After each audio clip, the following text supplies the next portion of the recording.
Wow. So yes, there were definitely. Oh yeah, Jason Lucas. What? There was a bounty on his head. He was delivered. Allison Short. There was a bounty there too. She got hunted down. Incredible. It was so wild. Some good sports out there. Absolutely, they're really really cool people. It was a ton of fun. Hey Scott, I'm DMing you in the chat. Can you see that? I'm asking you some private questions. Oh, I need answers. secrets. Well, they're not secrets. They're more just privates. Yeah, they're in the in the tab. Yeah. And what how do I know what is still there? Or I don't from that sheet. It's the yellow. Oh. Maybe Craig's looking for more Oh, cool. airwaves. It could be.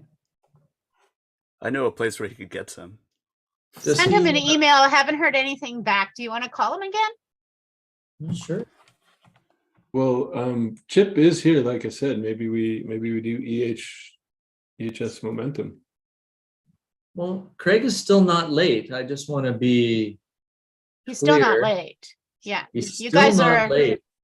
You're ahead of schedule. Oh, We are? wait, Yeah. wait. Well, Let's back up a second. Did you just say schedule? Isn't it schedule? Is that how they do things? Schedule? Schedule? no.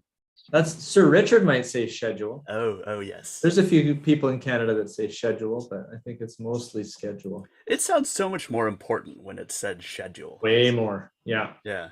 It's like, I better pay attention to this. So I like listening to Richard Nichols talk. Everything he says is smarter in that English accent. I don't know if it's the Canadian in me that just feels that way or what, but it just sounds smarter.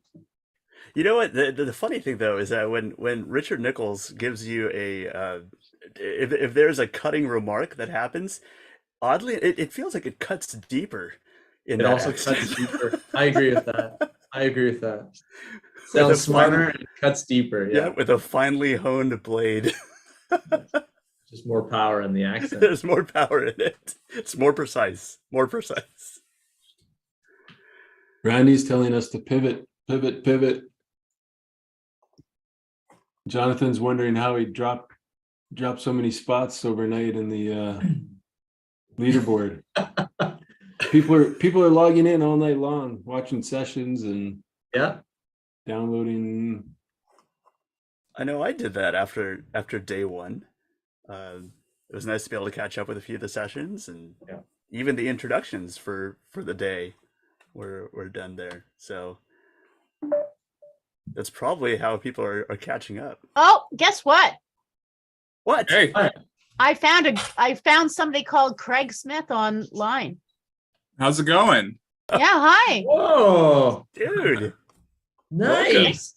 Welcome. You weren't panicking. You were Glad you panicking. joined us. Oh, thank Did we you. disturb you? No, not at all. I just I was trying to get set up with a better background instead of my office that is messy, but couldn't get on the wireless internet, problem. Yeah, no. Hey, Chip, you got your masks. Yeah. All right. Well, that's perfect timing because that's exactly what I'm going to be talking about. Cool. Awesome. Craig, they gave me the keys, man. Oh, man. That's mistake number one. I know. Yeah. We're learning that. Yeah, anybody that was there on last year realized that there's a reason why the lounge gets locked up at the end of the day. It's because of Craig and me.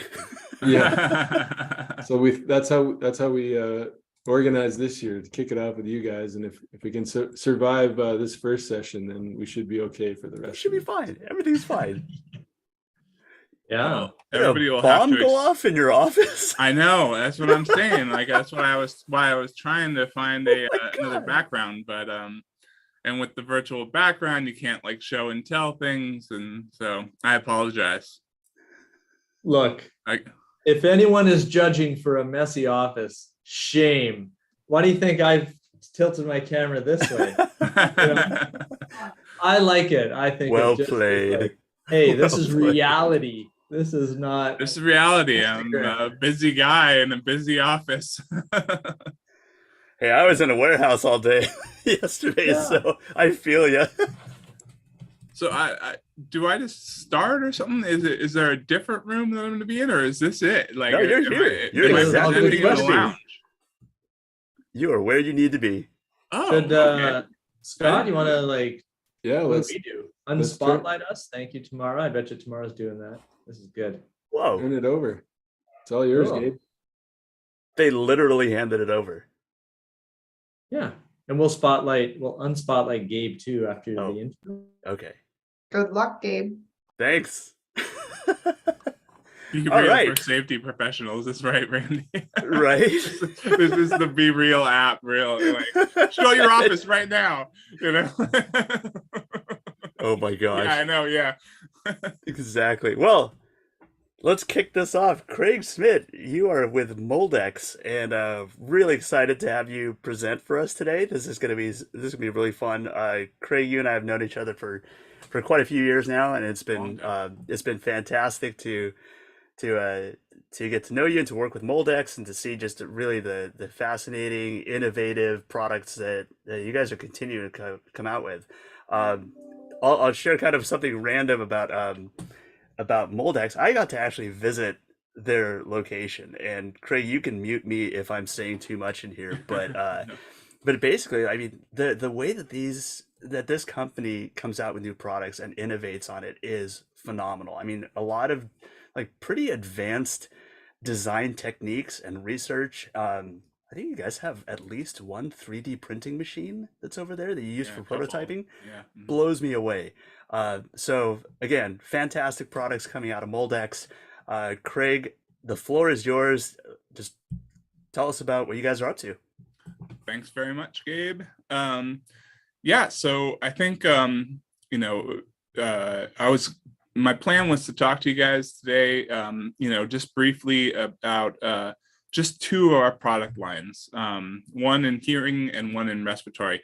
I guess should kind of start off with a little higher level. Moldex only is a specialist. We concentrate only on hearing protection and respiratory protection, and we do that so that we can be the experts in our field rather than a generalist.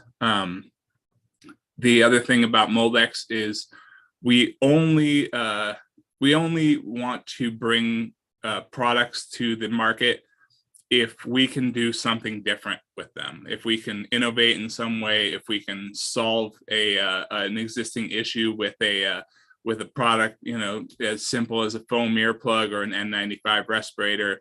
And so we only want to bring those products to the marketplace if we can put our own spin on it, if we can do something a little bit different than what's been done in the past.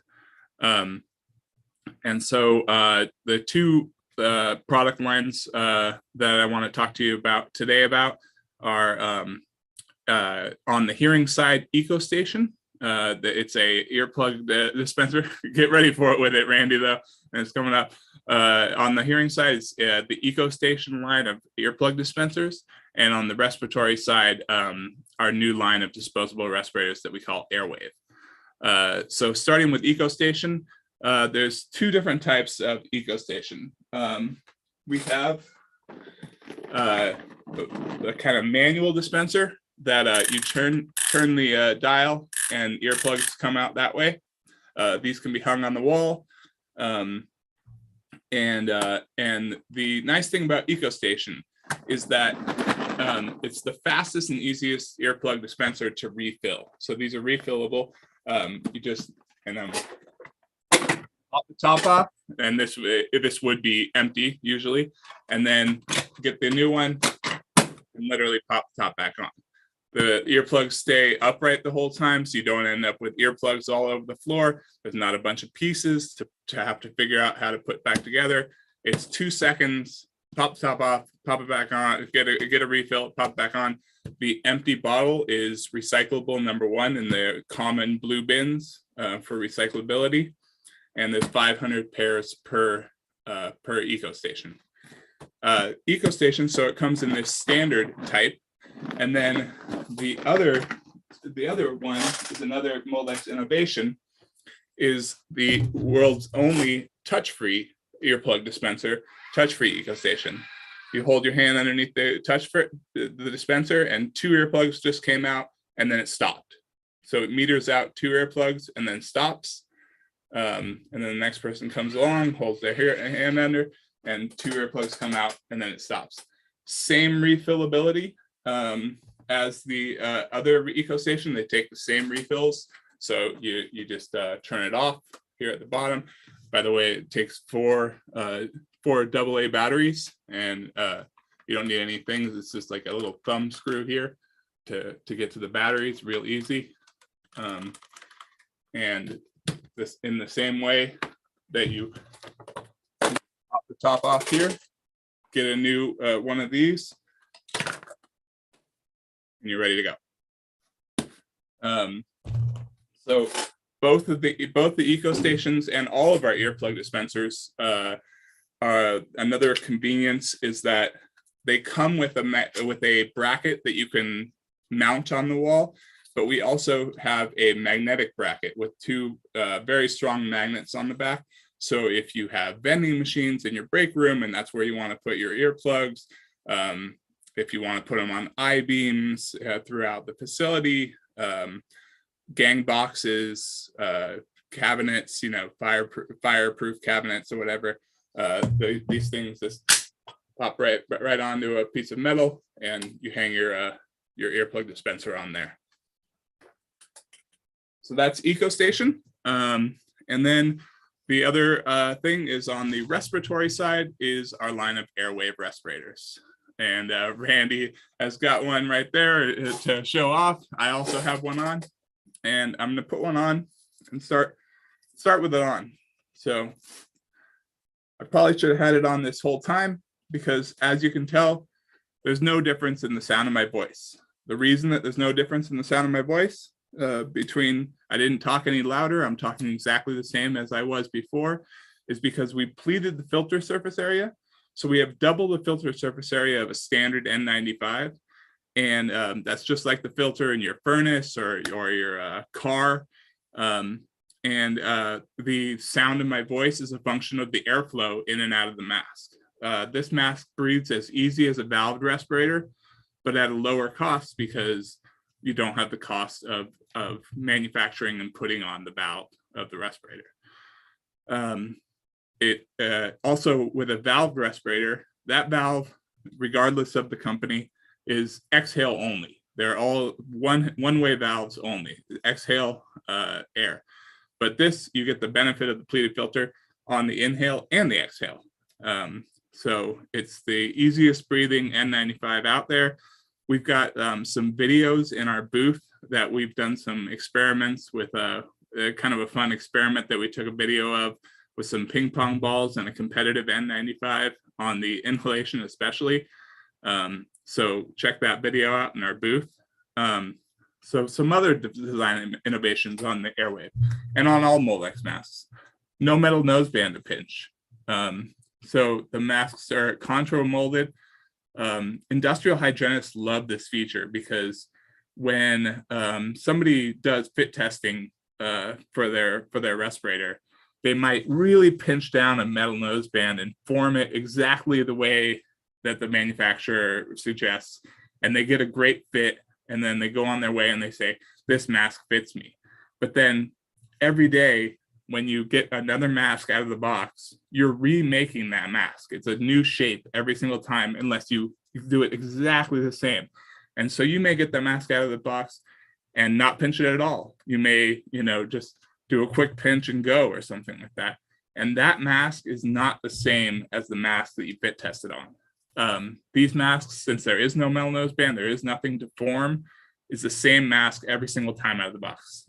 So the mask that you wear today is the same mask that you fit tested on. So no metal noseband, no metal at all, because the strap is attached without staples. So great if your facility, if you need something without metal. The back of the mask is adjustable. So I just tightened it and I can loosen it. It's got an adjustment clip. And then the other nice thing about this mask is that when you're taking a break, when you're having a coffee break or just have to go talk to somebody, whatever, and you're outside of the hazardous area, you can take the mask, drop it down, and hang it loosely around your neck, so that we're trying to break what we call the take off and toss habit. With a 2-strap respirator, including our own 2-strap respirators, you're forced with a choice of either kind of choke yourself with it, wear it on your head, or more often than not, you're going to take the mask off, and then that mask very often will end up in the garbage can, on a dirty work surface, lost potentially. This way, the mask stays with you, and the overall goal is fewer masks used, so lower total cost of ownership on your respiratory protection program. So that's Airwave. We've got everything from N95 up through P100 in our Airwave line. On the 100 level masks, N100 and P100, there is an exhale valve on those masks just because of the thickness of the filter media. We had to include an exhale valve on those 2 masks, the N100 and the P100. Almost all of the models come in a small size. So we have the most small sizes of any manufacturer for people with smaller faces or women employees. I think we're the only ones that have a black mask, which is very chic. And so I think we found during COVID, we all saw everybody loves wearing a black mask, and so that's kind of cool. We also have it in white. So the 4600, this one I'm wearing right now, is the M4600, but the 4600 is the same mask in white.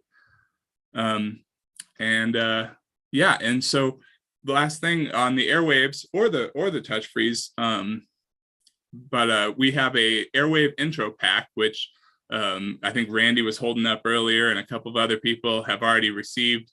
That comes with a black mask and a white mask. It also comes with a version that has a full flange, and it comes with a version that has a nose flange. I don't have the full flange version with me. Randy's showing off the nose flange version right now. Thanks, Randy, for the assist on all this. But the Airwave intro pack is orderable in our booth. And I'll also put the link in the chat at some point. But you can just go to our booth here at Safety Connect, click on the Airwave picture in our booth, and right there at the very front it says order your Airwave sample pack, and you can go ahead and order that sample pack. You can also fill out an interest form on EcoStation, and we can get in touch with you regarding EcoStation if hearing protection is your thing. So yeah, I think that I'm not sure if I used up all my time or not, but those were the two products, two product lines that I really wanted to touch on today. And I guess we now go into a breakout room. Is that correct, Gabe? Yeah, that's my understanding. You can jump into a breakout room and go into more details on the Airwaves and the EcoStations. Yeah, or any other Moldex products. If anybody has any other questions on other Moldex products, I'm happy to answer them. But you don't even have to throw them in the breakout room yet. Oh, okay. Oh, I still have a little bit of time. You got more time, yeah. I think there's more. How much time was I supposed to have? I feel like I might have rushed through that. No, that's okay. What's that? I did see John Verdi had a question. He said, what did you ask, John? Do you want to just unmute and ask your question? Yeah, we found, I work on a campus, and a lot of the N95s in our healthcare setting, in our physical therapy, that the masks tend to run down the face. And without a nose band or something to clip there, I was wondering if you're talking, how well it stays put. Yeah, so, and first, thanks for the reminder, John. We also have an airwave. We also have airwave masks in as a surgical respirator, as a healthcare respirator, fluid resistant, and has the bacterial efficiency and stuff like that. And so we have two models of that, one with a full flange and one without a full flange. And so those are orderable as well in the same link. You choose whether or not you want the industrial version or the healthcare version, and we would send that out. But one of the advantages of healthcare, and hopefully it can kind of show, we call it flex fit. And so as I'm talking, one of the advantages of the pleated filter surface area is it almost acts like an accordion as I'm talking, and can expand and contract with my mouth so it doesn't pull down on the nose. So I can just talk and talk. I don't feel any pressure downward on my nose. Thanks for the question. Any other questions? I gotta say, those magnetic brackets are probably one of my favorite parts of the whole ecosystem. Yeah. I mean, it's pretty awesome to be able to put them on pretty much any magnetic surface, any metal surface. I've tried testing it, putting it on a car, and then driving with it. It will work on a car. It'll stay. It Yeah, stays. Yeah, I mean the goal, with hearing protection in general, I feel like the one of the goals is just to get the product to the people, to make it convenient. If you have to walk across a huge warehouse or across a huge construction site or something like that, in order to just grab a pair of foam earplugs, you may just choose not to. And when you choose not to, that's when you're going to end up in a little bit of trouble as far as protecting your hearing. And hearing loss is like, I feel like, and Jason Lucas or one of the other or any of the safety professionals can probably attest to this, is like one of the most insidious injuries I feel like that you can have, because you don't feel it. You don't feel yourself getting hurt at all. You don't feel yourself getting cut, and you don't notice yourself, I don't know, not able to breathe or something like that. You lose your hearing slowly over time, and it's irreversible. Once it's gone, it's gone. And so hearing protection just to me just seems like one of those really insidious injuries that is preventable, but that people don't give a whole lot of second thought to, and they just kind of think, I'm only going to be doing this cutting for a minute or something like that. I'm only going to be in a loud environment for just a few seconds, or I've never really worn hearing protection in the past, and my hearing is fine. And they may even think that my hearing is fine for years and years and years, but it's something that happens so gradually that you're used to it. It's like a frog boiling in water or something like that. You just get used to it every time your hearing gets a little bit worse. But if you're doing testing, and if your company is doing testing and you see a threshold shift, that's when you would probably know that there's a problem. But yeah, with the magnetic bracket and with the EcoStation, the goal is to try and make it convenient to wear your hearing protection, so that you can put your earplug dispensers throughout a facility or in a lunchroom or wherever they need to be, to make it convenient so that people will wear their hearing protection. Well, Craig, there were some questions about fogging, and I was doing my best Darth Vader. Hey, Craig, I can answer right now. There's no fogging. Me too. My glasses fog up all the time with every mask that I wear, so I got to give props to this one, because there's no fogging whatsoever. Well, yeah, there we go. We got a 4 glasses wearers currently wearing the mask on screen. Thank you, everybody, for the assist there again. Yeah, I think the seal that's formed by the contour molded nose bridge along with the fact that the air is just released so much easier out of the pleated filter surface area, really help eliminate the fogging issue. Anything Saw it else? here, live tested.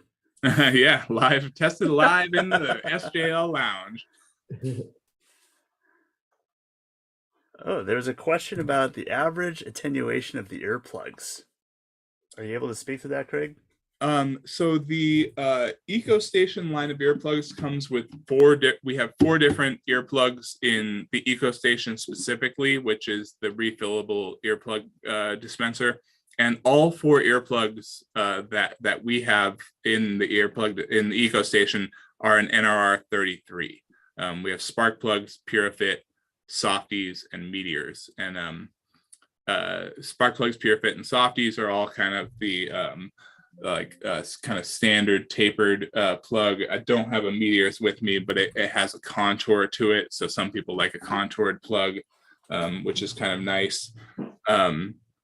We do have a couple of other earplug dispensers that have a lower NRR earplug, but they're not in the EcoStation line, so they wouldn't. They're not refillable or touch-free.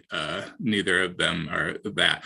And then the other thing that Moldex has that no other manufacturer has is a dispenser for corded earplugs. If you use your corded earplugs in your facility. We have a number of corded earplugs that come in a dispenser, including a no-roll foam earplug and a metal detectable earplug. So both of those, if you're a food processor or something like that and use metal detectable earplugs, you really have no options as far as dispensing other than the acrylic bins or the box that they come in, and so. Now you have a nice option of it works. I don't have one with me, but it works somewhat similar to a reverse tissue dispenser where you just pull out one package of earplugs at a time. And those also work on the magnetic bracket, so you can put them throughout the facility. That's funny. I just had somebody tell me yesterday that nobody puts corded earplugs into a dispenser. So now I get to go back to him. That's not true. Yeah, there's one manufacturer that puts corded earplugs into a dispenser. Yeah. Yeah, this is somebody that's had 30 years in the PPE space, and I'm like, oh, I get to bring something new to you. Anything else, guys? I'm just going through the chat to see if there's if there are any additional questions. I great. think the Holly, who I assume is Wheel Queen, that glide foam no roll earplug is the one that we have in a dispenser, and it's actually my favorite earplug that we make at Moldex. I like the fact that you don't have to roll it down. I use it, I thankfully do not have a job where I have to use hearing protection, but if I'm out, shooting guns out in the desert or something like that, and, my hands are dirty and I don't want to roll down a foam earplug and risk, potential ear infection or something like that, it's nice to just be able to push and twist and get a really nice seal with those no roll foam earplugs. Yeah, speaking of earplugs, one of the most random things that I realized is that, my kids are in a marching band in high school. And that because of the level of sound that they're experiencing, even something like that, they actually do wear hearing protection. They actually have a box of Moldex earplugs that I gave them, and awesome. everybody in the band, when they're practicing, they put those earplugs in. So that's great. Hey, Gabe, no, it's not just you. Same thing. My daughter's in pit, and so the entire drum line, I gave them all Moldex earplugs, and they all wear them. That's awesome. Thanks, Holly. Nice. Thank you. Yeah. One other note on NRR that we talked about before, Moldex is, I think, and don't quote me on this, but I know that we were the first, and I think only manufacturer of hearing protection where all of our NRRs across the board, earmuffs, earplugs, all of it, are independently tested. So we do not do the testing for our NRRs in-house. We send it all to an independent laboratory, Michael and Associates in State College, PA. He tells us what the NRR is, and then that's what we put on the package. We put his data and his attenuation data onto our package. So I think we all, remember from school, we did a little bit better on self-graded tests than we did on tests where the teacher was doing the grading. And I kind of just leave it at that. So our teacher is doing the grading on all of our tests as far as NRR goes. And then I saw a question, can use the P100 in place of the 7,000 respirator? I think so. I'm not 100% sure, and so I don't want to say definitively. But if you were using the 7,000 or 7,800 series reusable half mask respirator with a P100 cartridge, or a P100 particulate filter, then that's the same P100 that you would get in a P100 disposable respirator. Awesome, Craig. There was another question about the videos about inserting earplugs. Are they available in other languages, specifically French? I don't know if we have French yet, but I'll make a note of that. And I think that that's something we could probably get done. I know we have a lot of Canadian friends at Safety Connect. So that's something I think that we can probably get done. Awesome. Très bien. Parlez-vous earplugs? Anything else? I haven't been paying attention to the chat this whole time. I'm kind of laser focused on on what I have to say. This is awesome. This is fantastic information. Yeah, Cool. and please get in touch with myself or anybody at Moldex. Either through our booth at Moldex or through our chat, and we can say we love to send out samples. We really do. We know that with respiratory and hearing, really, but especially respiratory, it's so personal. It's so, that fit is so personal and changes from every single person that the proof is when you put the mask on your face and when you actually feel the easier breathing of the airwave, or the fit of a mask that doesn't have a metal noseband. If you've never tried a mask without a metal noseband, we know that you have to have that experience of trying it, and so we're very happy to send out samples. I'm not sure if we get them out to Trinidad and Tobago. I don't know if we have a distributor in Trinidad and Tobago, to be honest with you. Most of the samples we're sending out go to the US and Canada, but we definitely have representation, I know, throughout North and South America, as well as Australia, Japan, New Zealand, and then we have a sister company who makes very similar products in Europe, who covers all of Europe, Africa, and the Middle East. So they have very similar products. Some are actually shared products between the two companies. Some are just similar, but their URL is Moldex-Europe. Doug, we do not currently have a plant-based earplug. That's something that might be coming down the road.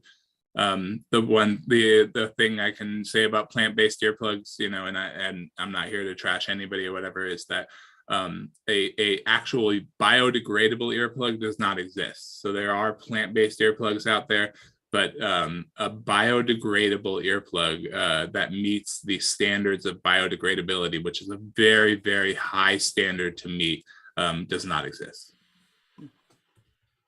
So I shouldn't be eating your earplugs. Do not eat earplugs. They may look like candy, but do not. Dang it. I have to make a doctor's appointment, so. Just take a little more fiber in your diet. Oh, no. Oh, you went there. You went there. Did you expect that I wouldn't? Oh my God. wrong with you people? Yeah, Oh, especially thank you used earplugs. That's right, Nick. Thank you for being Hey, my out protein's loud voice. protein. Fiber. Any other questions that I can answer as long as we're here from the chat or? I Well, don't know. there are the breakout rooms for all of our presenters today. So, Craig, if you want to go ahead and jump in there, there's these conversations can continue. You can anybody that's interested in asking more questions to Craig, like we don't want to cut you off or anything of that sort, but No please problem. go ahead and jump into those rooms and chat You with. might want to with Craig. spin the wheel and give away a couple Moldex prizes. Yeah, let's before you do start. Oh, that. okay, great. Let's spin this way. We've got a couple Moldex prizes on the on deck today. So let's do this. I believe we have 116 people on the call. So let's see if I can do this and not get on my.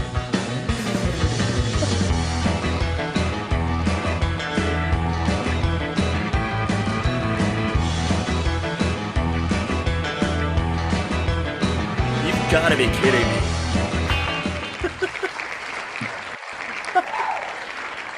Can we get out of the 60s sometime? All right, it's 69. That is the number. Do you want me to? Yeah, please count.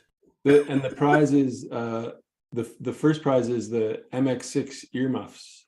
Oh, great pair of earmuffs. I got it here, Scott. If Oh, you got it? Okay. Mary Kamsikas. Congratulations, Mary. Congratulations. Those are fantastic earmuffs. I've used Yeah, those they're when I've gone great. shooting. It's pretty cool. Yeah, we designed our own cup foam, make our own cup foam with like kind of this waffle pattern in order to achieve a true, like again, an independently tested NRR 30. So which is man, we worked to get that NRR 30. And independently tested NRR 30, and we came up with this waffled foam design that's on the inside of the earplugs, on the inside of the earmuff. So awesome. Well, we've got one other prize from Moldex, so let's give this a spin and see if we can get out of the 60s. This is the Bluetooth speaker. Yes, this is for the Bluetooth speaker. I just won something. Are you serious? Wow. 64. Hey, we're getting into the L's though. I'm so done. What in the world? We got it here. Lucy Miller. We're into the L's. That's nice. Lucy Miller, congratulations. Congratulations, Lucy. Congratulations. Really pretty fun Bluetooth speaker that you push the button and the speakers slide out. They're pretty cool. Oh, cool. Well, thank you very much. You're welcome. And Lucy, just I'll send you a direct message here, but put your email into the chat. And same with you, Mary. I sent you an email. If you just click on the little chat icon, you can type it in there. And Lucy, I'll find you. Let's see. That sounded ominous. Yeah. I will Find find it, you. Lucy. Very cool. Craig, thank you so much. That was a great presentation. It also highlighted the fact that I don't know how to spin the wheel. My pleasure. My pleasure. Thank you, everybody. And I'll jump into this breakout room for a little while. If anybody wants to join me, they can, and if not, then I'll definitely see you guys here in the lounge. Yeah, come Jeremy, on back you for the should have fun. my email now. I got it. Let's see. Lucy Miller and Mary got it. Thank you both so Cool. much. Thank you so much. Thank you guys. Amazing. All right, Craig. See you in the can I ask breakout you a room. question while you're still here? Hello? It sounded like we had another question, but probably best to go jump in the breakout room and ask Craig. I know he just went Okay. in there. Thank you. Awesome. If people need help getting to the breakout room, just DM me at Tamara Paris, the Safepedia, and I'll get you in the breakout room. Yeah. And there's a button at the bottom there. It says breakout rooms. And then you can shrink up the unassigned. There's a lot of people. And then there's just a join button. Thank you for that, Tamara. Yeah, and if you don't know, you can jump in and out of the breakout rooms and come back to the main room. It's not a one-way door. You can come back to the lounge after you go to the breakout room if no one's done it before. It's easy. Nice. Yes. Exit through the gift shop. Awesome. Well, we have another fantastic presenter, somebody that I've also had a chance to get to know in real life. Started here at Safety Connect, and just an all around solid guy, Mr. Chip Duffie. Chip, you sent me probably it was a really neat introduction to you as a person. I'm just going to read it because it was spot on. No. Yeah, so Chip's a corporate survivor. I love that term. That in 2016, he bet on himself and started EHS Momentum, which is a full-service consultancy and software company that helps bring big company best practices to under-resourced businesses and probably under-resourced individuals too. With the help of an insanely talented development team, he built a leading-edge safety program management system called My Momentum. He made it affordable, simple to use, and to deploy. It's built for the EHS team because their mission is making their life easier. EHS Momentum helps companies eliminate manual processes and generate program momentum to drive culture and accountability. They also allow other consultants to leverage the power of My Momentum as their own client service platform. On top of that, as I said, Chip is just an all-around sharp dude. Just kind of like me, did not exactly come from the safety side of things, but has a pretty cool background that I'm sure you're going to touch on. But yeah, so Chip, EHS Momentum, tell us about it. This is pretty cool. Well, thanks, Gabe, for that introduction. I think that pretty much wraps it up. So You want to spin I the wheel really again? appreciate it. I'm going to try to share my screen, and I'm going to try to do something a little different. I'm not going to try to beat everybody over the head with a demo of my product. But I do want to sort of introduce the company, and I really appreciate everybody's time. We are a third time, every time sponsor of Safety Connect. You know, Safety Connect 1 happened at a time when my family had just moved back from overseas. I started the business in 2016. In 2018, I decided to see if I could run it while my wife took a job in China. And I was maybe thinking about wrapping it up. I was wanting to go back and get a real job, and Safety Connect happened. And I just got inspired by the folks and the commitment and frankly, the infusion of energy around this profession. And so I'm so excited that it helped launch me into some real growth and building the business even more. Let me try to share my screen here and see what happens. Gabe, if you'll just confirm if we're good. Okay, so what you see is a very blurry picture of my booth. Hopefully everyone's had a chance, but what I wanted to point out is if you go down under the booth and just click this link, My Momentum Demo, you can it's a 7-minute video that shows you almost all of the features. We've since rolled out a few things. But I wanted you to see it there on your own time without me trying to walk through reporting an incident. Everyone on this call has seen similar software. There's a lot of really, really good products out there. But I want to tell you a little bit about our niche and who we support. So EHS Momentum serves one general way to think about it is we serve fixed facility operations. So we don't have any construction clients. Those sites that are temporary, essentially, managing a lot of outside contractors. There's great products for that. My Momentum is not one of those, but we designed it to help small and mid-sized businesses get off of spreadsheets, basically. Using my background, I guess one thing Gabe described me as a corporate survivor.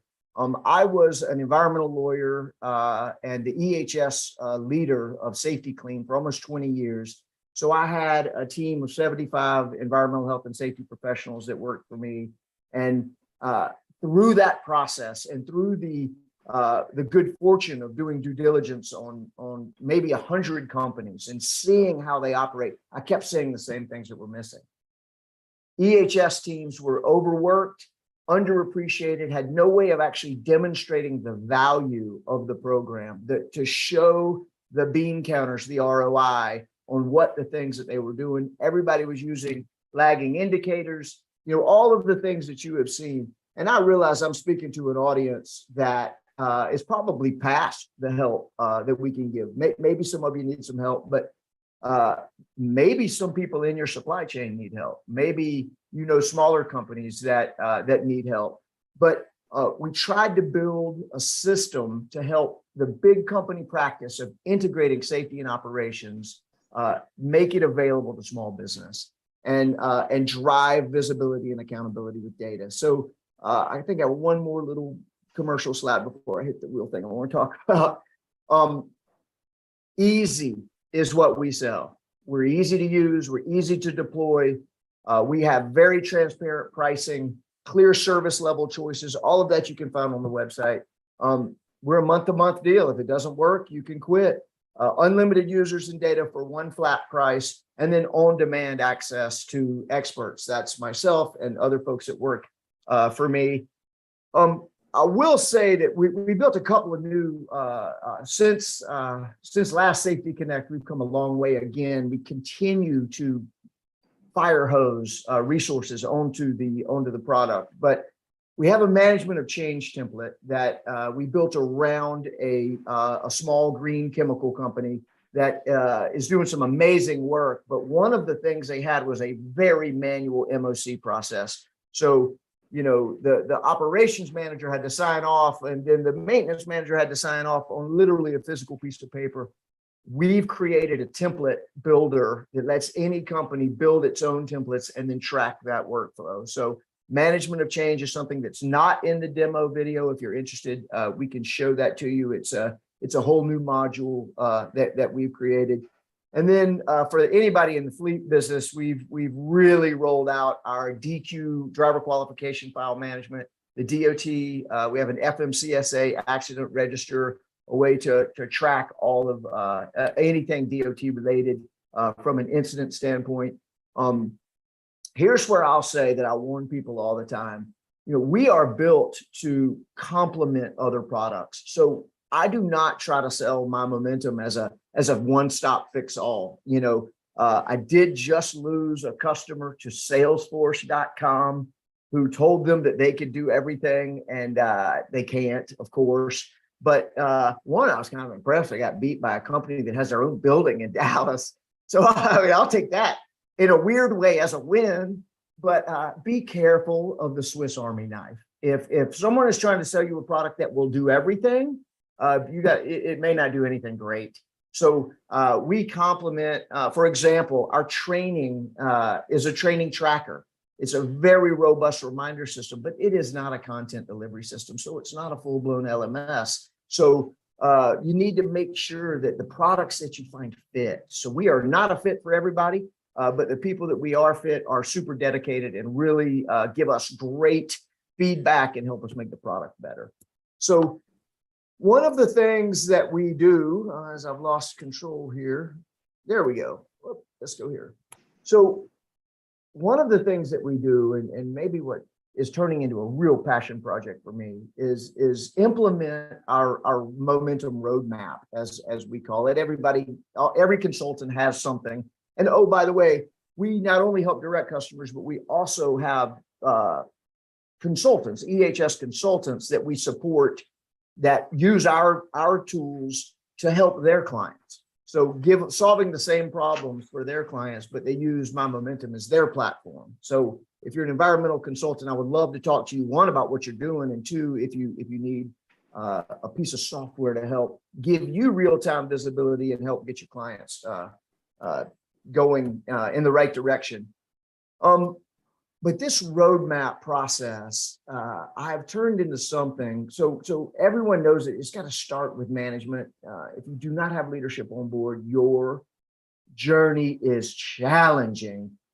I came from an environment where I had 10 presidents in 20 years. It was very challenging until we had the right leadership. But one of the things that people fail to do is get a program that has legitimacy. It's a series of documents or policies or programs, but they don't have a management system. And so that's what we really help people build. What we call is we call it our roadmap. We have a tool set. We have it's the one of the tools is available on the web in the booth for free. If you click the left box, it says free tool. I'll send you this little red light, green light tool that we use. But we've been doing something in conjunction with Safeopedia called Start Here. And this is what I was talking earlier about being a passion project of mine.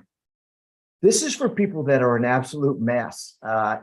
S shows are kind of my specialty.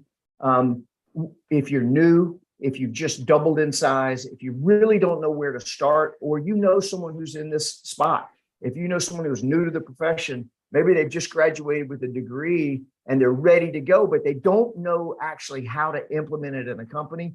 Our process is something that could really benefit them. And so I'm going to show you here at the end when we're doing another one, but this is kind of what we do. And generally, everyone's seen this. This is what I see all the time, right? I've got 100 different documents that make up the safety policy, and there's some real problems with it. They're not connected.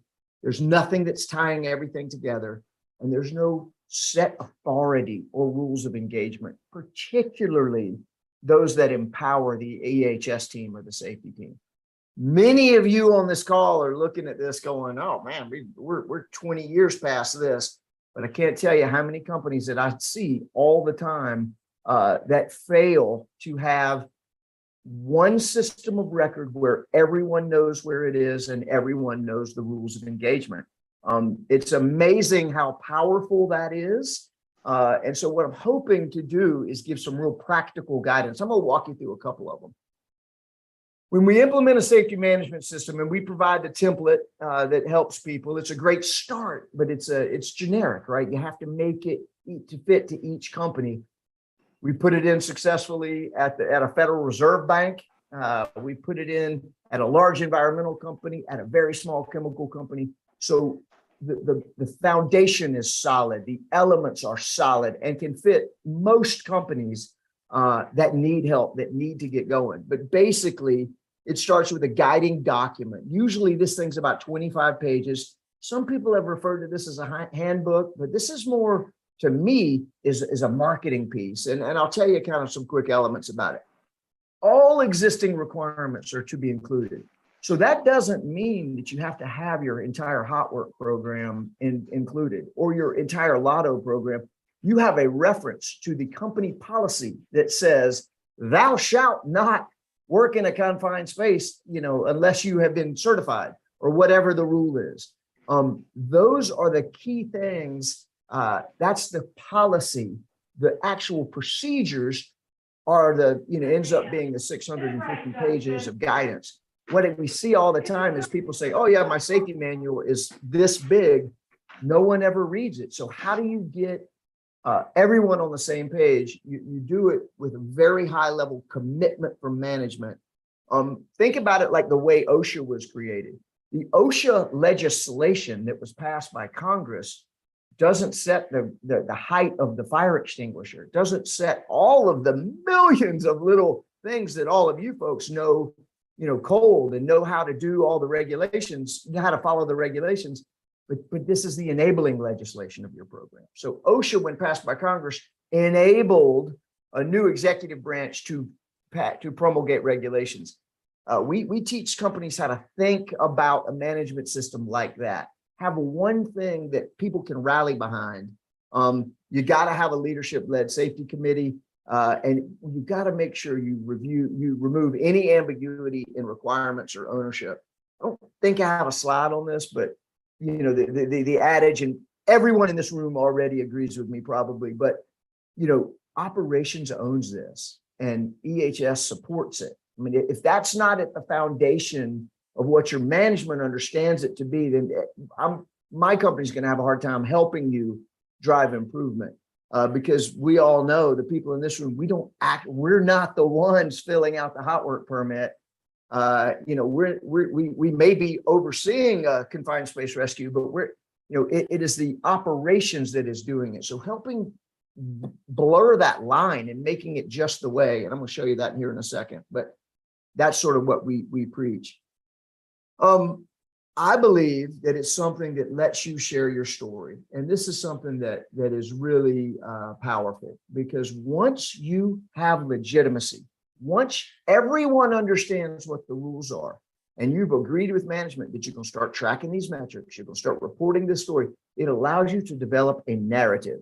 And that narrative is something you can take to your employees, to your communities, to your insurance company. It's super powerful when executive management can send a communication home that says, hey, these are the things we're doing to protect our employees. Obviously, production, profitability, those things are sacrosanct. We can't, no one is trying to take anything away from that, but to give the human element, an empathetic view of the employees on that level, it's a very powerful story. And it's all blurry, but this is one of the little a terrible for a middle-aged guy to try to be in the meme business. This is one that I put out that got a ton of laughs, I guess, or likes on LinkedIn. But at the end of the day, what you can do as a safety professional, if you have your act together and if you have the data to tell the story, is you can reduce your premiums. You can drive morale. So the big three in my world are profitability, productivity, and morale. And if your EHS team is not trying to drive everything you do to drive those three things, it's very easy to lose management. So one easy way to do it is to engage with your risk management people and help tell that story. Why are you a safer company? Why are you easier to employ?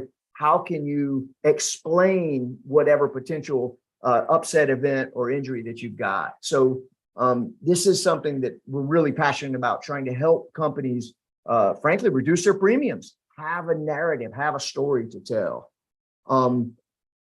Okay, so I put out, if anyone follows me, I would really appreciate you following EHS Momentum, but we put out Momentum Boost. We call them Momentum Boost Mondays, and they're built around the core principles of our roadmap.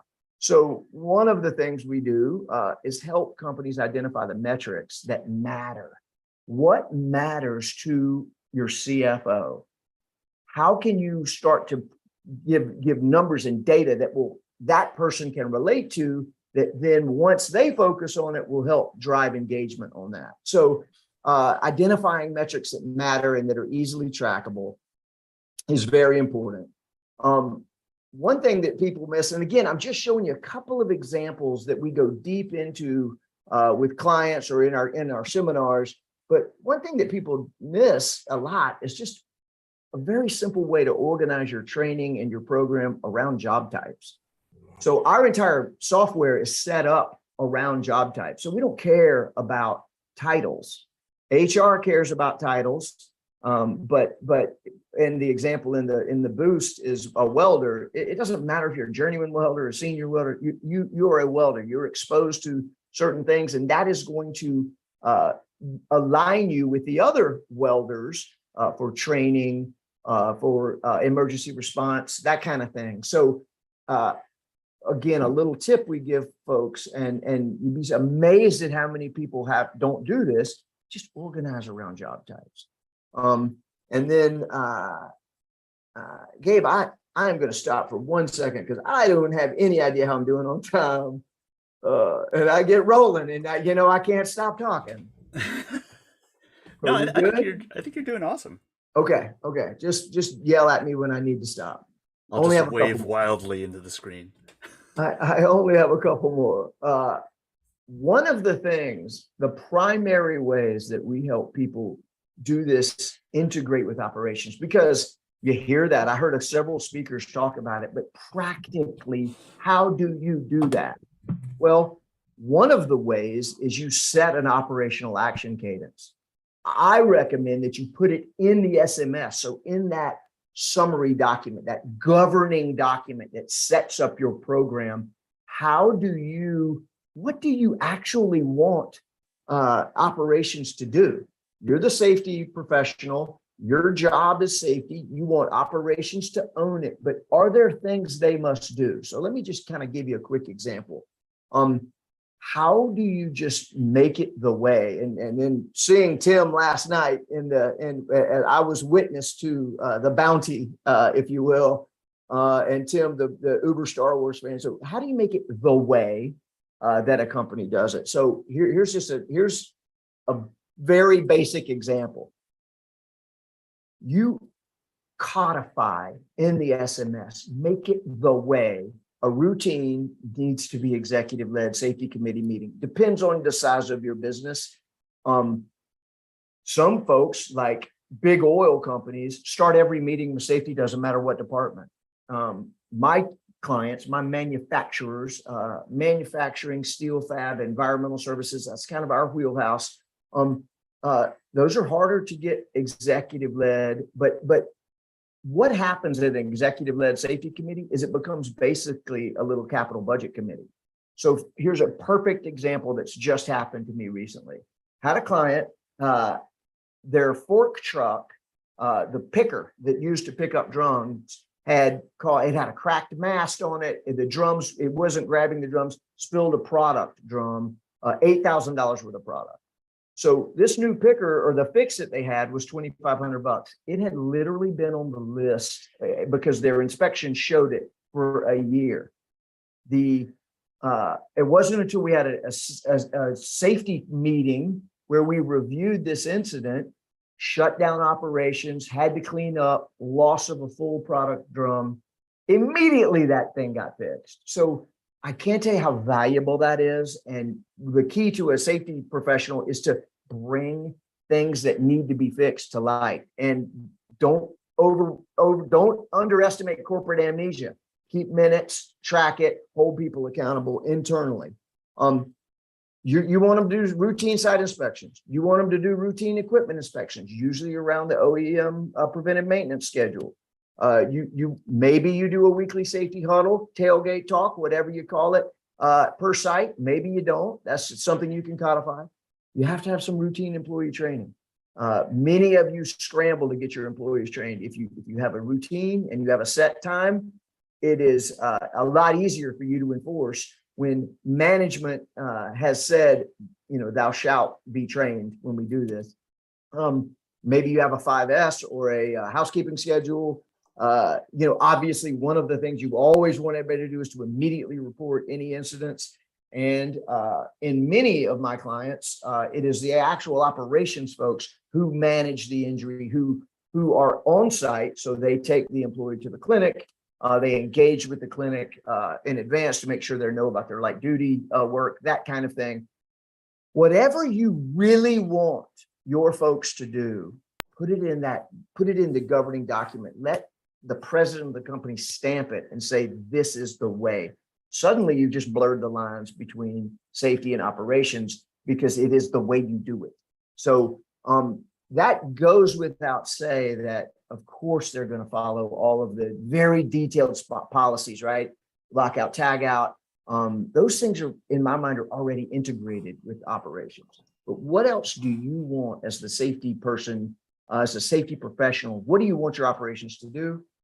That's what we're trying to help people do. So one of the things we've got on the booth, if you click on that big need program governance help, is a seminar we're doing through Safeopedia, 2 hours.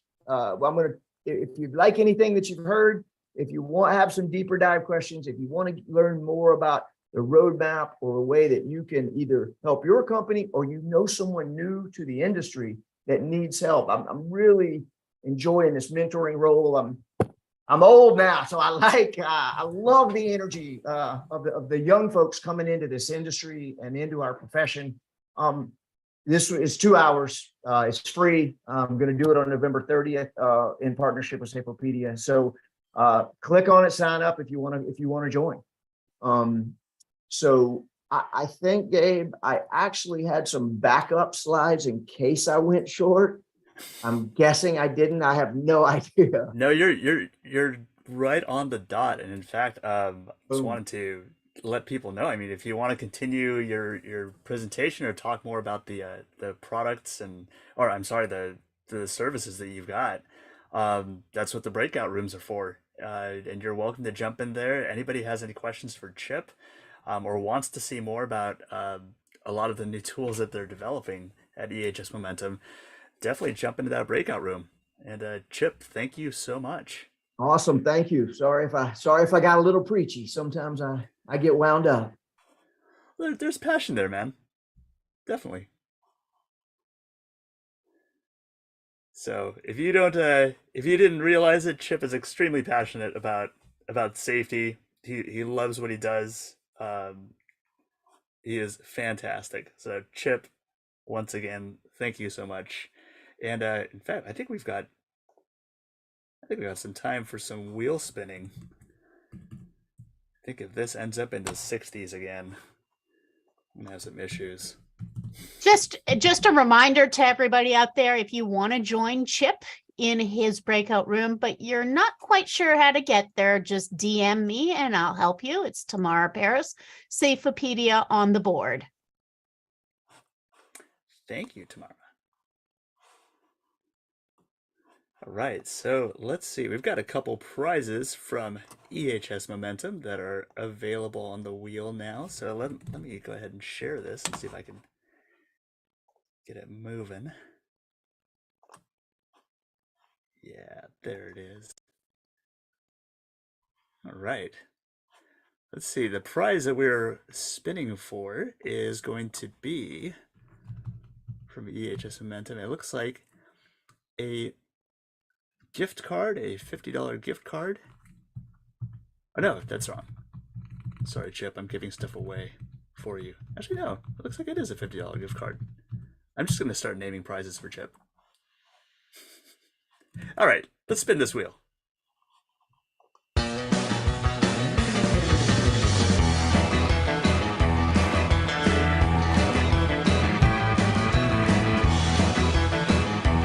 Oh, thank goodness it's not in the 60s.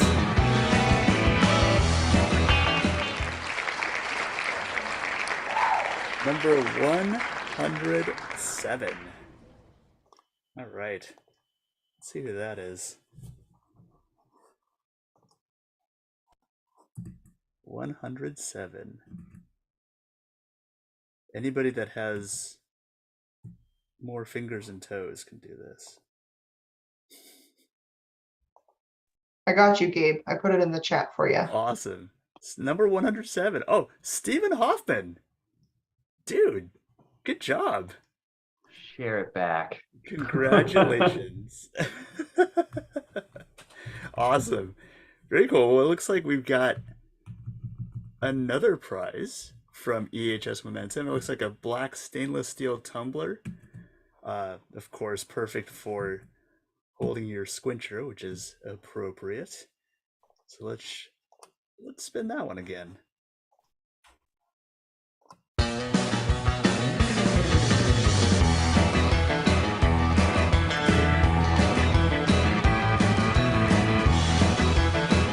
Low numbers, yes.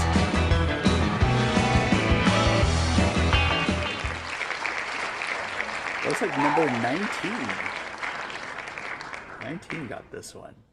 So let's see who this is. Number 19. Under 20. Yep, that's right.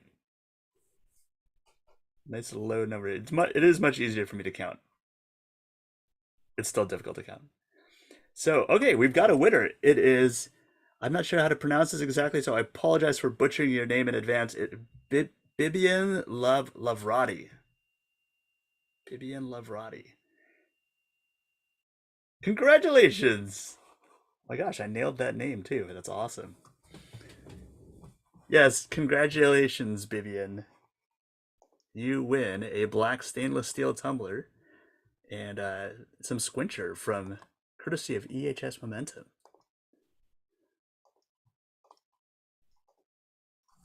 Awesome. So once again, just as a reminder, if you would like to continue talking with Chip about EHS Momentum or anything that he presented today, he is in a breakout room, or he has a breakout room, and you can jump in there and chat with him.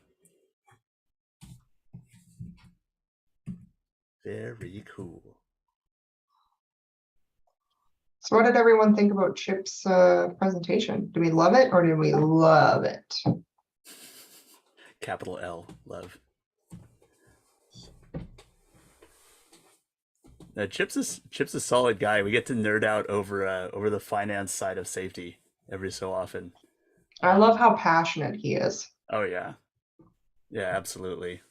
He brings that energy no matter what. And I see Corrie Pitzer is in the lounge today. Oh, very cool. Welcome, Corrie Pitzer. Yeah, if you think Chip is intense on a call like this, you should meet him in real life. Chip is a force to be reckoned with.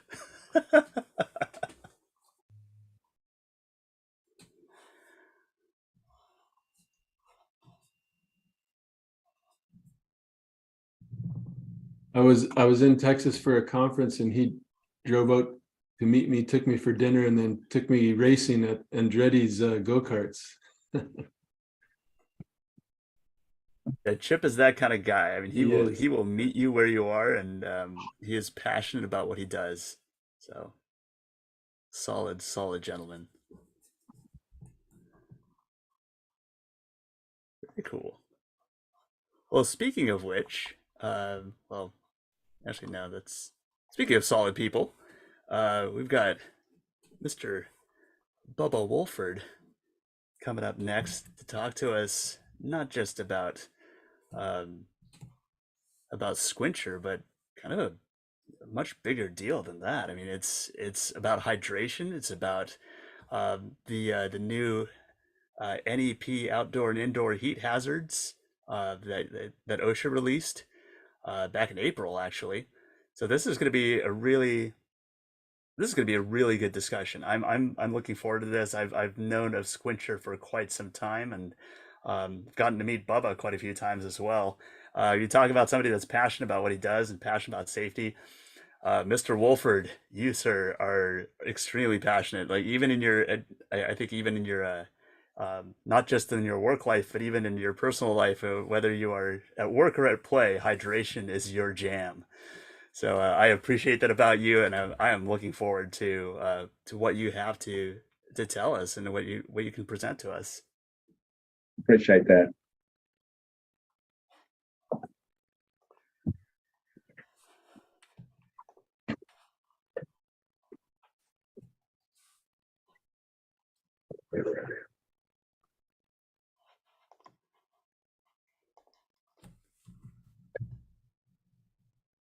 Bubba, you'll appreciate this. I just unloaded a whole pallet of Sqwincher over at my warehouse last week. Truck rolled in, and I just saw probably about, I don't know, it was like 30 cases of the quick sticks, which are quite popular with a lot of our customers here in Southern California. Awesome. Glad you got them. Yeah, love it. We had unprecedented demand this year. It was crazy, and I think the NEP was responsible for some of that increased demand. So this next year, we're really expecting to see another record year as far as demand goes, all across the country. And of course, the heat that we had, the unprecedented heat that we had coast to coast, drove it too. But I think the NEP will be the real driver going forward. Awesome. Well, people are dropping into the chat their favorite Sqwincher products. It's fun to see that we share many of the same things that I enjoy as well. Like, the popsicles are great. Yes, the quick sticks, definitely go through a ton of those. It seems to be quite the favorite for a lot of people. So fantastic stuff going on. Number one selling products, quick stick, and right behind it's the popsicle with about 70% of what we sell of our entire product line, which is a pretty vast product line, are those two products. So, wow, that's pretty impressive. I know those when I first saw those popsicles, somebody asked me, I said, "Are really people are gonna go for these things that look like those Otter Pops?"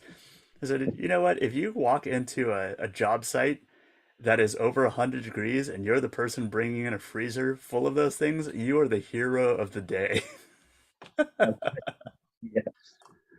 Yeah, it's pretty funny watching adults go to the freezer like cattle go to a water trough. I mean, and if they're not there, you got a problem.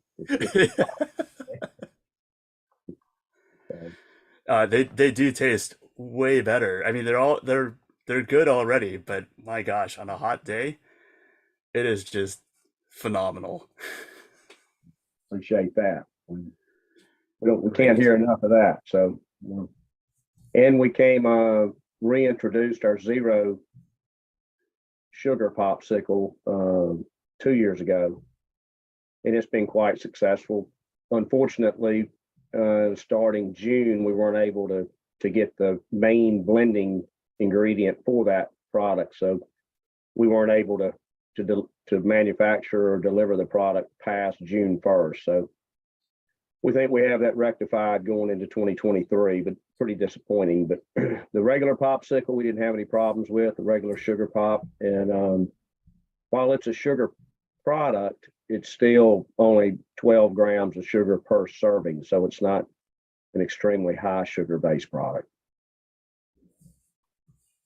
That's excellent. Yeah, and I noticed that even with the sugar-based product, it wasn't overtly sweet. Good. So I like that. I appreciate that.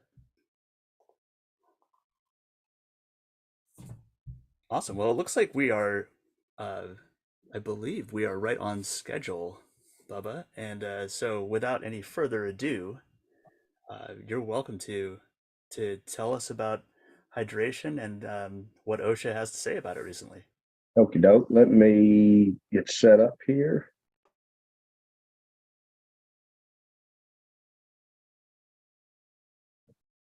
Can you see my screen?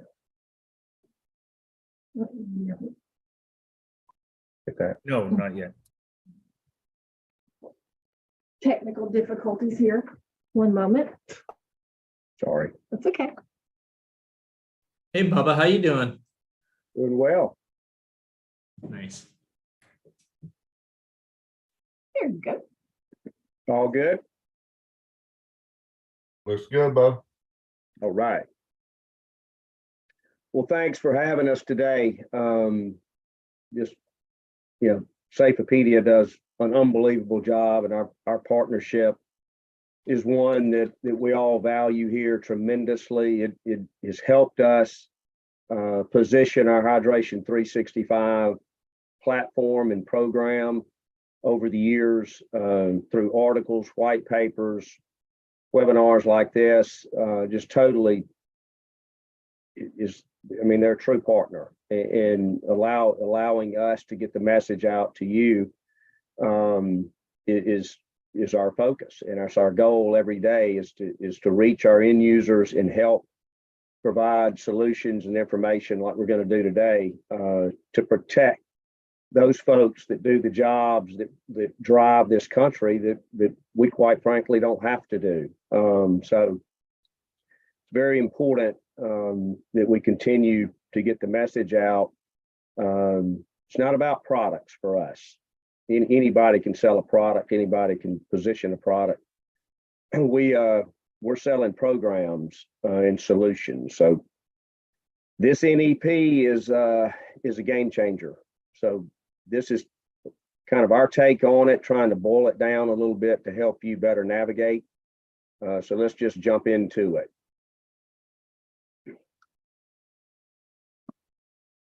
Another technical difficulty. All right, existing and potential programs are evaluated using sources such as inspection data, injury illness data, NISP, National Institute of Occupational Health and Safety, their reports, peer reviews, literature, those things, kind of what we're going to look at. It's also important to note that only 2 to 3% of a person of dehydration can result in 20% decrease in energy levels. So it decrease in productivity. Building on OSHA's ongoing initiatives, the NEP green lights OSHA to conduct heat-related inspections on high-risk work sites while encouraging protective measures such as training, acclimatization, procedures, and access to water, rest, and shade. One interesting note, when I was on the original webinar that OSHA released early this year, the head of OSHA actually said hydration, shade, and water. The water, rest, and shade comes from Cal OSHA, as most of you know, and OSHA has been very leery to talk about electrolytes when it comes to preventing dehydration. So the fact that he used hydration was very exciting to me. NEP, they state, typically a federal standard takes about 7 years, 7.5 years to become law.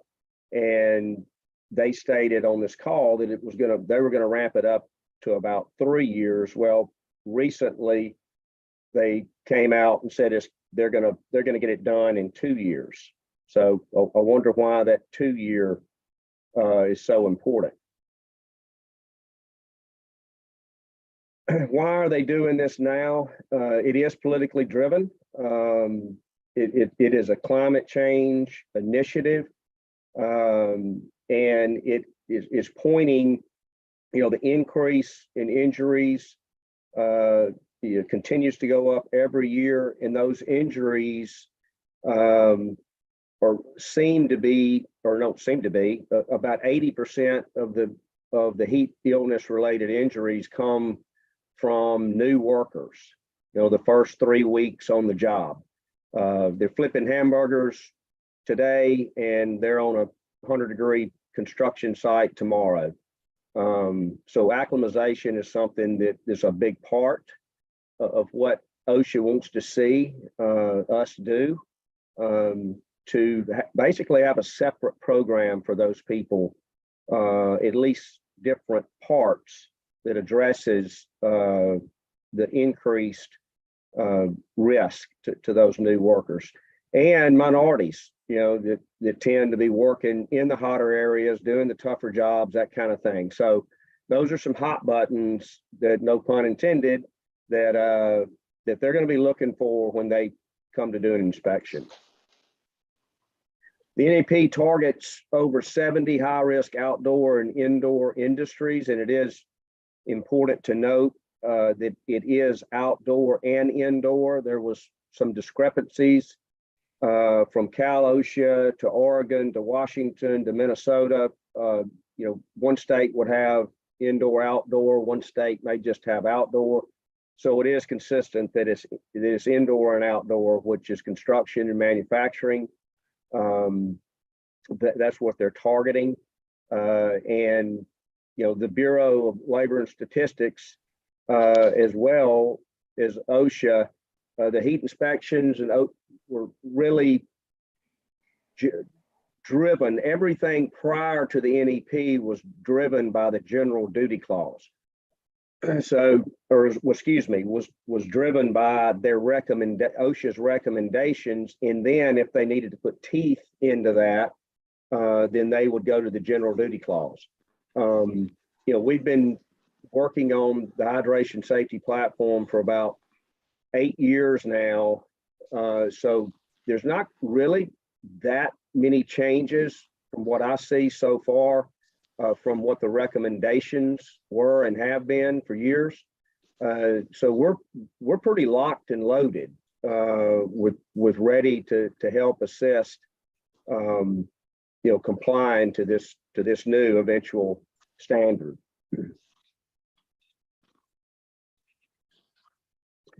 What to expect? Compliance, safety, and health officers are right now. They're writing citations. I get calls every week. They're initiating inspections on days where the weather service has announced there's a heat warning or heat advisory. Here's the big deal. 80 degrees is their threshold. Most of the larger companies that I work with are operating at about 90 degrees. So what does this mean? Like I said earlier, they're going to have their hydration safety program out in some cases year round. I mean, if you look where I am in Columbus, Mississippi, in the deep South, it's 80 degrees today. Sometimes Santa Claus shows up in a Speedo. So it pretty much, you better have a year-round hydration 365 program, because you never know when they're going to walk into your facility or on site.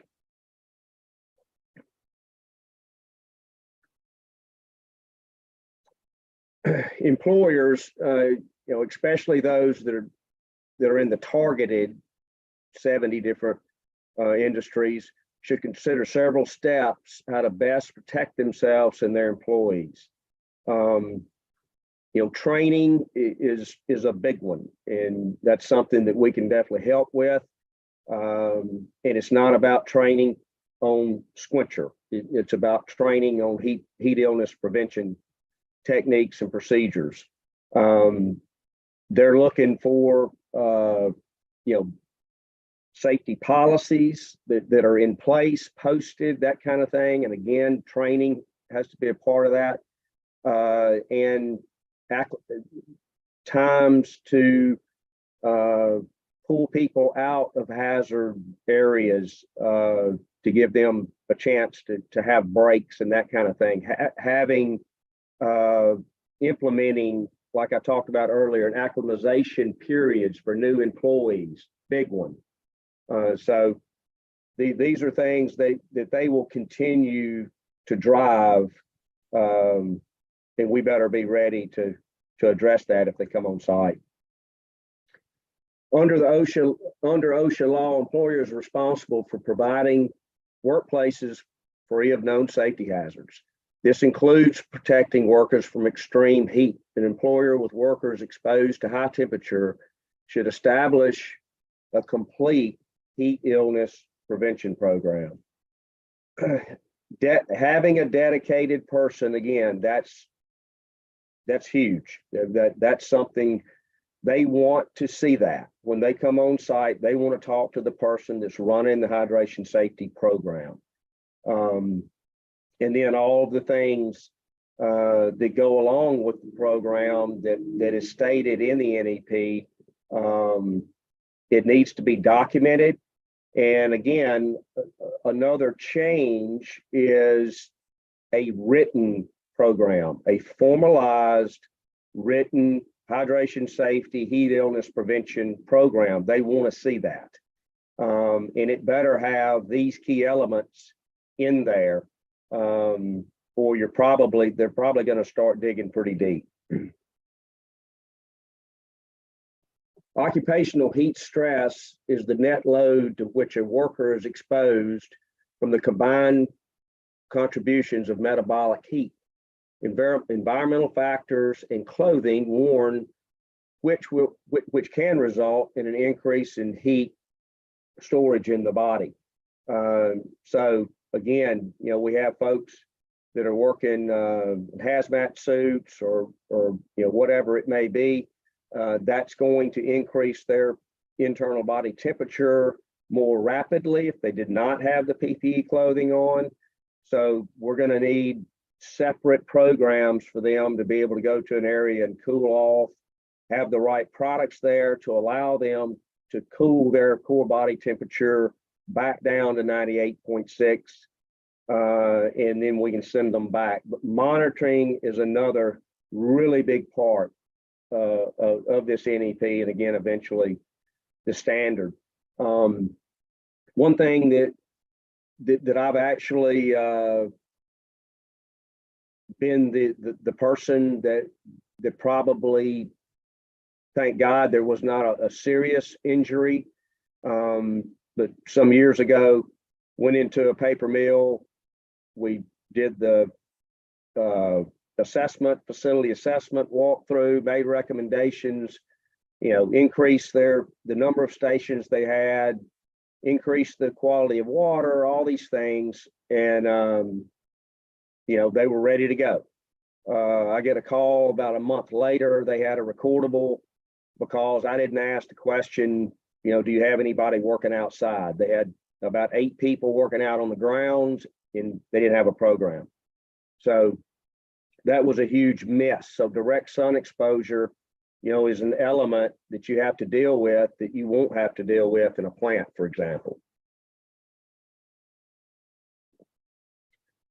And what can we do? Again, Sqwincher's kind of unique. We've been doing this since 1975.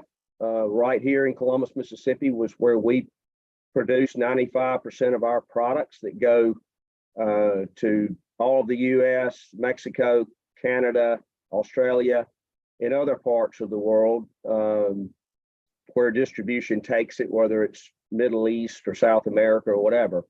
But our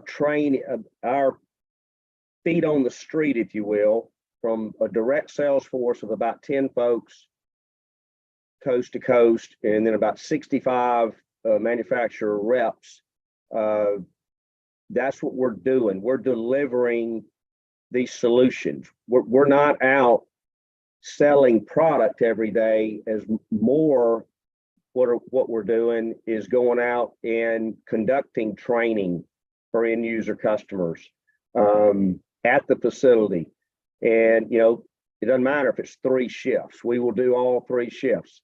We'll come to your facility and do facility assessments. I designed this facility assessment basically around glove assessments. A buddy at MCR helped me develop that. One of the things we're going to look for first and foremost is water.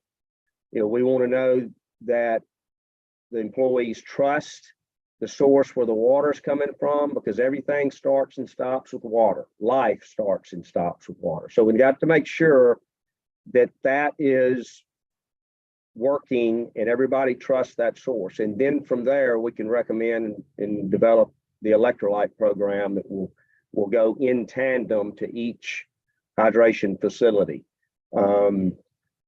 We'll help write the programs. We'll provide some of the collateral you see here. The really 5 years ago, we developed the heat awareness dry erase poster you see at the top, where you could post. The idea is you post this in each department, and whatever the heat index is for the day, you write in the upper left-hand corner, and that brings awareness to the employees that, it's 90 degrees today, or it's 80 degrees today, whatever it is. And it's a reminder of things that they need to do that they were trained on. The urine chart, for example, pay attention. So your body will tell you when you're dehydrated or you're on the onset of dehydration. I mentioned the white papers, articles, all the things on our website, with on Safepedia's site. We're continuing to build this every single day. And we're looking for new ways to get the information out, because that's what safety's about. Again, products are a dime a dozen. It's the training, it's the awareness, it's the implementation, and it's the focus that we get every single mom, dad, uncle, sister, brother home every single day, safe and ready to come back and be productive. And when they go home, they're productive. They can go into the ball field, they can go fishing, because they're not suffering from an onset heat stress symptoms. They don't even know what's going on. They don't know what's happening to them. So that's our job. So thank you very much. Bubba, thanks so much.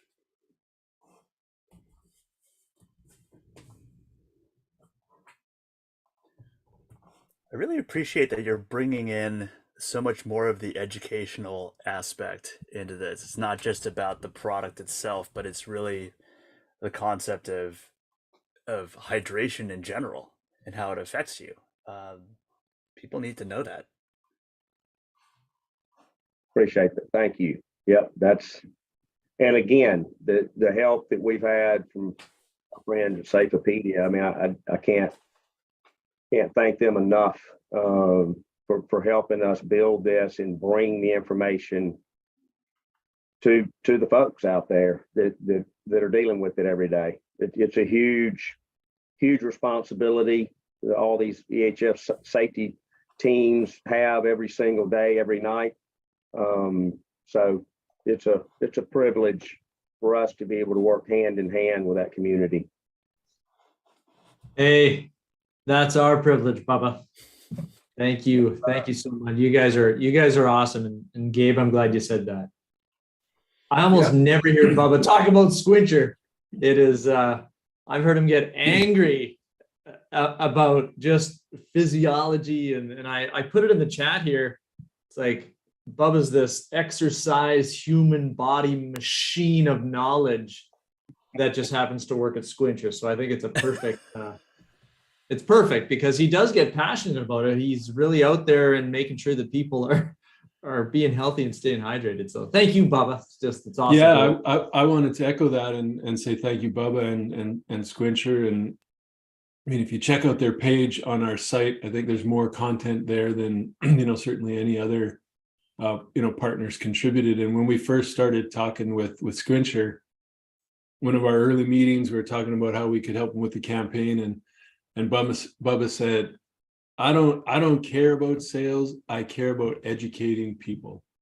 And that's when we knew we had a long-term strategic partner in Sqwincher and Bubba when we heard that. Appreciate that, man. Yep. We've had to sales will come. Yeah. We've had to use the bleep out word button a few times, the colorful language. There's no shortage. So we're always ready. We've got Bubba on a 6-minute delay. I hope that was happening here today, Gabe. Did you know about that? Nobody told me. This is live and raw. Yeah, that's good. That's good. Jamie, you only let 2 get through, so we're okay. Good. Well, there's a question in the chat. Doug wants to know where people can get posters, other educational resources. I'll say it on my side too. In our building, we have quite a few of the Sqwincher posters. The educational material is on point. So where can we get a hold of that, Bubba? They can send an email to me, Mike Dalton, whatever is easier. It's Bubba, BUBBA .Wolford, WOLFORD at Sqwincher. Sqwincher spelled really funny. SQWIN, at Kent, KENTWW.com. It's BUBBA .Wolford, WOLFORD at Kent, KENTWW.com. Used to be Sqwincher, now it's Kent. Thanks, Samantha. I just put them both in the chat there too. Yeah. Thank you. We wanted to just see a struggle there, Bubba, spelling it all out. and then we just put it in the chat. That was nice. That. Yeah, I'm still old school, it's the fact that I'm actually, you can see me. We had some pretty serious technical difficulties this morning, and thanks to Mary Shira and Mike, I actually had to change offices, but it all came together. I get pretty nervous on these things, even though I've done a ton of them. I always get nervous. Actually, as far as technical difficulties goes, yours was not that bad. Good. Yeah, you did great. This is great. That's kind. The best part about Sqwincher, once you start, well, first of all, I don't want to keep doing the shameless plug, but I drink Sqwincher every day, and I'm down here in Costa Rica sweating daily. So I am definitely in need of some electrolytes. But the best part about Sqwincher is there's no other word. When I type in SQW on my keyboard, boom, Sqwincher. There's no other word out there that is SQW. So I appreciate that as well. Awesome. We So love your that. autocorrect has actually been hijacked to only Yeah. type in Sqwincher when you type in SQW. It's wonderful. I don't even, it's It is wonderful. That's a phenomenal marketing hack right there. That's pretty cool. yeah. Well, cool. Nice. Well, as we've mentioned before, just with all of our presenters, there is going to be a breakout room. So, Bubba, you're welcome to get in there. And if anybody has further questions about hydration, about the NEP from OSHA, or the Sqwincher products, feel free to jump in there as well. And Don't forget the wheel. And I'm not going to forget the wheel. We do have some fantastic prizes from Sqwincher as well. So let's go and spin that. All right. Oh, holding steady at 116. Let's see what's our. Oh, let me spin the wheel. Then I'll tell you what you get to win. Oh, Bubba, I think we need to stop the screen share so that I can share my screen. And Sorry. no worries, no worries. Fantastic. Yes, I would love to get it out of the 60s. We were in the low 20s, or yeah, in the teens earlier. Okay. Let's spin this sucker.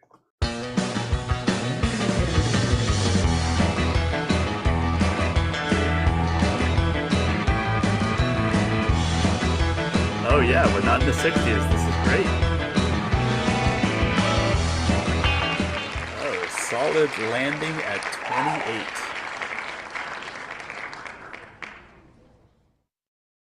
28. So let's see. Let's see who our winner is at 28.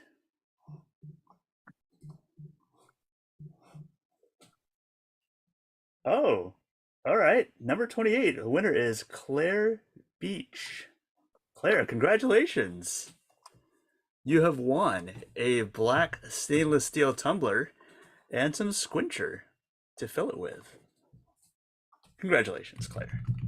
All right, let's spin for another one. Share screen. Yeah, getting faster, getting faster. All right, let's spin for another one.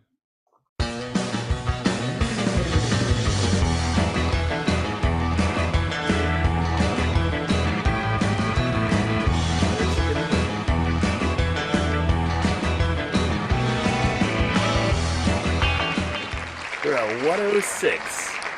Number 106. I feel like I'm calling out for bingo in here. Number 106. Let's see who we got. And this is for some H2Go bottles and, of course, some Sqwincher. And we have a winner. This is for Tina Hapienko. Tina, congratulations. You win the H2Go bottles from Sqwincher. Woohoo! Congratulations. Good. Yeah, get your favorite flavor in there. I do see a lot of grape, not just on the chat, but fruit punch I think is the most popular. I love the fruit punch stuff. Yeah. Lemon, I think, is my number 2. I'm lemonade. I like lemon lime and lemonade, but watermelon, you throw a good watermelon in there. That's like the unicorn flavor. It's tough to find it. Actually, Bubba, what's your favorite flavor? I don't know that I've ever asked you that. You know, lemon. I'm in the quick stick. Yeah, I'm partial to lemon lime, and one of our newest flavors, I call it the Arnold Palmer, but the lemonade tea. It's pretty good. Lemonade tea. What's that? Yeah, I mean, you can't get it, but it's good. Well, that's helpful. Good marketing, Bubba. Lemonade. This is lemonade. I'm gonna have that today. Has anybody ever tried mixing flavors? That would be fun. My kids. Sqwincher mixology class with different flavors of Sqwincher. Yeah, we actually do. There's an influencer that takes them and puts lemonade, and I think the fruit punch in Sierra Mist and carbonates it for a refresher. That's Scott.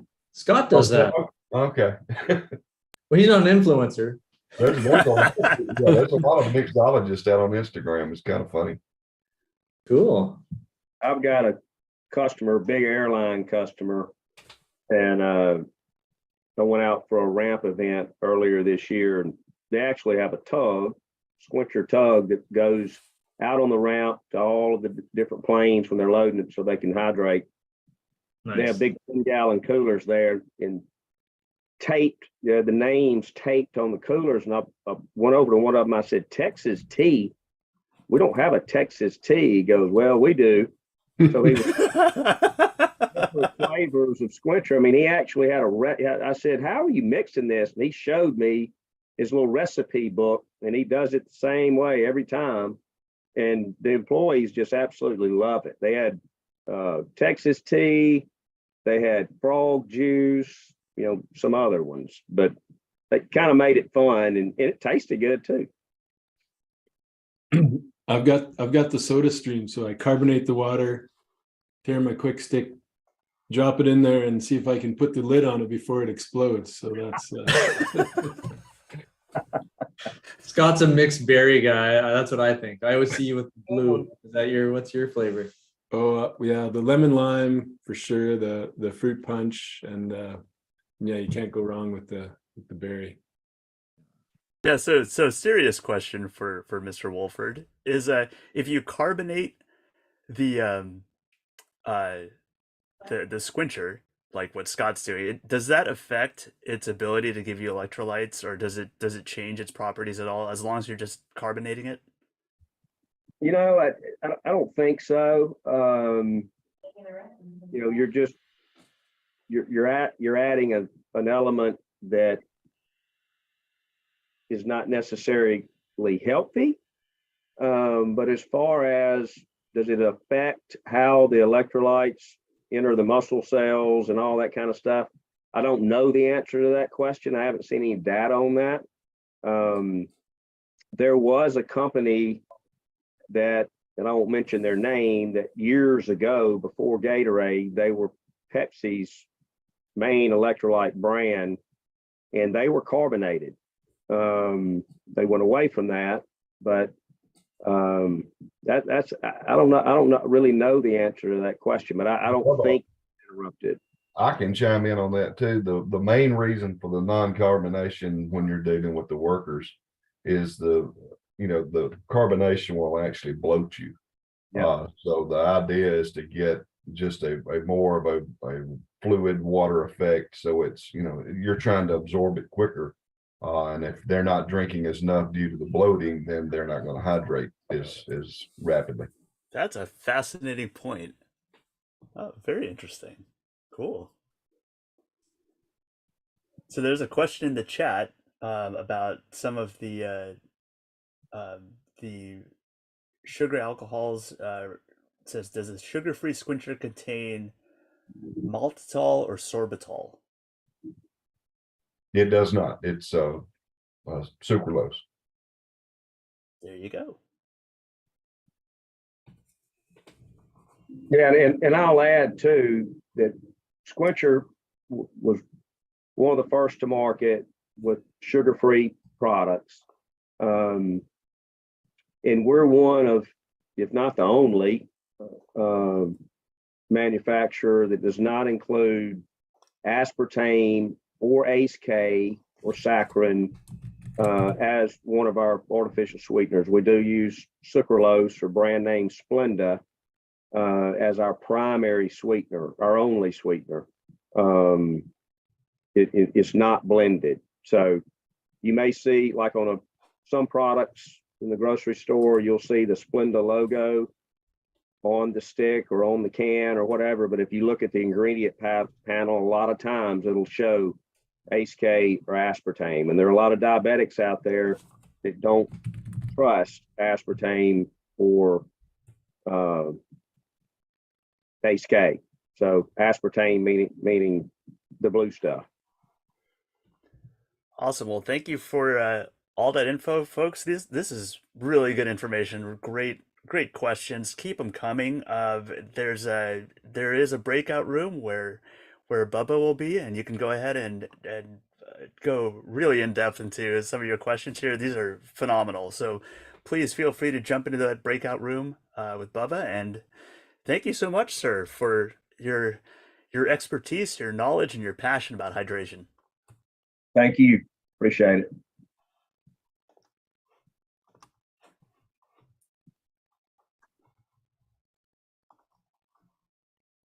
Okay, 2 things I've learned. Do not carbonate my electrolyte drinks, and do not eat earplugs. Lessons learned. Has the eating earplugs thing always been a rule, or is that just a new rule? Yeah, I think it's new. Okay, good, because past me is concerned. But the multicolored ones taste so delicious. Don't they though? Especially when dipped in sriracha. Especially when you roll them in some Sqwincher.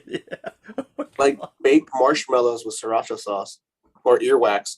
It's like a peep, but different. Yeah, it's like those, those Harry Potter jelly beans, but ear pods instead. It's exactly like the Birdie Bots beans. Well, don't forget that to get into the breakout rooms, I believe there's an icon at the bottom of the screen that says breakout rooms, and you can select the room that you would like to get into. They will be open all day, so you can go ahead and just pop in there and then pop out as needed. If you're having problems getting into that, feel free to DM Tamara.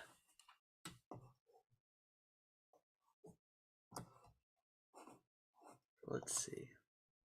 Oh my. A man that needs no introduction, but I'm going to give him one anyway. No pressure. No pressure. Yeah. A lot of pressure, actually.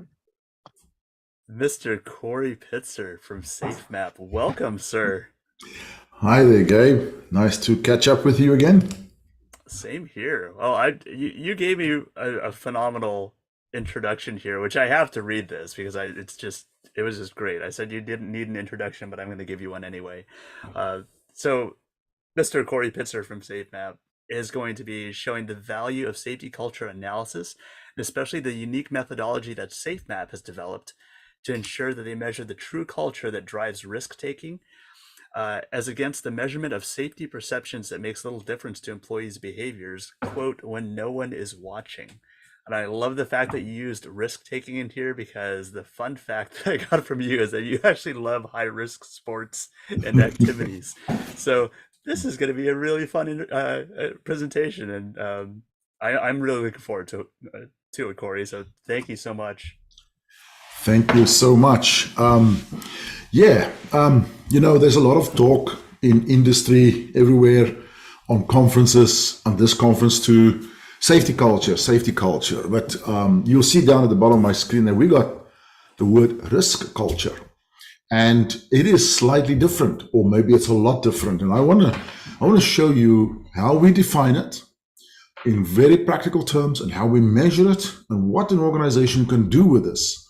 So our whole idea of Prisma is about unpacking, creating the split of the white light into the various colors of what culture is. And this is what Prisma stands for. It's the psychological readiness index. I'll talk about this. It's about the strength of culture, the maturity, and the alignment. So that's what the background of Prisma is. Now, what is it about the measurement? Measuring safety culture and measuring risk culture, how different is it?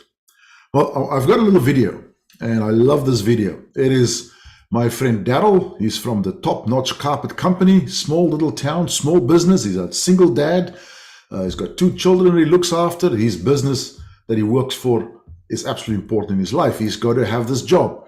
And his boss said to him always from the start, hey, the customer is king in our business. And then the customer arrived one day. She's the mayor of the town. And she said, we need carpets in our house before Saturday night. It's Wednesday. And if you can put it in before Saturday night, you're going to be getting my recommendations. We have a party for our little princess. Starting at 7, you have to be finished by 5. Well, it's Saturday night, he starts the job. He does all the top things, that top-notch does, policy, JSAs, PPEs, everything. This is the safety culture stuff that he's doing.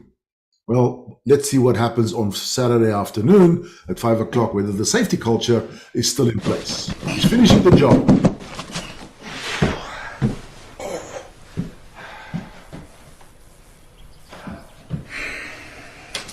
She's going to walk in any moment to inspect the work.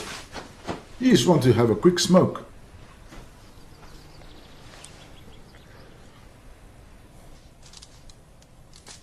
Now, what is important, very important, is which one will win, the safety culture or the risk culture? What he should do is the safety culture. He should lift the carpet up, take it out, tell the lady, hey, it's a problem, and the party is not going to happen. The risk culture is what will Daryl do. If he does that, the safety culture and the risk culture is the same. Well, let's see what he does.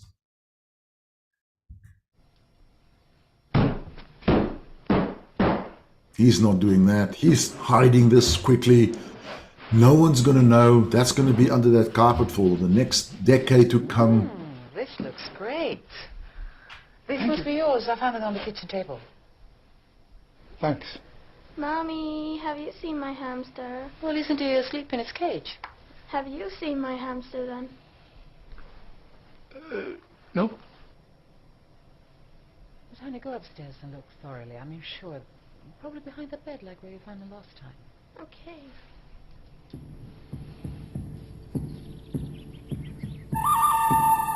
So there's the outcome. And this is the difference between safety culture and risk culture. What we will do, what we tell people we'll do, the right things to do. And if we'd given him a questionnaire to fill out about safety culture, what would that questionnaire would have looked like? What would he have answered? He would have said all the right things because he's not going to upset his boss. Now, this is where the science of surveys come into play. And a quick scientific background, Daniel Kahneman identified the thinking modes of the human being. He said humans are thinking most of the time in the fast thinking mode. It's in emotional thinking. It's very common. And then there's the slow, deliberate thinking, the rational thinking. And risk-taking happens in the fast thinking mode. Compliance happens in the slow thinking mode, what they tell people, that's the visible part of it. And when somebody's watching, what people do when no one's watching, what they won't tell you, that's the fast thinking mode. That's risk culture. Now, we got to be able to measure that. And this is important. Here's a worker. He is now busy with his job. He sees a rag in the conveyor belt to his right. And the slow thinking mode says, well, go and do a lockout, tag out. You're going to find the switch. You're going to stop the conveyor belt and you're going to take it out. No, maybe he's doing that. The fast thinking mode is going to quickly reach out and he grabs that rag and he pulls it out. He's done it many times before. No one's ever seen him doing that. Nothing's ever gone wrong. And this is critical. This is very important. What do we measure when we give people a questionnaire with a Likert scale on it? And now we ask people to answer questions like formal safety audits at regular intervals are a normal part of our business. What has that got to do with what he's going to do next? The extent to which people feel that there's off-the-job safety programs, how often there are safety meetings in the company. These are typical statements in the safety culture survey. It's got nothing to do with what goes on in his mind right now. And when we fill out these questionnaires, there's all kinds of ideal responses that people want to give you because they know what you want to know. They will configure that response so they tell you what you want to hear. Or some people have a tendency, because they've got time to think about this, some people agree with most statements. Some people tend to disagree with most statements. They're just that way inclined. Most people sit in the middle. They don't want to offend anybody, so they just mark it down the middle. And then there's a lot of problems with safety culture surveys. Those in charge, this is a statement, those in charge of safety have the authority to make the changes they have identified as necessary. And it looks like, okay, well, I can answer that, agree or disagree. Well, what are you agreeing to? Because there are actually 6 different things we've slapped into that statement. Those in charge of safety, the authority to make changes, have identified it to be necessary. And different people will respond to different parts of that statement. So people, we call the simple reading error. We cannot rely on this kind of analysis to say to people, we're going to measure safety culture, because we're not measuring what goes on in their heads, really goes on in their heads. So in Safemap, and this is very, very important, we've developed a technology, and we've developed this technology 30 years ago. And it is designed to eliminate all these mistakes. The first one we call Prisma EARS. And EARS is Electronic Audience Response Systems. People in an organization come into a venue in small groups, up to 30 at a time. There's a facilitator there with a laptop. Everybody gets an electronic transmitter, a clicker, and people allocate themselves to a job level, to a department on the keypad. Then after that, they simply listen to statements that the facilitator make, and I'll show you in a moment how it works. And they simply press the button on the statements they agree with. They hide the buttons away. No one knows who says what. Completely anonymous. And there's no time to think. This is measuring intuitive responses. On the other side, it's not always practical to do this. This is our ideal system. On the other side, we have the Prisma web system. We do have a survey on the webs, like most others have, but ours are different. I'll show you why ours are different. And in the middle, we have what we call Prisma Voice. So let me show you how Prisma Web and Prisma Voice works. People would get on a QR code or a link through a computer, through their email, but ideally through a QR code. They actually open their survey, they select their language, many languages, they select their job level, their workplace, their department, etc. And then they see these statements appear on a screen. One statement with no scale. And there's a timer. You can see a timer running out there in a moment. This timer quickly tells them, and they get the instructions, you've got to answer this quickly before the statement runs out and the next one moves in. And they only have one choice again. Either they agree or they pass. They just agree or pass. And this is what it looks like. In our workplaces, we are poorly protected from being injured. So the timer runs out, I agree with that. Or they can click pass. This company if they don't has a agree. clear policy that safety is important. And then the questions come through one after the other, and you'll see these statements are very simple, straightforward statements, not complicated in any shape or form. With this, we have been able to avoid results gaming, ideal answers.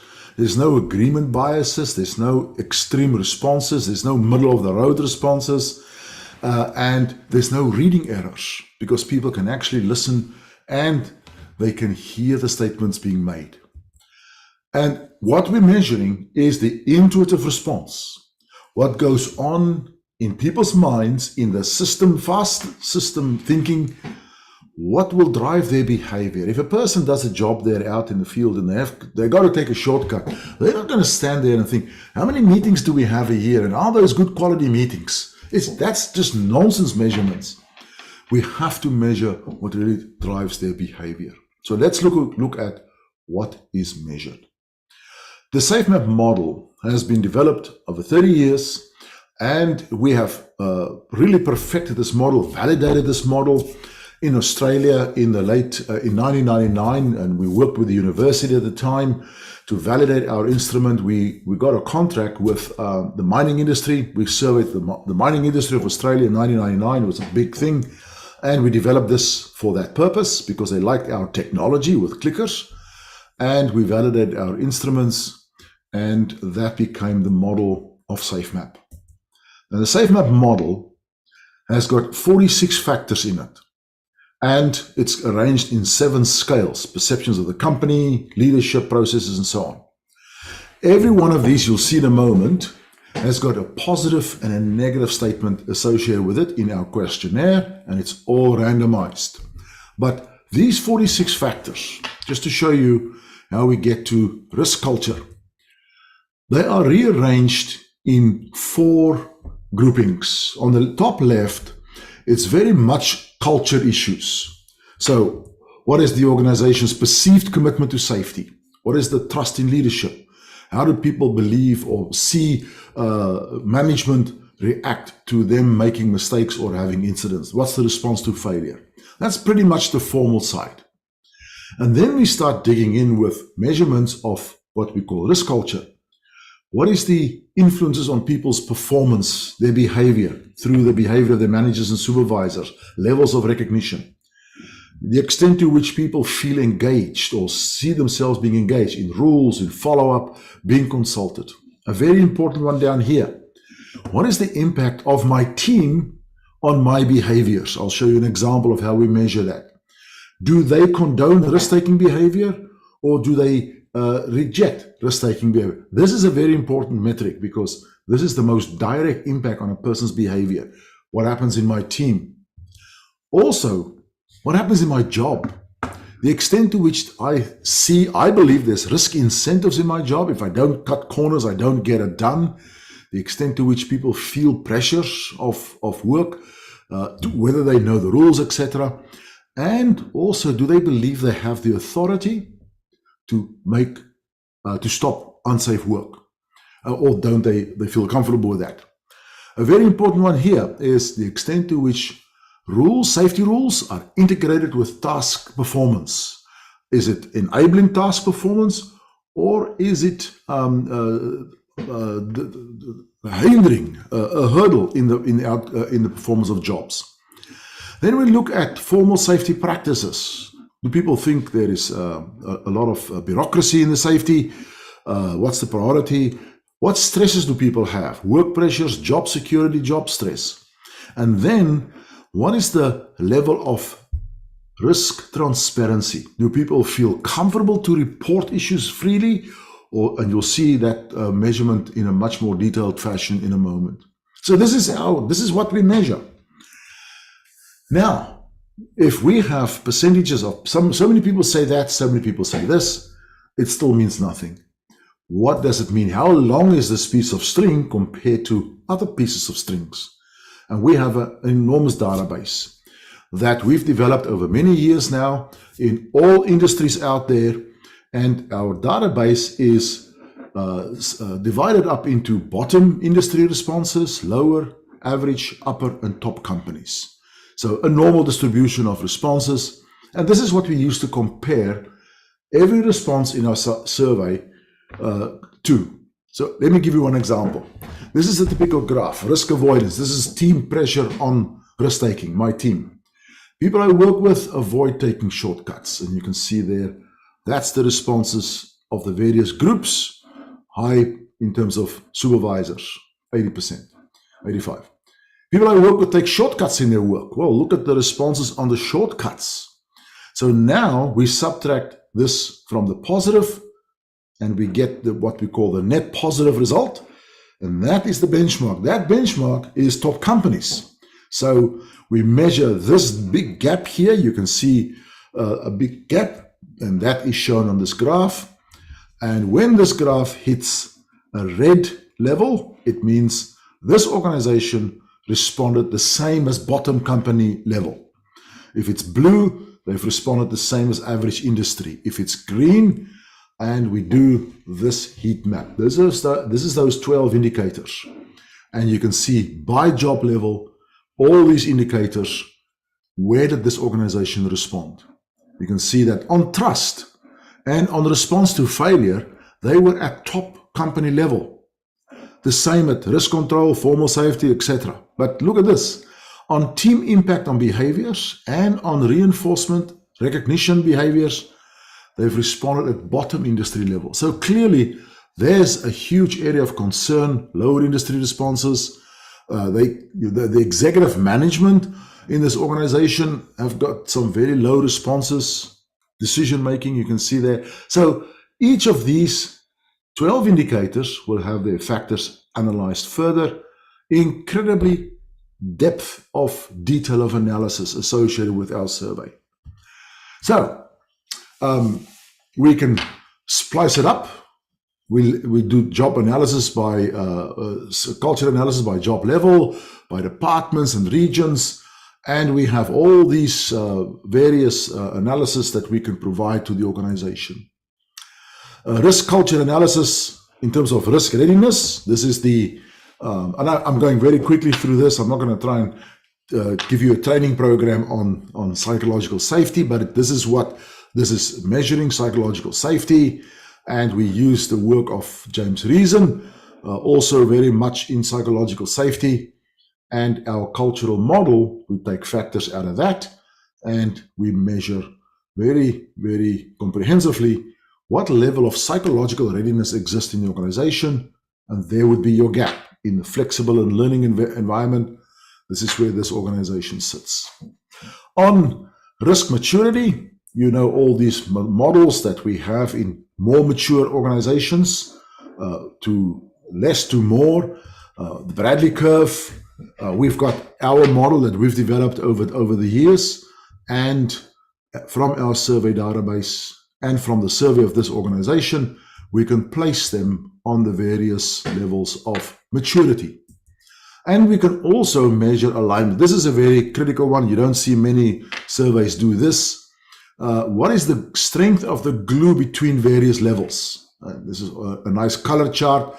This is top companies. You can see there's an extensive agreement between operators, contractors, supervisors, job levels on response patterns. So you can see 76% alignment. This particular company, 45% glue alignment. The middle managers are very dissimilar.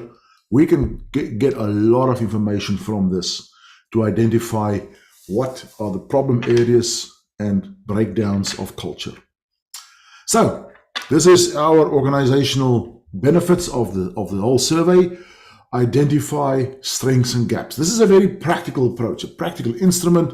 We're not doing an academic exercise and trying to prove how clever we are. We are trying to give you information that allows you to change this culture for the better. We have a database, a global one.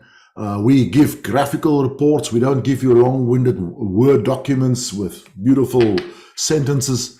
It's a video report with graphical format.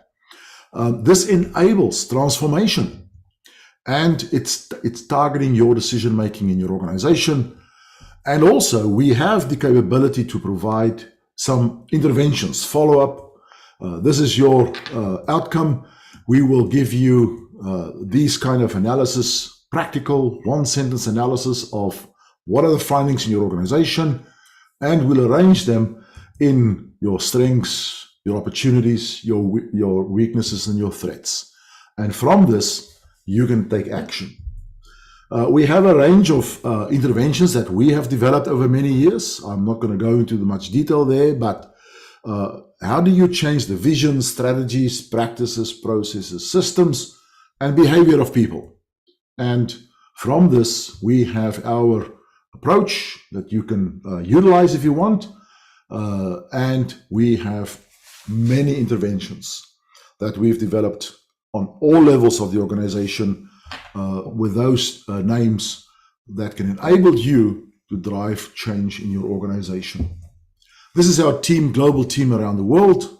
And these are typical companies that participated with us in various kinds of surveys and analyses, and some very well-known organizations. Here's an example of Southern Company. This is the CEO. She was the COO of Southern Company, who owns Southern Gas. And this is Kim Green. And this was her account after they've engaged Safemap to help them with cultural shift in their organization. All right, now you've heard a lot over the last couple of days about Southern's safety journey. We are transforming. We may not even know everything that we need to know and be making that complete transformation in exactly the right way, but we knew we needed more assistance and more knowledge. And I'm thankful the rest of our safety team for putting together a process and saying the first thing we really need to do is understand our safety culture. And they reviewed the expertise and experiences of several groups, and we ended up hiring Safemap, who has changed our world. And we had actually just sort of executed an employee survey last fall, and over 25,000 of our employees. So that was terrific. People care. People wanted to weigh in. People wanted to be heard. We changed our entire pay structure around. And in fact, the pay goal this year for Southern is that all of its executives will go through a training process with Corrie Pitzer and his team. And that has been remarkable.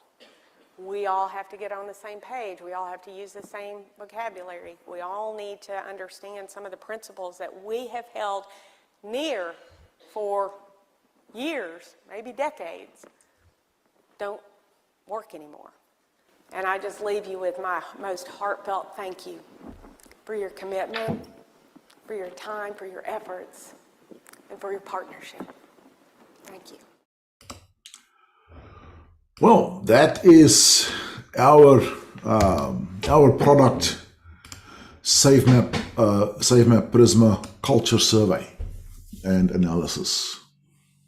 That is awesome. Corrie, thank you so much. That's a lot of information. I also appreciate that a lot of it was in a graphic format, so it's easy to digest and implement. So yeah, thank you so much. And again, for everybody,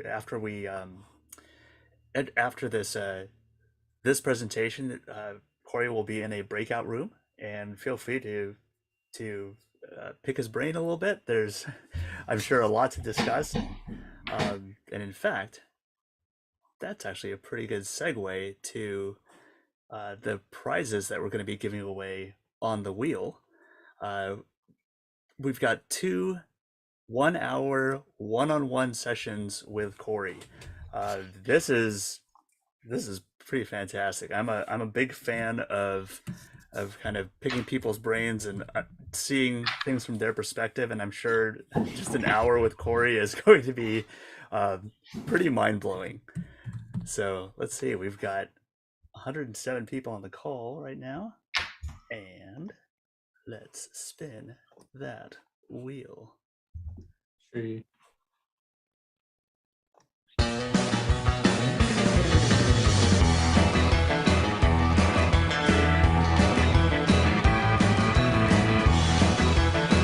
Are you kidding me? We're back in the 60s.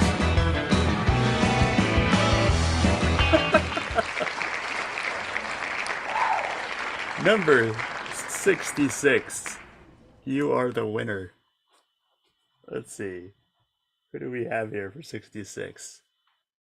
It's easy. Karma's getting Gabe. I like this.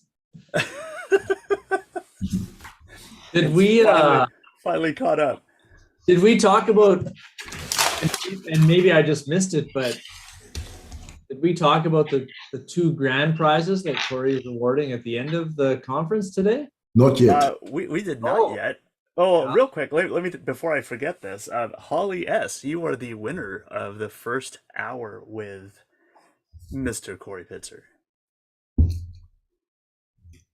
So yeah, Jamie, you want to talk a little bit about the grand prize that is 2. So we've got our grand prizes, and Corrie is graciously donating two safety culture surveys. So there's 2 of them, so I'll just talk about each one. But you go out on site, and Corrie, I'll bastardize it, but Corrie can fix it up after I say the wrong words. But get out on site, the safety culture survey, each one is worth $30,000. And again, you saw the list of companies that have done these and transformed their organizations. So we will be spinning the wheel at 4:45 Central.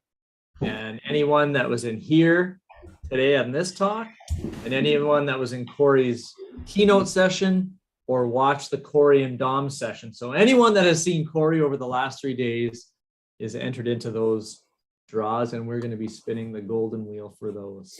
Corrie, what did I? How did I screw that up?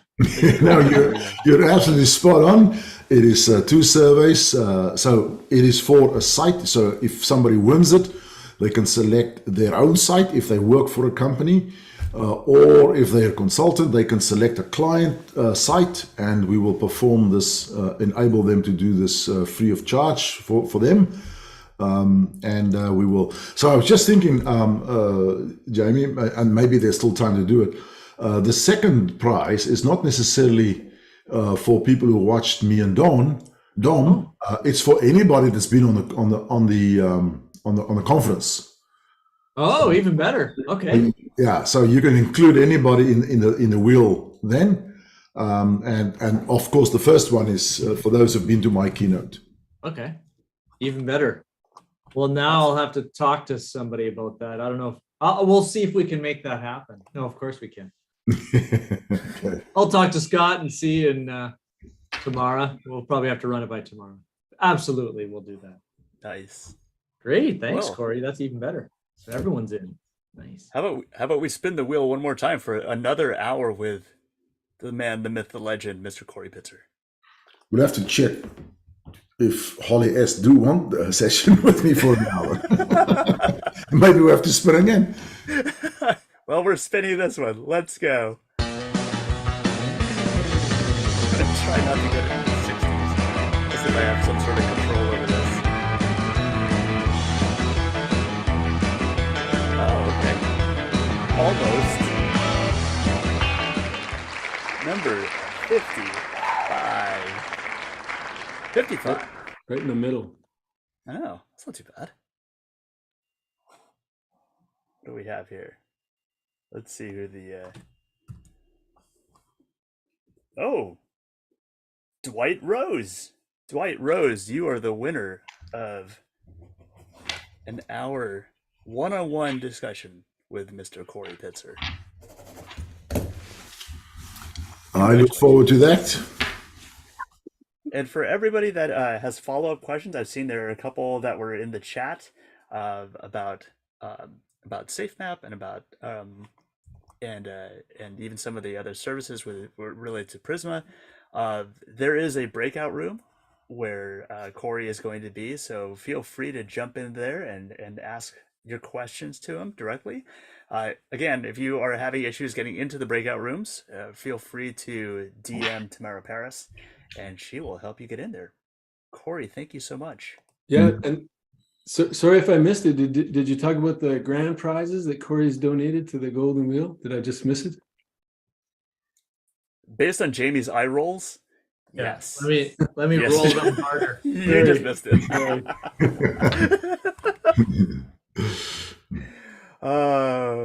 Okay, is no going problem. swimmingly. We'll cut that part out of the live stream, right? Yeah, I'm glad everyone was here to witness that, Scott. Now We'll fix everyone it in knows post. my daily trials and tribulations. Is this what it's like working with Scott? And Scott, is this what it's like working with Jamie? I was just gonna say that it's kind of a yin and a yang thing. He has to put up with me, so you know. Equal amount of eye rolling going on. At least we don't have to put up with Gabe. Yeah. What's that? I said, at least we don't have to put up with Gabe on a daily basis. So that's Just for today. Yeah, thank God. I'm just kidding. You're doing great, by the way. Yeah, great work. Yeah. Narrator voice. This is the day that Gabe got fired. Give Gabe a shout out in the chat there if you like what he's doing. Yeah, I was just gonna say we'll vote. Should we keep Gabe around for like the second half of the day, maybe? Do I get voted off the island? Yeah, we'll get you voted off.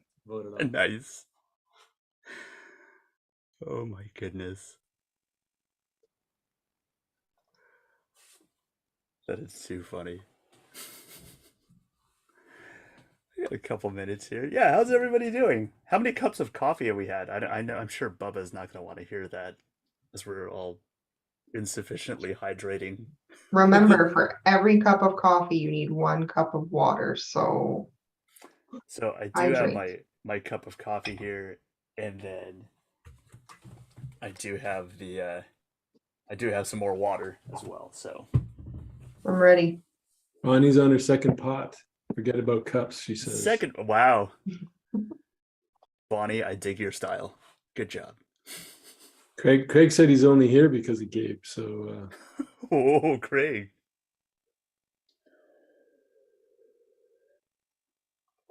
It is almost all water.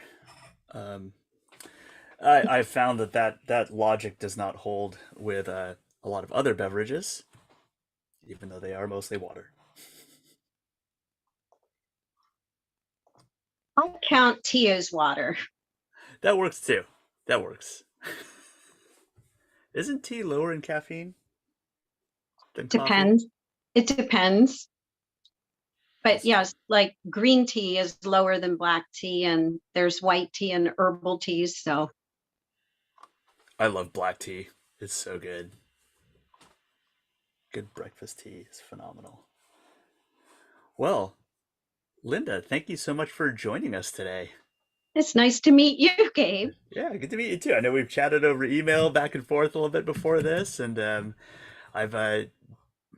you've given me a couple bits and pieces for an intro here. I'm really fascinated with what you're doing with Sterilab, so I'll give a little bit of an introduction to you here and some talking points that you had sent me. So we're going to see I believe, a product demonstration, live product demonstration of airborne pathogen surveillance, all the way from the sample collection to an on-site PCR test. So it looks like it's a pretty simple to use solution, 5 minutes of hands-on time, and then you get some pretty valuable information about your indoor air. So this is going to be neat. We'll get to see the demo actually live. I asked all of our presenters for some fun facts about them, and something that was kind of fun about Linda is that on the day that when she was born, you were actually on the front page of the Newsday newspaper. That's pretty cool. Yeah. Awesome. That was pretty cool. I guess it was momentous. So just to give a little background on that I'll tell you about the cheat, but the day I was born, my dad was serving in the army in Japan, and he came back to the US so that I could be born in the US, but those planes weren't well pressurized. And so my mom went into labor early. And when she got to the hospital, her sister and her husband were in her husband was in the waiting room. And it turns out that my aunt was giving birth to my first cousin at the same time in the same hospital. So we were on the front page of the newspaper as twin cousins. That is amazing. Well, that's pretty cool. That's a little aside, but yeah. Yeah, that's awesome. Well, Linda, thank you once again, and the floor is yours. Well, thank you so much. So I'm Linda Nishimoto with Sterilab Solutions, and I'm coming to you live from Sunnyvale, California, in the heart of Silicon Valley. So it's still morning here. I've had 2 cups of coffee, so hopefully I won't talk too fast. And what I'm going to be talking about today is airborne pathogen surveillance. And for those of you who missed the airborne pathogen surveillance panel discussion, it was really great on Tuesday. So hopefully if you missed that, you can watch that back. And I would like to start out with explaining what that is, because it's a mouthful and not everybody's familiar with that.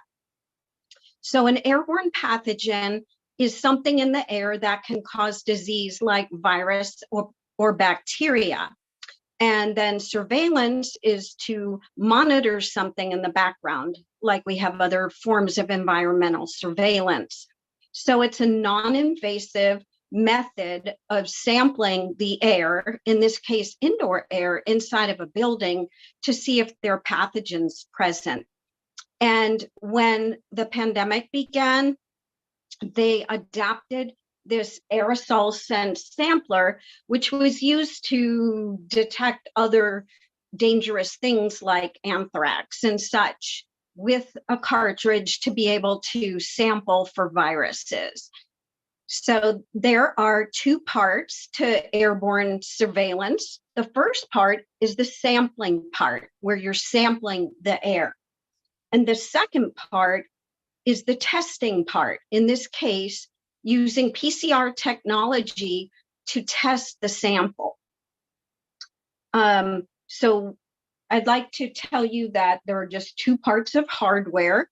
That's the aerosol sense sampler, and this is called the Renvo test dock. And then there are some consumable pieces that are used to perform the actual sampling and tests. So this sampler, which you can see, it's about the size of a toaster oven, and it is light enough, 26 pounds, that you can take it from one location to another. It draws 200 liters per minute of air through it so that you get a really good sample. And the length of sampling time is 2 to 12 hours, depending on the size of your room, the kind of activities going in there, the number of air changes. So the higher the air change, the longer you'd want to sample because the air would be diluted. So the best practices are to put the sampler in a high traffic area or areas where there's high risk, like people are exerting, not wearing masks, like in a cafeteria, could be in a conference room, and sample, and then identify. The best practice would be, if you do get a positive, to determine what you're going to do next with that data, be it offering testing or putting masking or other mitigation measures in place. So some people do use one sampler, sample one area for 4 hours or so, and it may be on a mobile cart, or they move it and then sample a second location in the same day. The second part is this Renvo PCR dock, which actually performs a PCR test. The traditional lab-based PCR tests that you would send a sample involve many steps of extraction and amplification, et cetera. And all of that happens inside of this little dock. I'm not sure if anyone's been tested in the airport with like the Abbott ID Now. So originally the samples were sent to a PCR lab, and then the technology advanced to be able to do a PCR test with 15 or 30-minute turnaround time that had similar sensitivity and specificity to a lab-based PCR. So that's the hardware. Also, with every dock, we provide, with every test dock, we provide this stand where you perform the actual test. Now I'll share a little bit. We'll go on to the consumables. The first piece is an aerosol sense sample cartridge. And it's just a plastic syringe, but it has a cap. And if you can see, there is a pink, they call this substrate inside, which is like a foam type of material that traps the viruses as the air flows through the sampler. So I'm going to show you how the first step of sampling. First of all, I'm going to turn it on. And once we get this going and do this, the fan goes on, it gets a little noisy, so the rest of the part will be kind of virtual. There's a place to put the cap. It just screws on inside. And you can see there's a port here. That's where this sample cartridge screws in. And it's so simple. My boss says it's like screwing in a light bulb. Basically, you have to just turn it twice until it has resistance. And then you push the plunger so that that substrate goes inside of the airflow. And that's it. Then you close the door and you would lock it. You can see the yellow light comes on. In a couple seconds, It's turned green, which means that the cartridge is inserted properly, and then the fan will kick on. It whirls up and then, settles down. So that's the sampling piece of it. Whoops, that wouldn't be good. So we're gonna pretend that your sampling is done. And I'm gonna show you the other part of the consumables, which is the, sorry, the light went out, the test itself. The first piece is the Renvo test cassettes. Excuse me. They come in a box of 25. And that's about a month's supply if you're doing one a day, or you may need 2 boxes. And everything you need to perform the test is inside the box. First of all, there's a vial of buffer. And then there are pouches with the Renvo test cassette. And I'll open it up and show you there's a micro pipette inside. Also, what's needed is a plastic adapter. This is the adapter piece, and it's just used to screw the cartridge in. One thing that I forgot to do with my cartridge, which I should have done first, was label it. Before you insert it, you would put the date and the time on the sampler cartridge. So now that I have this sample, you have two options. You cap it, and at this point, you either could send it, as it was traditionally done, to a PCR lab to have it tested for COVID, or it can also be tested for other viruses if that PCR lab does it. But the advance in the technology was the Renvo doc, which provides you 30-minute results after a 5-minute process to get the virus ready for testing. We were instrumental in testing the samples. They came to our lab. We have a PCR lab in Los Angeles area, but we were very instrumental in suggesting that the on-site results were so much more meaningful, because if you had to send a sample to a lab, it took the time to ship there and then be tested and get the results. It could be a few days. Versus if you have the results and know whether there's virus in your air or not, you can take action right away by offering the testing or recommending masks. So once you have the cartridge, there's a process where you need to, it would be called elution, where you need to get the virus from that substrate in here into a liquid that gets transferred into the test dock. Now I'm going to plug the test dock in.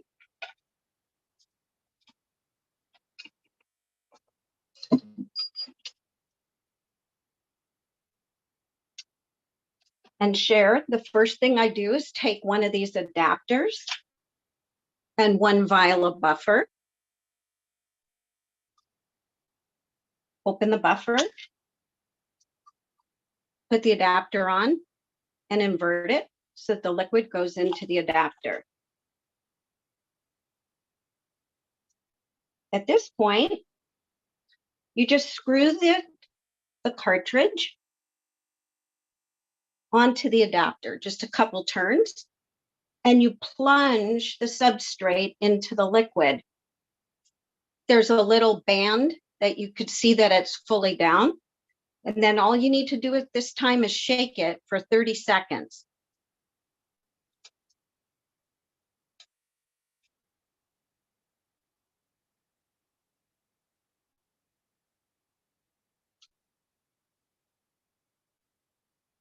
This is where the stand comes in handy. It fits in there and it's very simple. Now, I'm not sure if you'll be able to see this, but it's so nice. The Renvo doc tells you everything that you need to do. So it says dock ready, insert cassette. So I'm going to open it up. And I'm going to open a test cassette.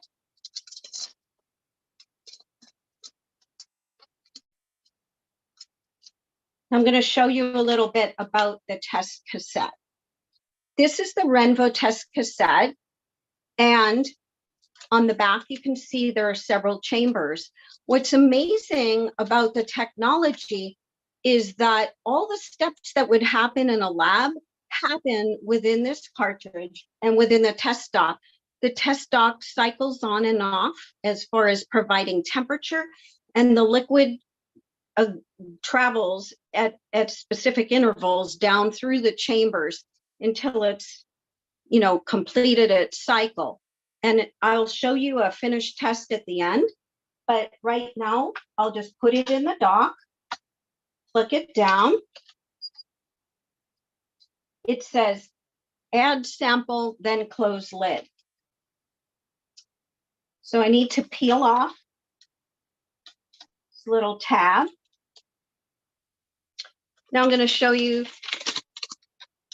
the piece that you need in order to transfer some of the liquid into the test cassette. And that's the last step. Step is taking some of this buffer, a very small amount, and getting it into the test cassette. This little sample micropipette, it's called, is kind of like a turkey baster. And all you do is push it into the bottom well, squeeze the bulb once, it draws liquid up into it, remove it,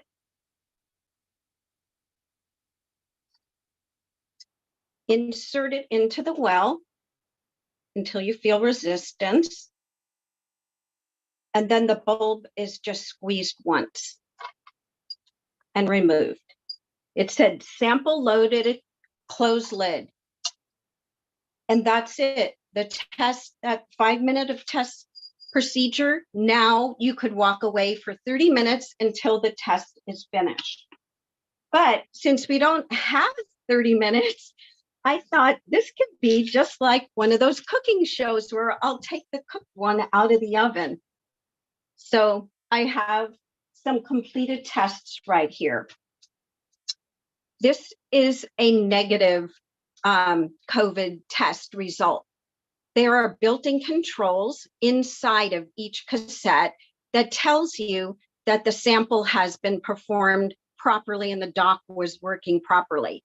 That's the C line for control. And in a negative test, you see no line at all at the T position. I don't know if you can hear it, but it whirls on and off. If it gets too noisy, I'll turn it off.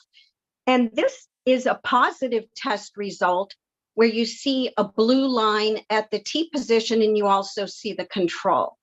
And that's it. You record your results, either positive or negative. It's a qualitative test telling you whether the virus is present or not present in the air during the time that you sample. And it is sensitive enough, like it can pick up just a few hundred virus particles in the air. Even though it looks like a rapid antigen and you have that simple blue line, a rapid antigen test takes over 100,000 virus particles in order to get a blue line. And that's the process as far as the test is concerned. At Sterilab Solutions, we know that starting up is always the most difficult part.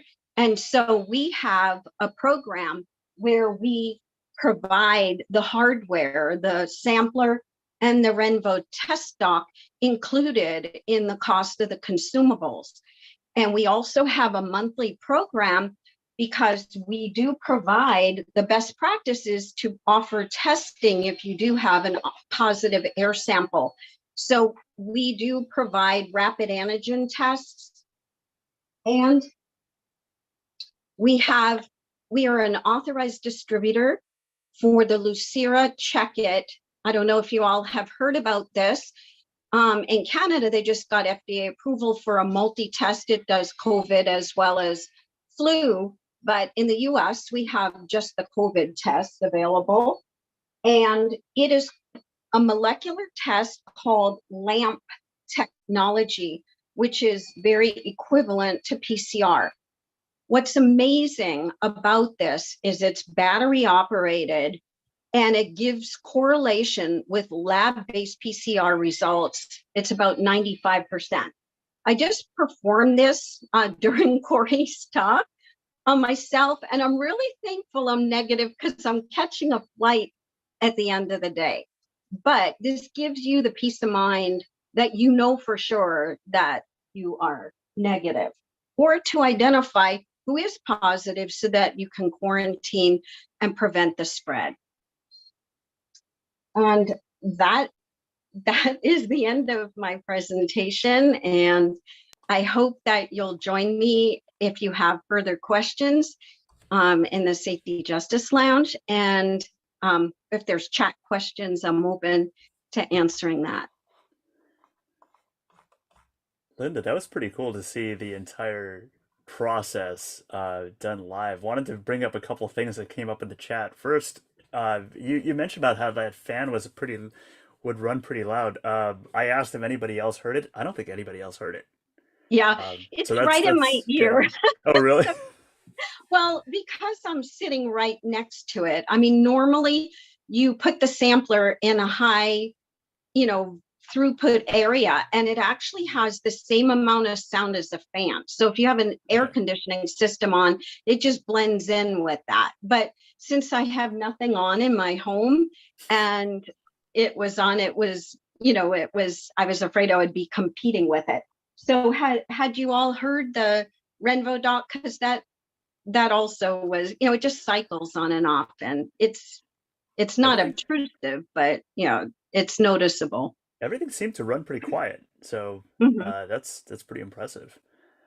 So I didn't add, these materials are manufactured by Thermo Fisher Scientific, and Sterilab is an authorized distributor of the aerosol sense sampler and Renvo products. That's awesome.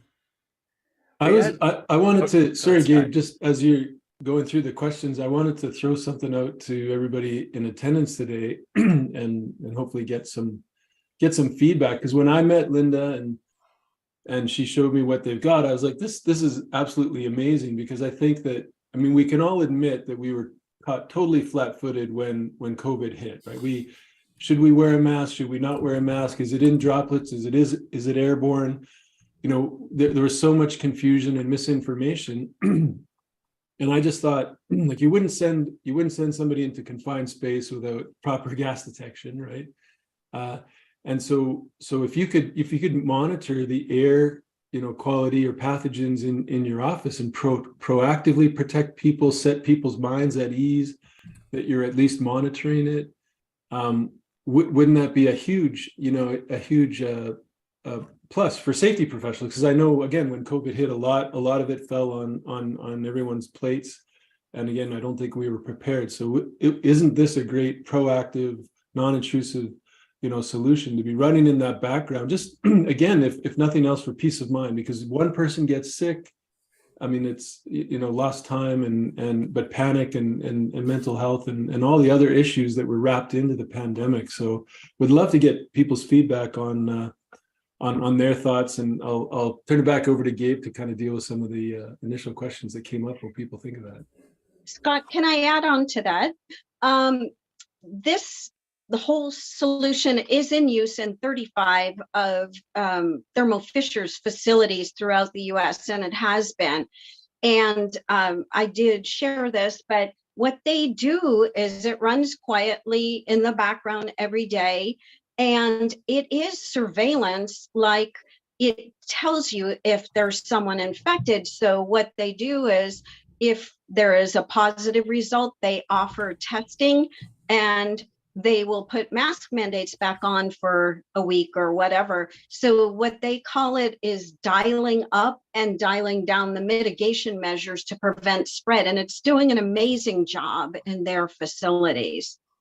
Yeah, I mean, I don't think anybody prefers to wear a mask, but if you knew that there was potential exposure, then you probably would be agreeable to, you know, wearing it in the workplace, right? And if you know it's being monitored, then maybe you're comfortable if other people are choosing not to wear a mask, right? And it just kind of relieves a lot of the issues and contention, I think, that arose through the pandemic, and again, you know, us just trying to figure out what we needed to do to keep ourselves and other people safe. So the other thing I like in it too is, I don't know if anyone has that exposure notice turned on their iPhone. I have the exposure notice turned on my phone.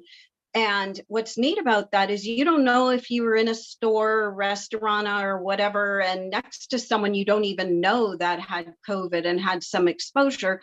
So once you know that you were exposed, you go and you get tested, or you wear a mask, or you may behave more cautiously.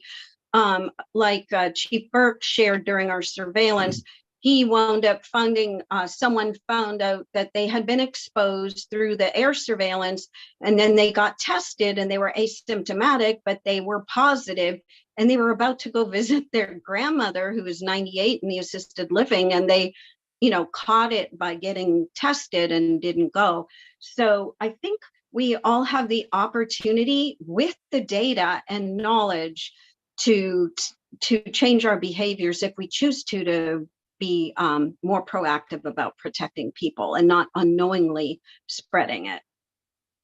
yeah, and I feel like it's almost an obligation, right, for safety, the safety industry to be looking at these things, and even if we're not wanting to talk about COVID-19 anymore, we should be talking about, you know, protecting in the future and the variants and whatever else may come, and hopefully nothing ever happens. But again, that's safety is you know, an ounce of prevention is 2 pounds of cure, right? So why wouldn't we look at this?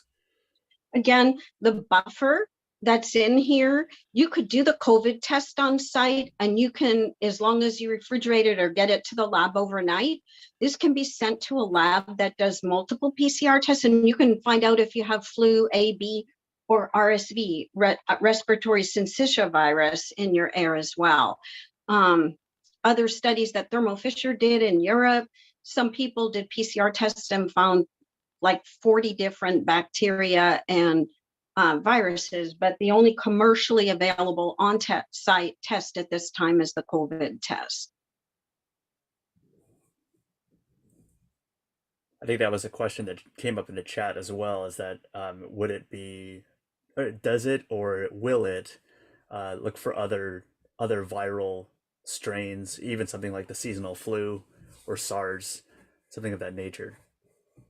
Again, a PCR lab could take the buffer, you know, or the sample itself. Like you could run a sample through the sampler and just send the dry cartridge to a lab, or if you wanted to get the COVID results and you extracted it, you know, at your site, and then send the buffer to the lab for those additional tests. But at this current time, Thermo Fisher does not have the flu or COVID combo available. Thermo Fisher manufactures a human clinical device similar to this called the Acula, which you may or may not have heard of. And they just launched flu tests for that. So, you know, I'm not privy to, you know, the timing or the availability, but the lab-based tests are still an option if you want to know about flu, which, as we're going into this flu season, same thing. If you knew there's flu in your building, people probably would want to mask up or wash their hands more often, all the good hygiene things. That's a great point. Awesome. Well, Linda, thank you once again for the demo, for showing us in real time how this actually works. It's not just a you know, a theoretical thing. You actually did the testing right the there. Whole thing. The whole shebang. So that's the coolest thing. Look, I'm dressed up I mean, best practices, if I knew I had a positive sample, I'd probably wear a mask and gloves, potential of that. But you don't need a lab degree. And since it's an environmental surveillance tool, there is no lab license. It doesn't need to be FDA approved. And you saw the steps. Anyone can do this. Even a high school student, could run this test. So, well, Even a hope to safety join. professional. What? So even a Yes, safety and professional. definitely. Yes, I'm sure there's more difficult tests you run than that, right? Once or twice. So again, if you have further questions, I'd love to talk to you in the Safety Justice Lounge. Awesome. Thank you. Thank Yeah, you for there- attending. Thank you for attending. And thank you for presenting, Linda. Looking forward to some of those discussions that that are going on in the breakout rooms.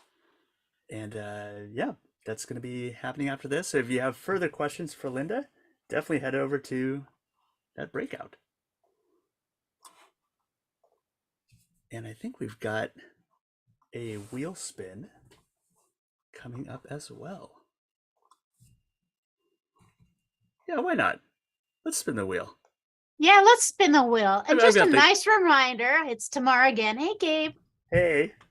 Just want to remind people that if you want to go into that Sterilab with Linda, just click on the join for Sterilab or hit me up in DM and I'll help you get there. Thank you for that reminder. And we've got a couple prizes on the wheel right now. So let's give it a little spin here. Oh, we've got 109. Yeah, let's see if I end up back in the 60s again. Let's go.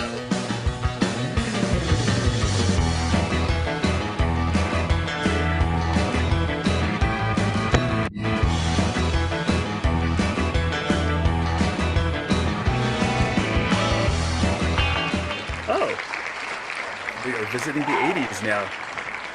Number 88 is our winner. This is for a National Association of Safety Professionals 1-year premium membership.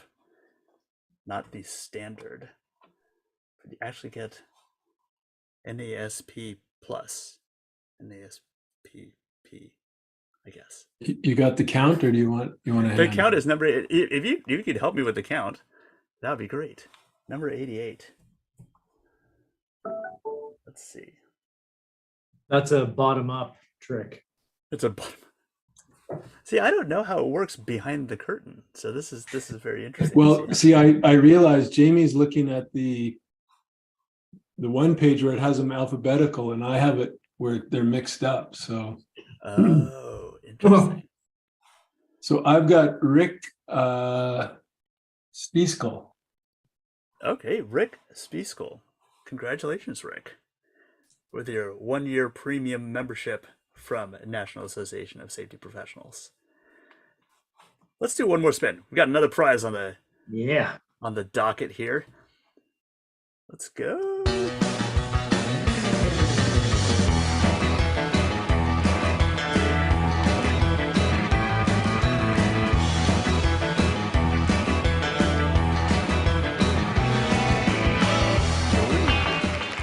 Number 28.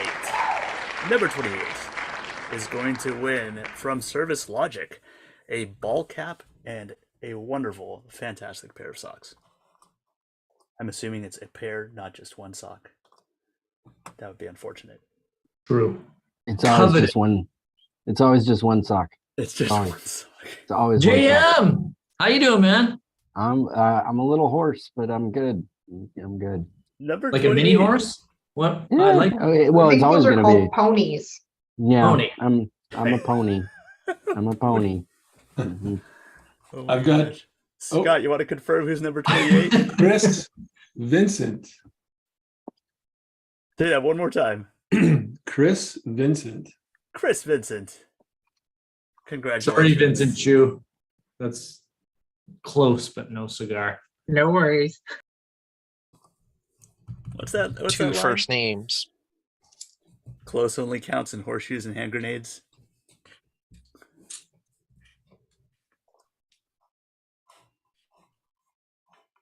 Sorry, Brooke. The wheel does not like. The wheel is a just wheel. The wheel is just. I don't know about that. It is. It's like neutral. It's like the universe Jamie itself. has the list alphabetized, so we keep getting all the 60s with the M name. Hey, that's Thanks, Scott, for Gabe. helping him out.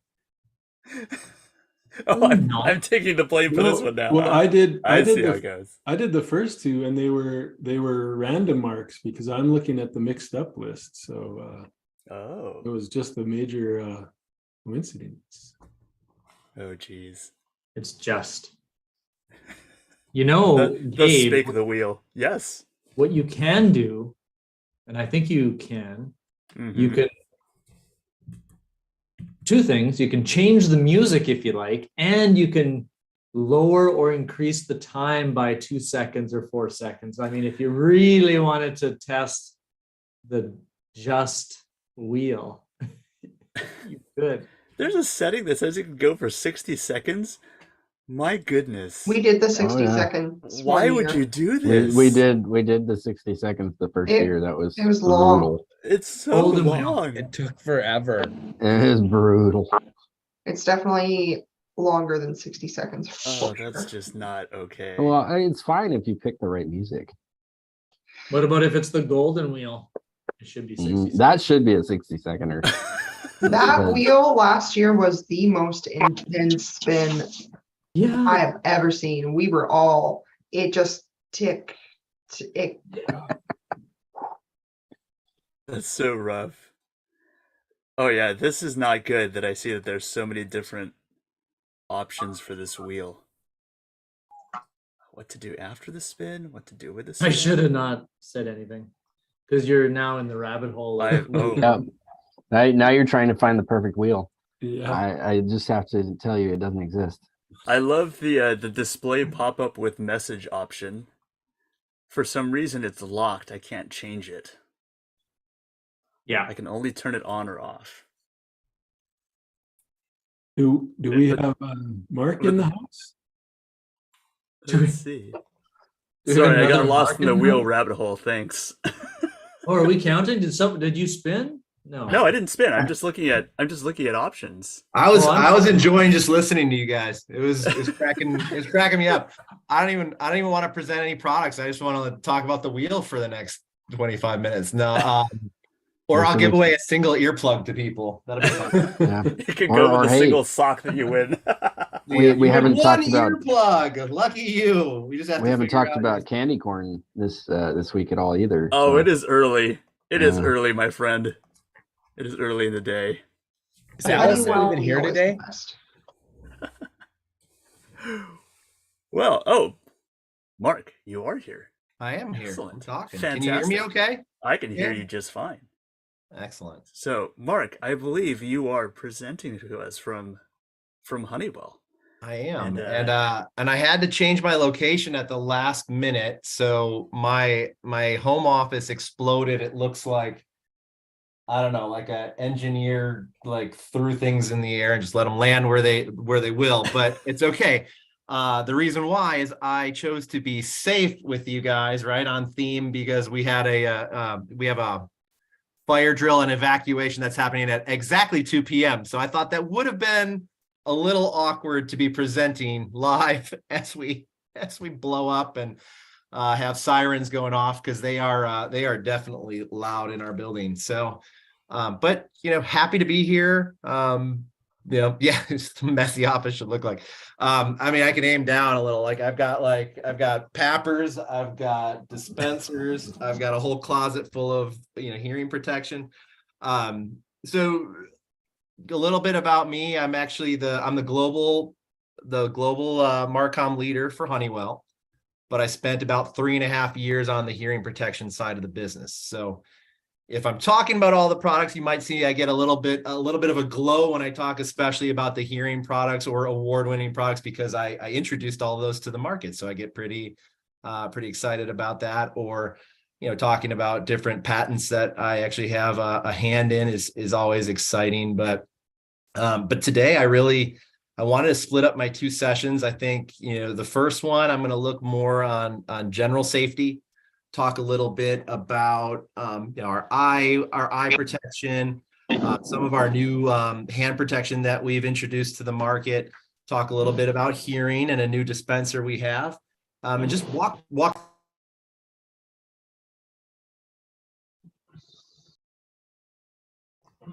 Mark, you went on mute for a second here. I didn't. I got told I was muted.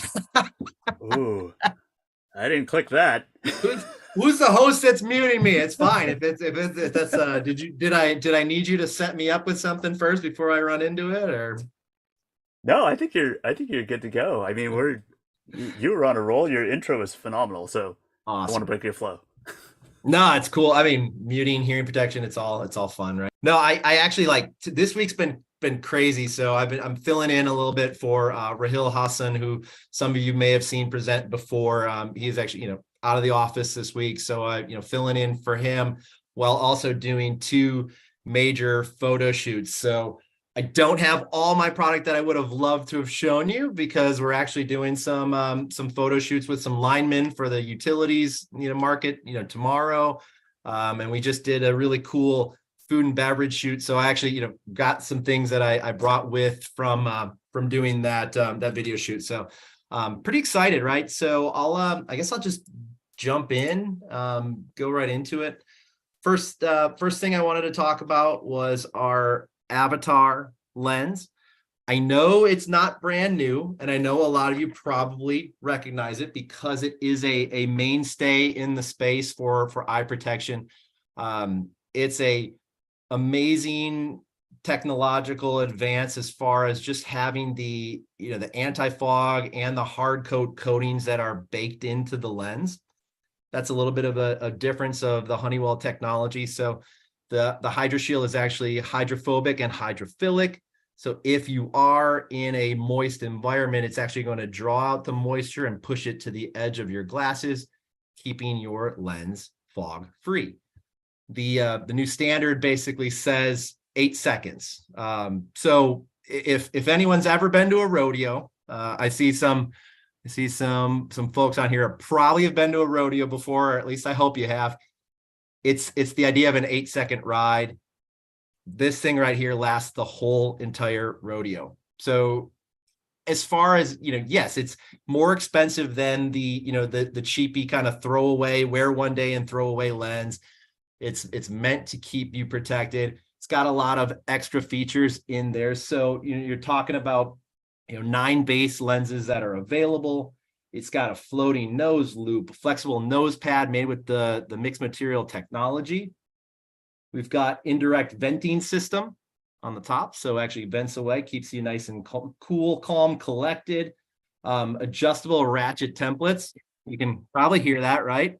So if you're welding something and you're using this under your face mask, you can actually angle it down to keep those sparks from getting into your eyes. Kind of a neat feature there. Not everyone just thinks comfort when they think of the ratchets, but has some other functionality there. Flexible temples, so it actually is nice and soft around your face. So it, just in general, comfort based, meant to fit a wider range of face shapes and sizes.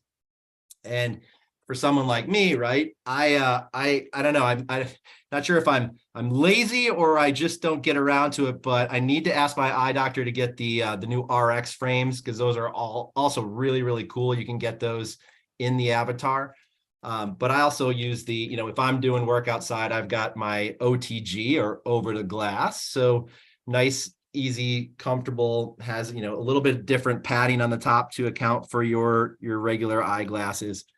Wire core temples, if you need to adjust around your frame, see how it's very flexible, allowing you to customize your fit, and a very light frame. So which it's appropriate. I'm reading the comments and it's going to make me laugh because I saw coming in blue. No, we've got red, we've got teal, we've got pretty much a lot of style options, right? I don't even know which one this one is right here. That one's a black frame. So we've got a lot of options. It makes it nice and easy. Does it come in purple? I hope so. Now I hope it does. I'm gonna have to check. B. Jansen.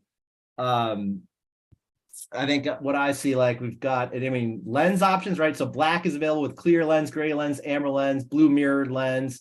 So it even has, like, if you're working outside in construction, there's a teal, a red, and a blue. And then even some of our newer products on our roadmap, we're actually investing in this style, in this frame, with some of the blue blocking technology. So if you're, working with a lot of blue light, a lot of a lot of computer screens, pardon me, it's really nice for eye fatigue. So safety mics with sparkles. All right, how have the rest of the presenters been dealing with all the fun comments? Because I'm enjoying it a little too much. I'm gonna laugh at it. Hey, welcome to the lounge. I think it's pretty cool. To next product, right? You'll have time, you can ask some questions. I'll try to be the expert on all things PPE, but next one I wanted to show was actually our Perfect Fit. So it's a nice polyurethane coated glove, has a little bit of a increased comfort factor due to being fiberglass free material. So, makes it nice and comfortable, has an increase in the dexterity in the lower gauges. So just, an overall, more comfortable multi-purpose glove. And as I said, we were just using this at a photo shoot, and we were doing food and beverage. So, processing material, everything from, handling the vegetables to moving to the cardboard, keeping everything nice and comfortable. Are the gloves good in the semi-trucking industry? Depends on what you're doing. If you're handling a lot of different types of materials, I mean, you're looking at, this one's just an A3 cut level, so it's not the highest cut level that we have. It actually goes all the way up to an A6. So, looking at, it's dipped, it's coated, has a nice grip. Really just depends on what you're using it for. Not necessarily meant for a wet environment like some of our other gloves are, but it is high breathability. Those ones are not the chemical resistance, or at least they're not intended to be that. That's more of a general use, all-purpose glove. Man, these are some great questions. I'm trying to get to them as quick as I can as I see them pop up. But that's a nice transition into, I saw the question about chemical. That's actually the next one I was going to show you. Before I do that, I will say the other cool feature inside the tag of the glove actually has a nice QR code. So anything that you have a question about, or you wanted to read about the certifications or what it's used for, click on that QR code, pop right up, nice and easy. Even more visible, this one's nice and big and on the front because this is meant to be for chemical environments. This is our Flextral glove, newer, right? It's you guys are making me laugh. I'm distracted, but I'm enjoying it. So this is a flexible nitrile. This one has the dual coating for extra grip. You can actually hear the grip. Yeah, scan and note. Who wants to scan it from the screen? I'll leave it right there for you. But it's incredibly handy, and as we're actually using it for more and more applications or testing with additional chemicals, that list is continuing to live and breathe on, right? So that's part of just the the enhancement of some of the things that you're going to see that are changing a little bit in some of our products. Can you ride a bull with it? Yes. Why not, right? But it does have good grip. I would actually put that to the test, or maybe a mechanical bull, because no one wants you to see you get gored. But it's a really cool product, newer on the scene, different, right? This one's got cut protection. That's an A3, so it's a little bit thicker. And then you have your standard 101, which is your regular Flextral, which obviously you can see non-coated and coated. Someone wants to see a goring. I've got some fun stories from back on the farm I could tell you about some bulls, but probably not on this call. We'll have to save that for another one. It's all good. I've seen it happen with a buffalo. Oh, Thanks, Holly. I've had to escape a bull. I'll tell you the story, right? If anything, I'll be memorable for you guys. If you don't remember the products, you'll remember me. So when I was about, I don't know, probably 11, we were on our family farm for Thanksgiving. And we were walking around a, kind of an L-shaped hallway, took the turn, and we thought the bull was out to pasture. We thought wrong. So my cousin and I, being all of 11 years old and scared out of our wits, all we could do was run, and we did not have time to get up and over the fence. So we had to slide under the fence. And if you can imagine what we were sliding in, it made for a really entertaining hosing off in the front yard in front of our entire family. So talking about bulls, I've come face to face with them. I have no desire to ever ride one in my entire life. But anyways, back to the presentation. Just last few notes on that Flextral glove. It's meant to be, like the 5 strengths in your hand. So if you think about, number 1, high chemical protection, reliable cut resistance, eating earplugs, enhanced grip and performance, right? A little bit of a super grip technology for enhanced wet and dry grip, greater dexterity, and superior comfort. A lot of the trends you'll see across everything that Honeywell does is our goal is to make it comfortable so that the workers are wearing it, make it perform so that they're being worn. Kind of the whole point of even that the anti-fog technology, when you're taking your glasses off and wiping them off because they're fogged, you're getting debris in your face, you're getting debris in your eyes, you're enhancing your risks, in numerous different ways. So that's really the point of what we're trying to do here from a manufacturing perspective. Speaking of, I don't want you to eat earplugs. They do look like candy quite often. And one of the things we used to do at our trade shows, if anyone remembers it, we used to have these big giant kind of candy looking dispensers that were there just to showcase the product. Kind of meant like, a nice little candy dish to see the bright, those high vis colors. And somebody actually went and tried to eat it thinking it was candy. And since then, we no longer put them in those unmarked displays. So, someone will be unsafe if you give them a chance to. Here's the next. There is always, yes, Holly, there is always one. So it's hard to get a full dispenser on the on the camera here, but long-lasting gummies, that's a good point. This is our antimicrobial protected earplug dispenser. It's based off of our previous design. So the loose earplugs, so the HL400 is our loose earplug dispenser, has, the newer design that we introduced in the middle of COVID actually was, the resins are impregnated with silver ions, so have antimicrobial properties, keep the surface a little bit cleaner than an unprotected surface. And you actually have that on this one as well, right in the catch tray. So where you're actually touching and reaching and putting in your hands, it has that built-in antimicrobial technology. So it's kind of a fun added feature that we realized we had to have with our dispensers. We needed to do that, and we needed to make sure that, if we could make it a little bit safer, we should be. So it actually switched out. So now all of our HL400 line of dispensers has that technology in it. You can see by the little badge right there, a little shiny there, but antimicrobial badge.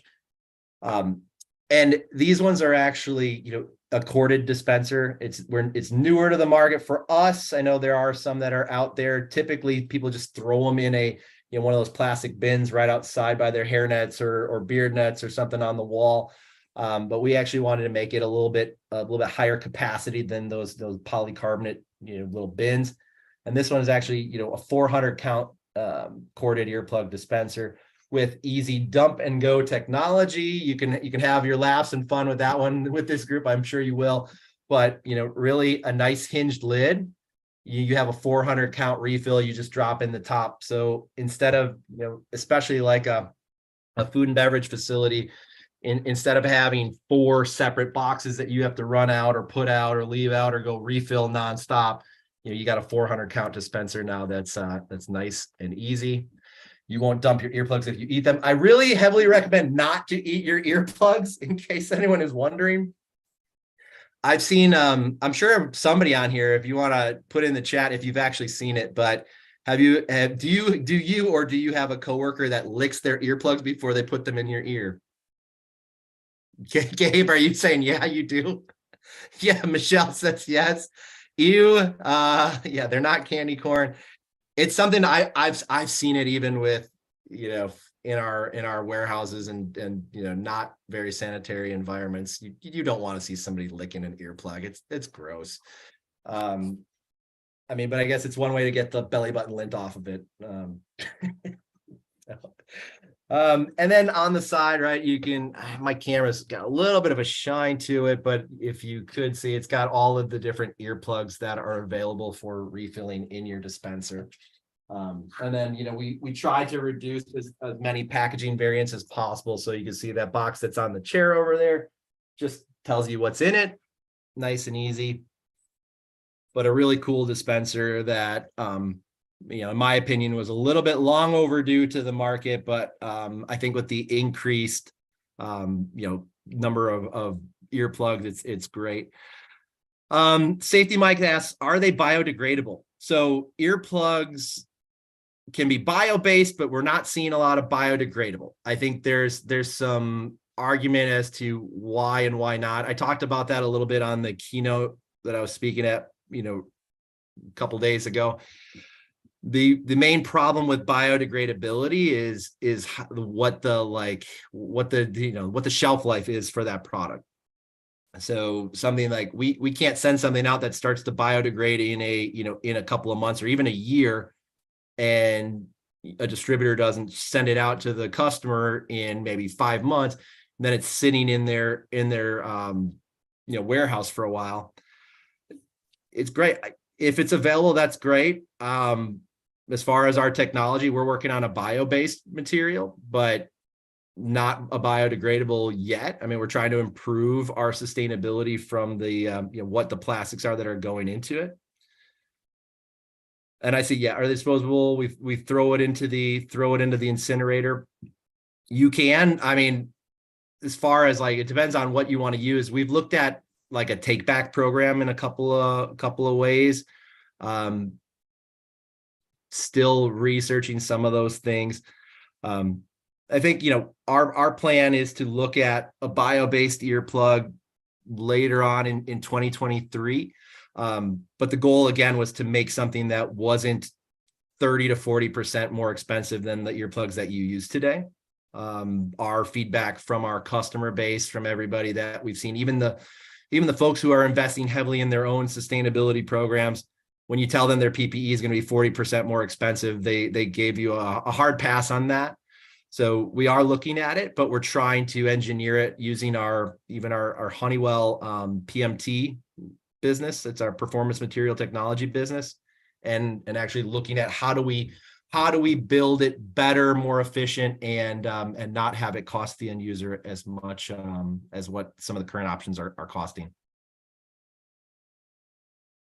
Yeah, it is a great topic, and it's one that we're investing in as far as biodegradable PPE. We're actually working on some gloves that we are investing in, and it's trying to look at how do we distinguish them enough that makes you want to buy them before or makes you want to buy them enough that you substitute out your other favorite. So it's looking at what is happening in the market. How can we help improve it? Gabe, are you seeing any other really good questions, comments? I'm trying to get to them as quickly as I can. It's rapid fire. No, you're actually doing a really good job of addressing them in time. Gee, it's going. I'm sweating a little. I have to take off my Honeywell polo. But yeah, I mean, that again, like sustainability is one of the features or one of the areas that we are, seeing a lot more frequently. It's a, telling the story and right, looking at, all across Honeywell, like we've got incredible programs, not necessarily on the PPE side yet, but even just like some of the areas that are going on there. So if you want to Google Honeywell Solstice, just removing carbon from your products, it's incredible, right? Like I think people are answering the question, why lick your earplug? It's gross. There's no reason to do it. Yeah, I think it's easier to insert into your ear if it slips in. But the point is, like, you want it to expand, and even just the time you take to insert your earplug, leaving it there for like 5 more seconds is going to be a lot better than licking it and then just going. But this is crazy. It's a fun group. I wish I would have gotten on earlier, and this is a lot of fun to read and watch. I'll stick around later. I might. I know what else is happening. Make it my project topic. That's a really great idea. I encourage you to do so. I think it's something that we are seeing in a lot of places. I learned to spell your name. The world would be great. Oh, Marc with a K, right? I know my mom is weird. We're not French or anything. It's just what they just spelt it with a C. And definitely don't reuse your earplugs as well. Like if you're a disposable earplug, you actually aren't supposed to reuse them. If everybody needs a little understanding there, like once you actually roll them down, your kind of that rebound rate is actually going to slow down. You'll notice it if you ever, I play with earplugs. I sit around at my desk and I'll roll a pair, and you can tell a freshly packed pair of earplugs versus one that's been played with. It actually will have a slower recovery rate. That's the right word. You asked, how does it come out of the dispenser? This one is actually just gravity fed. So it's a grab and go. These are corded, so they stay. It does still have the plastic bag, but we're at least reducing some of the packaging by not having, 100 count in a box and then another box and then another case.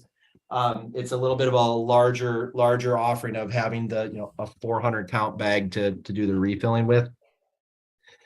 And those are, and that plastic is, if it does wear down or you wanted to get a new one, it is recyclable as well.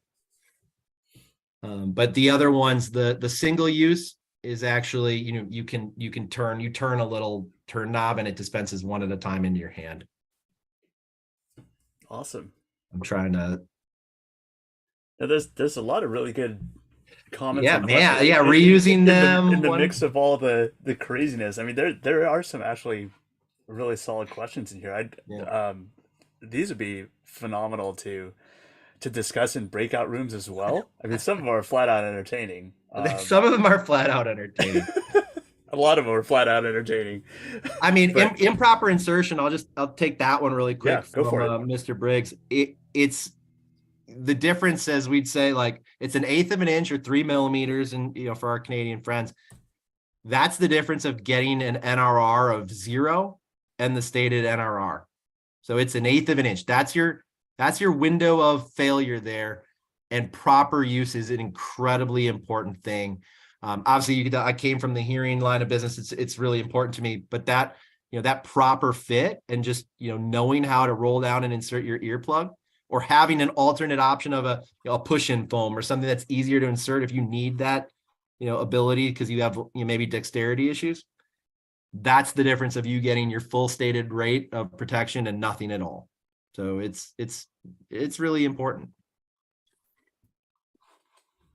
I see that the comment of I thought it had to stop an employee from reusing them when the plant manager only gives them one for the day. Insertion videos in French, all caps. It's okay. I like the all caps. We just had an ear infection from reusing. It does happen. If you look at some of our, our guides for it and everything, right? We have specific guides. actually have it right there in my desk drawer. But it has, specific instructions for, whether you're using reusable earplugs or disposable earplugs. So inspecting them prior to use, how to wash them with a mild soap, warm water only, like you're not using alcohol or some other sanitizer on it, or that will actually harm you. And then just, with proper maintenance, right? Your reusables can last up to 4 weeks with no issues. You just want to check, make sure that that rubber and everything is not getting damaged.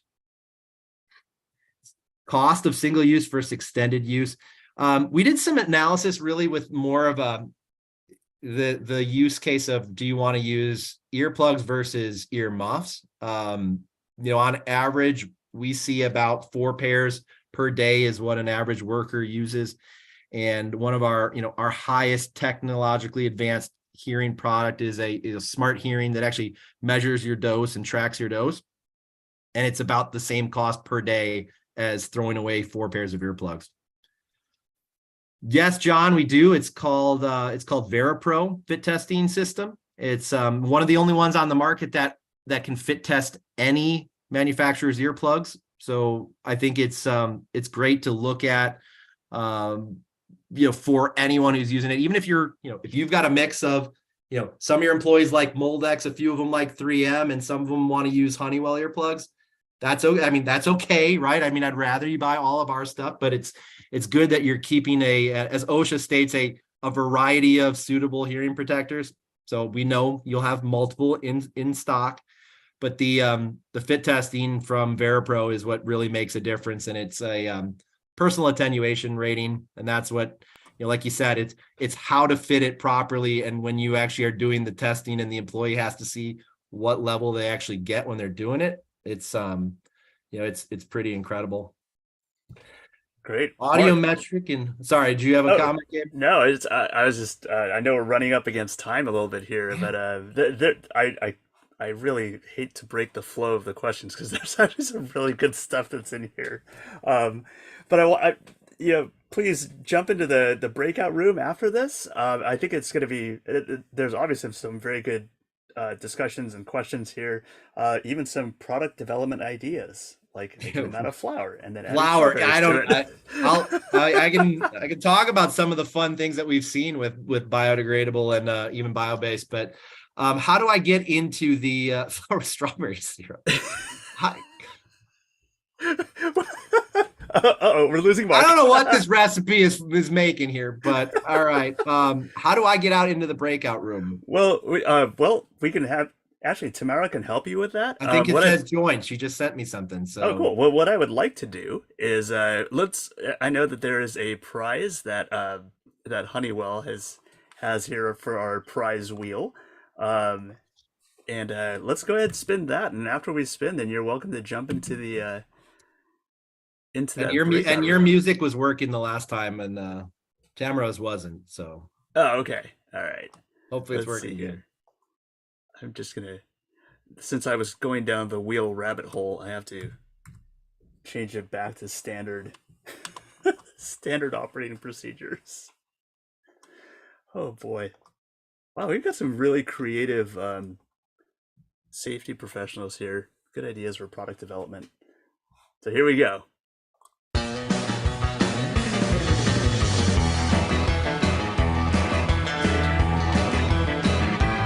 Oh, really low numbers this time. What in the world?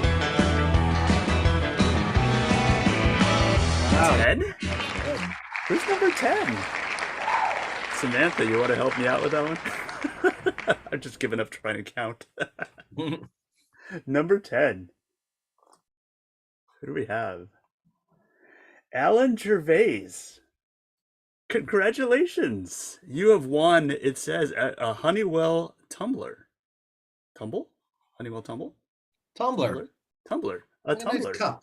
Yes, there you go. You can fill it with all of your earplugs and mix up your random strawberry and flour and whatever. Gosh. I can't. This is definitely a good breakout room discussion. I don't know. This is gonna be something. I don't know. What time on my back later today? I think in a little while. But yeah, I'm gonna jump into the breakout room and yeah, we can have some more fun, I guess. Awesome. Marc, thank you so much for going over those products. This is fantastic. All right. Thanks, guys. Appreciate Thanks, you. Marc. Wow, what else can we make earplugs out of? Let's see if we can burn Honeywell's entire R&D budget on stuff like that.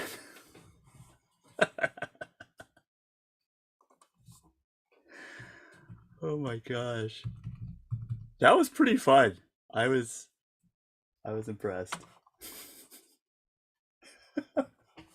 No. Someone's suggesting using hot dogs as earplugs. That sounds disturbing, but also possibly it might actually work. Yes, Holly, that would be a work comp issue. That would be rough. Mushrooms are also good. I was going to mention this, but I found out that the earplugs work fantastically well as instead of Nerf darts. If you put them inside a Nerf gun, they are actually quite good for that. Especially the older they are and the more non-squishy the earplugs are. It's really good Nerf dart ammo.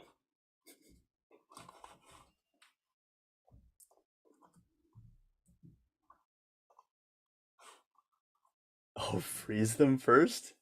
Ooh, interesting.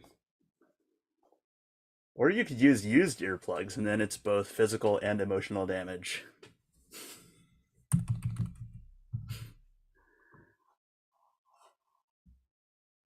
I'm concerned with the amount of people that are eating their earplugs, or minimally they're licking them. What's happening in chat? Are we all okay? I think we've uncovered some major problems in this regarding worker health. Is it lunchtime some places? It's getting close. It's getting close to lunchtime for me. That's probably why I keep thinking about eating different stuff. So I'm sufficiently worried about Holly.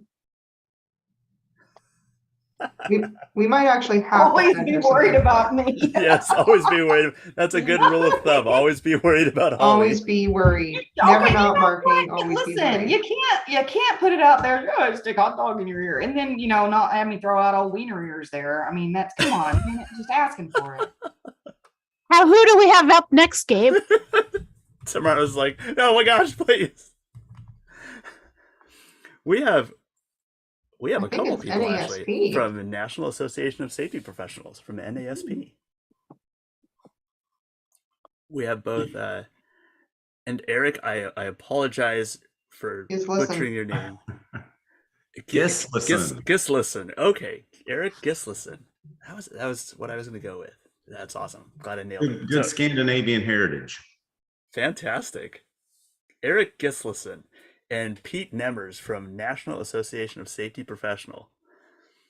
And if I got Gislason but I butchered Nemmers, that's going to be really bad. You got it right. Awesome. Well, gentlemen, tell us about National Association of Safety Professionals, NASP. Great organization. Looking forward to hearing what you have to present for us this morning, afternoon, evening, depending on when you're listening. Cool. Do you mind if I share my screen? Go for it, sir. Let's see if this will.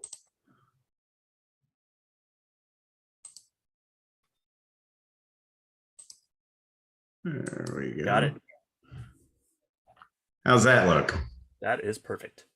Cool.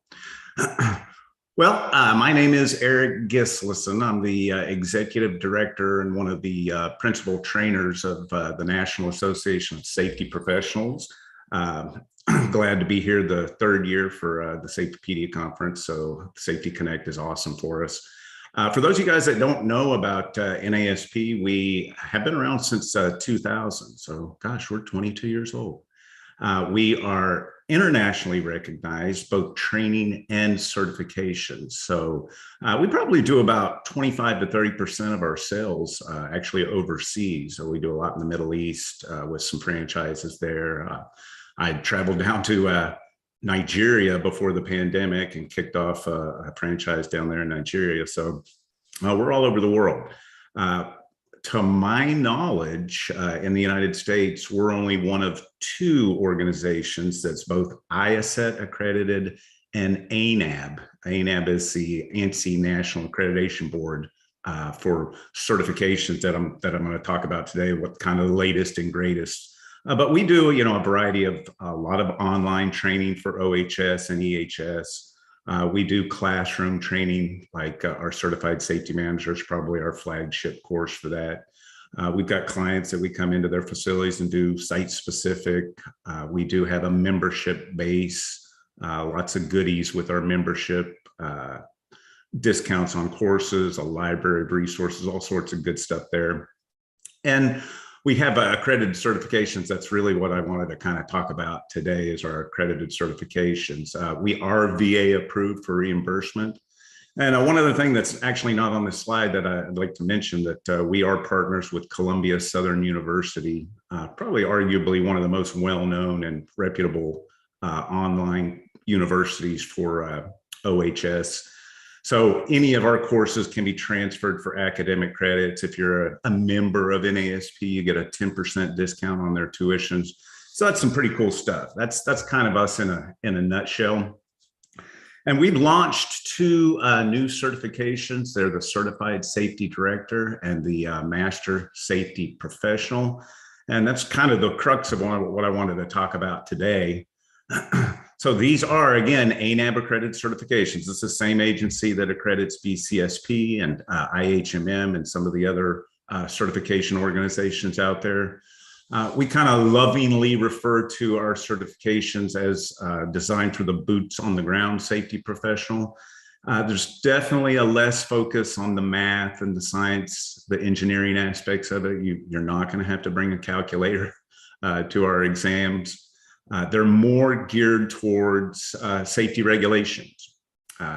There's OSHA, definitely OSHA, EPA, there's some EPA questions, some DOT type stuff, and then some of the consensus standards, right? Your NFPA, ANSI, some of those.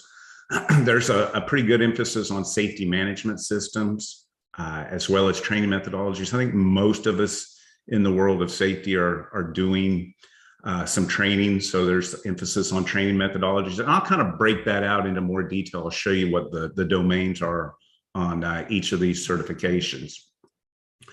So there are these multiple tracks available to qualify.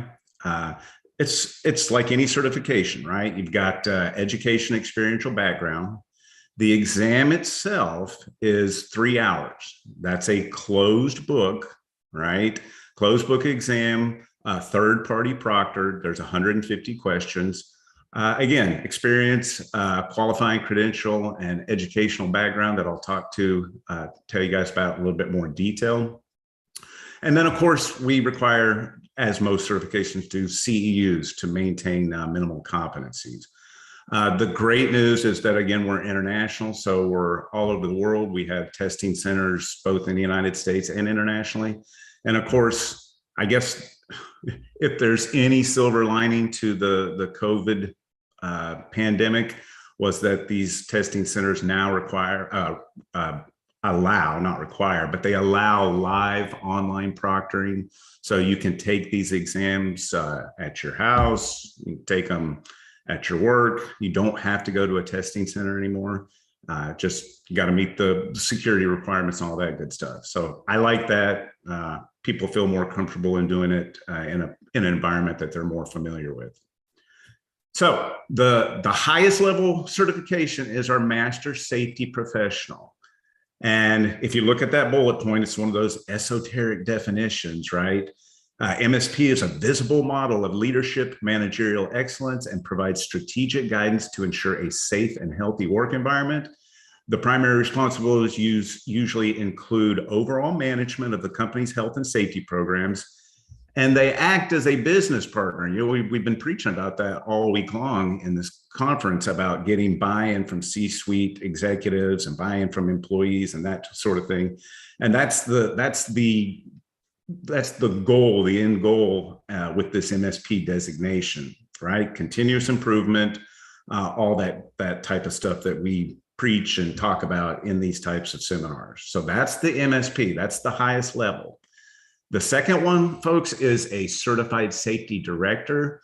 This individual is responsible for overseeing all safety-related activities at their company or organization. They ensure that everyone's following proper safety procedures. They work to identify and eliminate hazards that may be present in the workplace, and they play an active role in training employees on how to safely perform their jobs. Let me make this point while I'm thinking about it. Folks, you do not have to sit for the CSD and then move up to the MSP. Okay, I know some of the competing organizations, you got to take one and then take the other. If you qualify for the MSP, then sit for the MSP. Now, I will say some people like having the additional credential of a CSD and an MSP. That's fine too, but you don't have to take the CSD in order to qualify for the MSP. And by the way, Pete's kind of filtering Pete is our Director of Training Development, and he's kind of watching if questions come in or anything like that. Pete just stopped me and tell me to shut up and answer questions if I need to.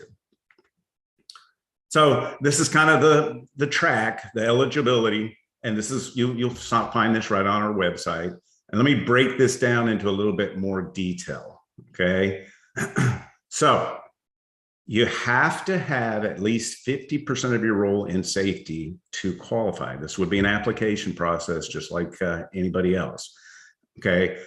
I just want to pause for a second here and make this point. You know, the reason why we came up with these certifications is that we had a lot of customers and clients telling us, hey, we love your programs, we love your certificates, we love your courses, but aren't there certifications that you guys offer that maybe I don't have a 4-year degree, but I would like a qualifying credential to show that I know what I know. And this process, folks, it took us 3.5 years to get this accreditation. It was a big deal. It was tough. It was a difficult process.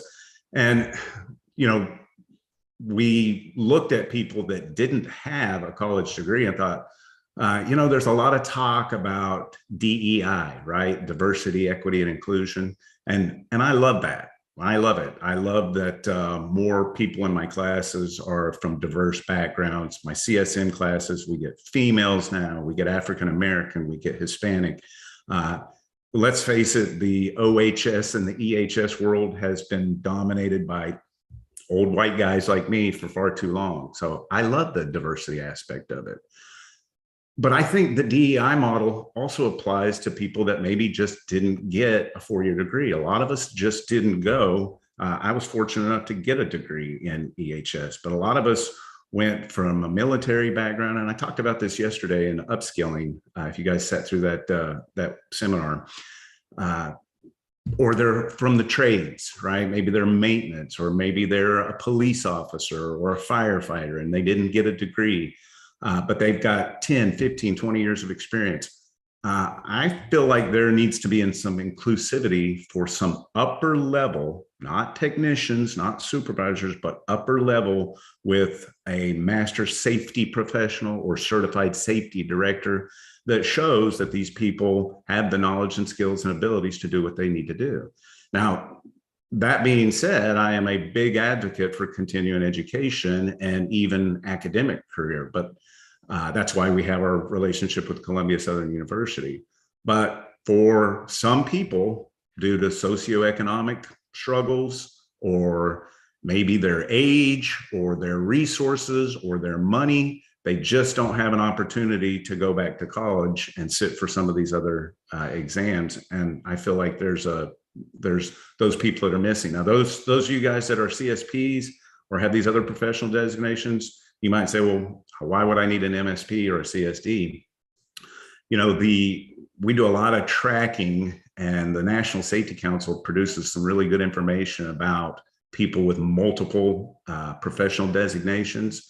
The average salary for a person without any safety designations is about, I think, Pete, it's probably about $84,000 a year. And then people that have dual or multiple professional designations, about $124,000 a year. So I know we don't do safety to get rich, but we need to make a living, and that's a huge difference. So we have plenty of CSPs that have actually sat for the MSP exam. So that being said, I'll get off my soapbox here. You've got to meet for the MSP. You have to meet one of these criteria. Track 1 is either a bachelor's degree in OHS or EHS with 3 years of experience. Track 2 is just a bachelor's degree with 4 years of experience. Then you've got the associate's degree with 5 years, but then you can also just have a high school diploma with 7 years of experience. That's for the highest level certification MSP. And these are also credentials that you have to have in place. CSD, LSP, SD, I'll go into those. We've got some of ours that we require, or we have other agencies that if you have those professional designations, those will work too.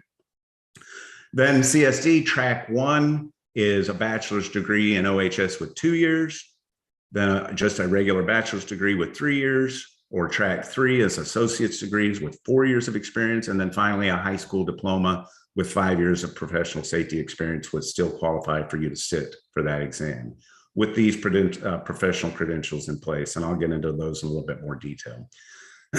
These are what we offer on that first row: certified safety manager, director, LSP, SDC, and SPC. And then BCSP has their list, and there are others as well. We don't want to say, oh, you have to have an NASP credential to sit for this. So there's a variety of different credentials out there. For those of you guys that are international, you've got the NEBOSH.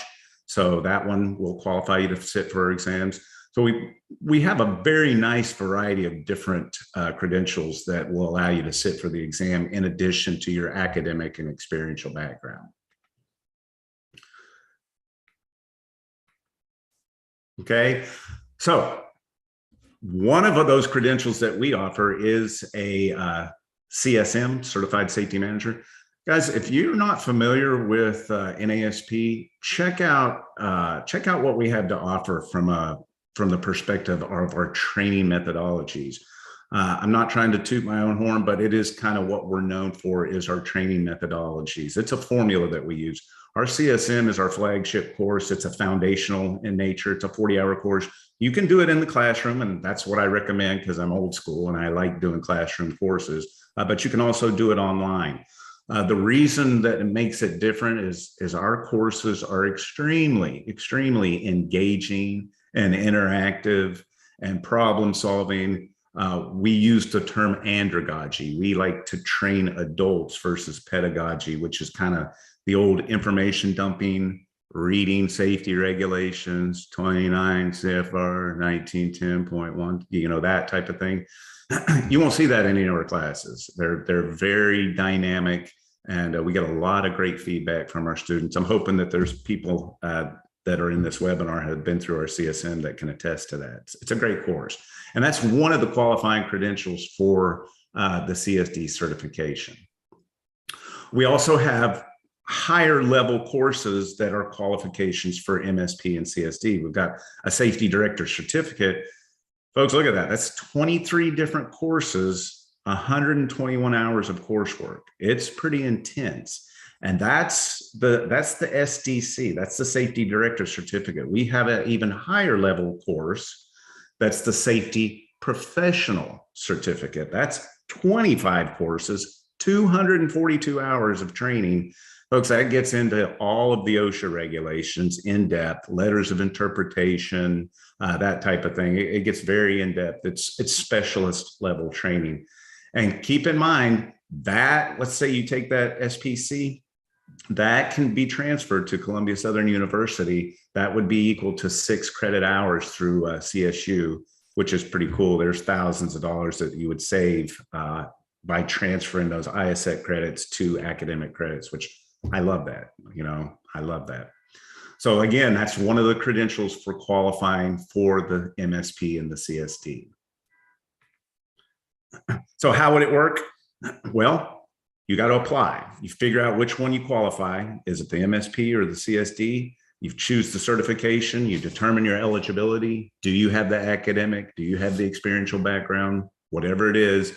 And then you submit the application. The application fee is $95.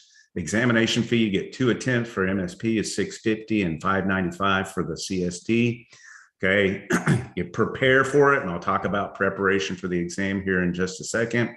Take it, and then you get your certification. Okay, obviously we recommend NASP prep courses. These are, you do them online. You know, we came out with the CSD and the MSP during COVID. So we haven't started doing classroom MSP and CSD prep courses yet. Look towards 2023, probably the latter half of 2023 to be eligible for some classroom training. But right now we do have these prep courses, downloadable PDFs, very interactive, informative training modules, lots of practice for your final exam. You want to prep for these exams. It's they're not easy exams. I'm just going to say that.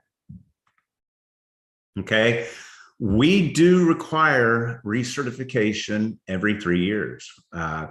We have a board that's all volunteer that sits. They're separate from us as an entity, and they felt like, and it's probably 25 to 30 people that sit on this board, and they felt like some of these other organizations, it's a 5-year recertification process. Ours is a 3-year process because we feel like there's changes in the standards, or changes in some of the things that are going on in the world of safety. And so each year you've got to accumulate at least 2 days of training. That's 1.6 CUs per year, 4.8 for the total 3-year certification. We do have a end of the triennial certification fee. We do not charge annual fees for your certifications. I know some of our competitors do. Not really sure what the purpose of those annual recertifications are. Our annual fees are our recertifications to check and make sure you've been doing your CEUs and all that good stuff. And obviously continue with our ethical policies and all that good stuff that we have to do as safety professionals anyway. Okay, so again, the recertification, we have courses that we offer for recertification.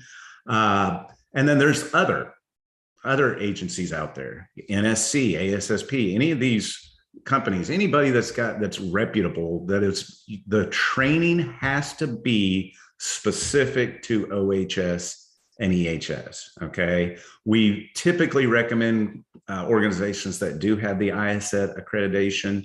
It doesn't have to be. I mean, you look at OTI, OSHA Training Institute, they're not ISET accredited, but those would obviously go towards CEU, continuing maintenance on your certification. So, and it can't be CEUs on 8 hours of basket weaving, right? It's got to be OHS or EHS, no HR type stuff. It's got to be very specific to EHS and OHS, and all that specificity is on our website.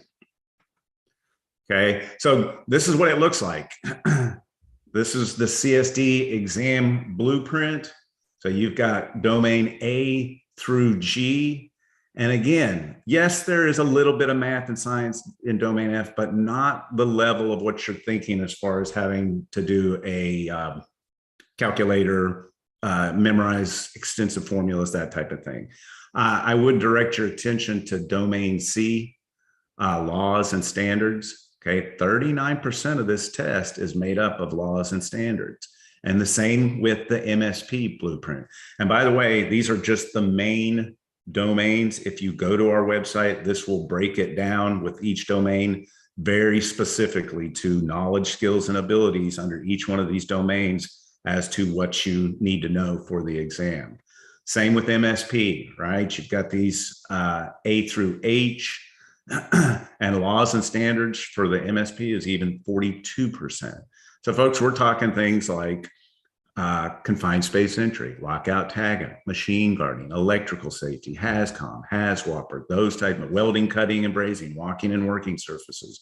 Those to us are more in line with what most safety professionals need to know in their day-to-day job and day-to-day duties. So that's why it's been set up this way. Again, an outside board that created all of the items, meaning all of the questions and all of the domains. So they work very diligently to make this happen. So guys, that's really it. That's the latest and greatest with these certifications.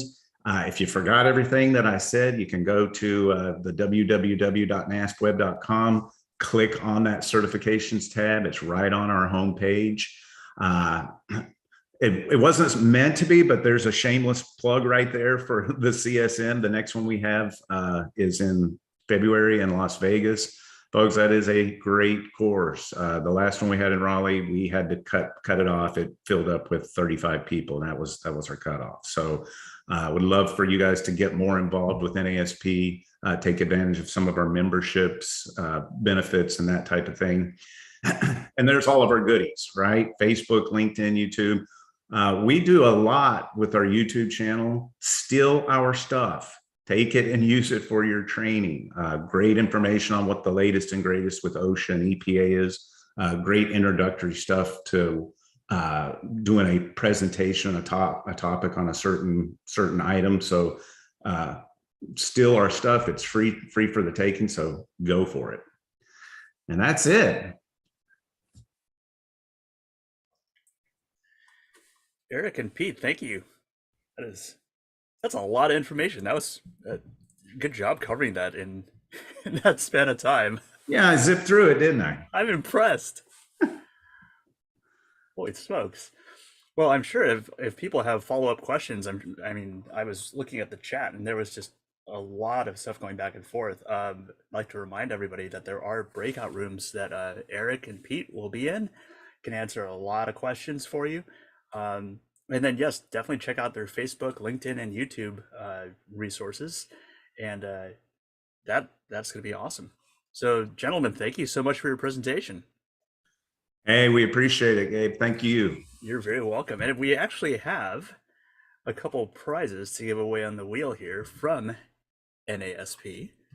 We've got 2 one-year premium memberships that are being provided by NASP. So let's go ahead and fire up the prize wheel and get that going. See, Samantha's back on. She's been the one helping me do the basic counting. Wow, Pete, I thought we were friends.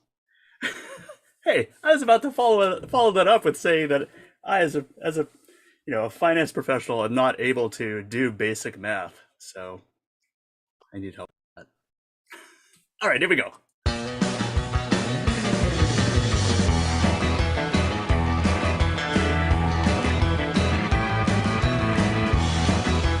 Oh, thank goodness.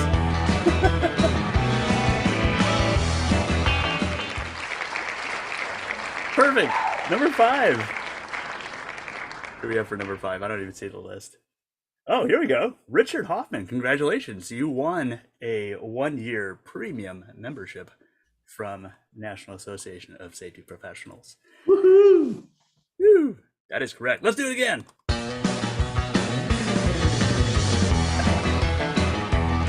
Yeah, Vincent, I know I have enough fingers to do that count, but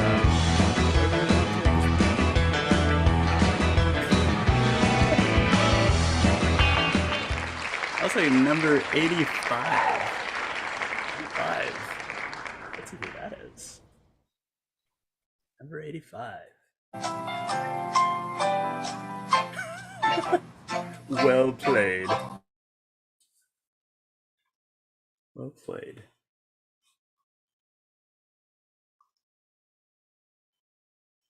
Let's see.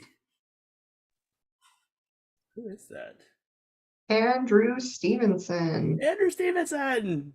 Woo! Congratulations, my friend. Hey. No way. You, sir, won Yes a way. 1-year National Association of Safety Professionals premium membership. Congratulations, Mr. Andrew Stevenson. Worth $1 million. $1 million. Well, all joking aside, I mean, if education is priceless, then There you go. There's definitely some freebies and some goodies at being a member, so he'll get some good use out of it. But Awesome. everybody, yeah. Well, gentlemen, again, thank you so much for your presentation and for some incredible information on all those educational resources and certifications. Feel free to jump into the breakout room. And for anybody else that wants to talk further with Pete or Eric about NASP and some of their programs, feel free to jump into that room as well. If you have issues getting into the breakout room, you can always go ahead and DM Tamara Paris, and she will help you out. Thank you so much. You're very welcome. Very welcome. And yes, I did get some lunch. No, it was not earplugs. So.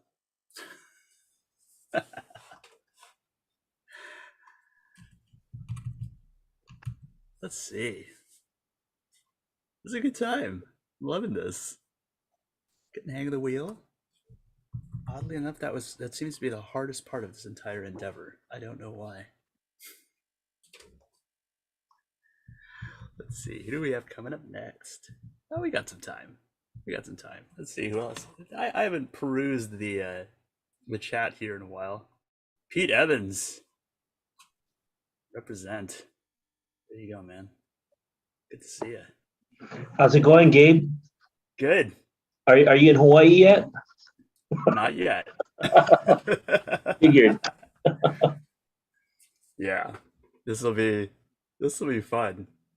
No, well, I tell you this, you're doing a. Are you still there? I'm still here. Yep. My screen just went blank. I can hear you, man. Well, you're doing a great job with the wheel there and everything else, so keep it up. Thanks, Pete. There you go. Awesome. False. So, just kidding. Let's do a little sneak peek behind the scenes here. It's kind of funny. I think Jamie and Scott may have mentioned this as I was preparing for this day. I tried to do a little bit of research and to do some intros on the people that are here presenting, and there's been some fun facts about them. And Marc, I really had a hard time finding anything that was like a fun fact or something like that. But I figured, well, I mean. You've got to be quite the beard oil aficionado or something like that, because that's an impressive beard you have going on. I appreciate that. It's why I'm going to be talking about pappers next, because I don't wear regular respiratory. But it's also, believe it or not, I actually have made my own beard balms and things before. So I nailed it. Yes. And it's because the stuff that I always find either stunk and it bothered my wife's like, that stuff stinks. Get that out of here. What are you putting on your face? And I made my own and it's kind of, I'm down to like the last little bit in a little tiny container and I'll blame my wife because somebody, like, I think her or one of the kids accidentally threw some of them away, but it's fun. Thank you. I appreciate that, Jamie. What's funny is the other respiratory guy, we were just doing some filming and some, photo stills and everything on Wednesday. And he's like, he gets out of his car. He goes, "Dang it, Marc." He's like, and I'm like, "What? Why? I haven't seen you in like 6 months." He goes, "I was hoping my beard would be longer than yours." And the rest of the people there are like, "What? What are you guys even talking about?" So I don't know. Nice. So that was my fun fact. I'm glad that it actually was a fact and not just something I made up. Man, I got a lot of fun facts. I'm a very interesting character, Gabe, and it's a interesting thing. Well, that's cool. I don't know if I could have come up with a better intro than that. I don't think so. We've got some time. I'm really curious. Like, give us. Okay, so that was a fun fact that you make your own beard balm or beard oil. Yeah. Give us one more fun fact. We already know that you're not a fan of riding bulls. Yeah, no, not for that. I don't know. I've been bitten by a shark. That's usually one that I use. That's a fun fact. Wow. Not as exciting as you'd think. It was a dare by my brothers when we were at SeaWorld. Shouldn't have happened. definitely safety third. It wasn't safety first on that one. Got a chunk bitten out of my high tops. If you remember the old Reebok high tops and a baby hammerhead took the entire heel off of my shoe. And we were like 5 feet away from my mom, right? 5 feet away. And we're doing this, albeit dumb stuff. And like, she didn't believe it. Like we're telling her, like, they're like, oh my God, he just got bit by a shark. They're like, yeah. It's like, look at his shoe. And I'm pretty sure I got smacked. On top of having you ruined your shoes. You know, we got to go get you a new pair so you can walk around on the rest of the vacation. Was it the pumps, Mark? Remember was it the old Reebok pumps? I'm sure it was. They were amazing back then. That's a great story. Oh my gosh. Viking Revolution oil and balm, wash, conditioner, sandalwood. Look, man, I like it. Rich, where you need to get on video, I think. That's so same with what B. you're Angus working with. Look at Mr. B. Angus. I don't know if you can see him, but that beard is cooking. Rich has got a good beard. Rich's beard is so clean. Mine was better yesterday. I had to trim it up because the wife said it was looking scraggly. I'm a little bit jealous as I look at all the epic facial hair, artistry that's going on. The trick is right. The trick is just, you gotta keep like trimming it and get it in order. But yeah, you have to. If not, it's just going to look like you're homeless. I get my old boss would drop a few comments like that, and I'm like, all right, I get your point. I'll go get it. I'll go get groomed. So I go to the groomer. Not that there's anything wrong with looking like you're homeless. No, throw it out. Nothing wrong with it, but yeah, it's and then or like my wife will make a comment about it, but I'll like, well, do you want me to shave it off? Well, no, I don't want you to shave it off. I think I've heard, and Jamie and Chip and I could probably attest to this, that you can still be a safety professional without facial hair, but I think it gives you some additional street cred if you've got some. Unless you're like B. Angus, who's got to put people in respiratory protection and make them be clean shaven. It sounds like that's I can't speak for everybody else, but whenever I shave everything off, I look like I'm 12. So that's the issue, right? Look, what is happening with Marc? Yeah, when someone shows up, they're like, "Hey, is your dad home?" This is what I have to use when I'm on a unsafe location. Wow, Rich, that picture is lovely. How dare you shave that beautiful, wonderful, that glorious mane? I think it was epic, man. I loved it, but yeah, I had to. My last company, I couldn't have a beard that long. Yep. Marc, I see you're already suited up, and this is a phenomenal segue into. I feel like if I give the rest of you as much fun as you gave me, it'll make for a fun conversation. But I could not have picked a better segue to this. Like, this is amazing. If you're going to be talking about pampers, well, respiratory protection, the beard there. So yeah, that's a let's go. So, all right, let's go. So yeah, I actually got the pleasure of actually working with this stuff yesterday, doing we were doing a video shoot for food and beverage hazards. We were around some of the nasty stuff, some of the hydrochloric acids and other other chemicals in a chemical room. And so we were doing some filming of our high quality respiratory products. And this is actually what's funny is that or not even funny, but I've worn this thing for an entire trade show before in the middle of COVID, because it was we were in a location I'm not going to say in case anyone's from there, but they did not believe that COVID was happening, and it was in the middle of it. And I'm like, I've got a family vacation coming up, so I legit just wore a PAPR the entire time, and it was awesome. Was having conversations with people, was comfortable. The blower, was keeping me nice and cool. It's kind of fun. Stephen, I think I tried to keep up with everybody's comments before, so I'm going to do it again here. Like, yeah, PAPR with a face shield that lifts, because it actually has the liner here. So it lets you attach to the different types of shrouds that we have. And that keeps it clean, you know, nice and clean and clear, and actually locks in the front. So you can fold it up. And this one is actually the hard hat unit. So kind of a fun thing here. It actually has hard hat protection. And believe it or not, actually has a slot in there if you needed hearing protection. If you wanted to have extra, you know, put a pair of earmuffs in there, lock those down, can keep you even, you know, even more protected. But Senket's going to sleep. I feel like we should all wish them well. It was fun to have a conversation. I think we have a strawberry wheat earplug idea somewhere that they're working on. All right, I'm gonna take this off right now just because I want to show a little bit about the actual blower unit. So give me 1 second here. Get that bad boy off there. And then, you know, just talk a little bit about, right, the actual blower unit, the PA 700 itself, you know, composes itself, the whole ecosystem. It's kind of like the ABCs of fall protection, but it has the battery charger, the blower units, the belt, the filter cartridge, the breathing tube, and then the headgear. So you need to make sure you have everything necessary to run this thing. But it's, you know, NIOSH approved, uses the battery operated blower to send air through. You can have multiple levels. So keep yourself nice and cool, nice and comfortable. You can keep it low, medium, high.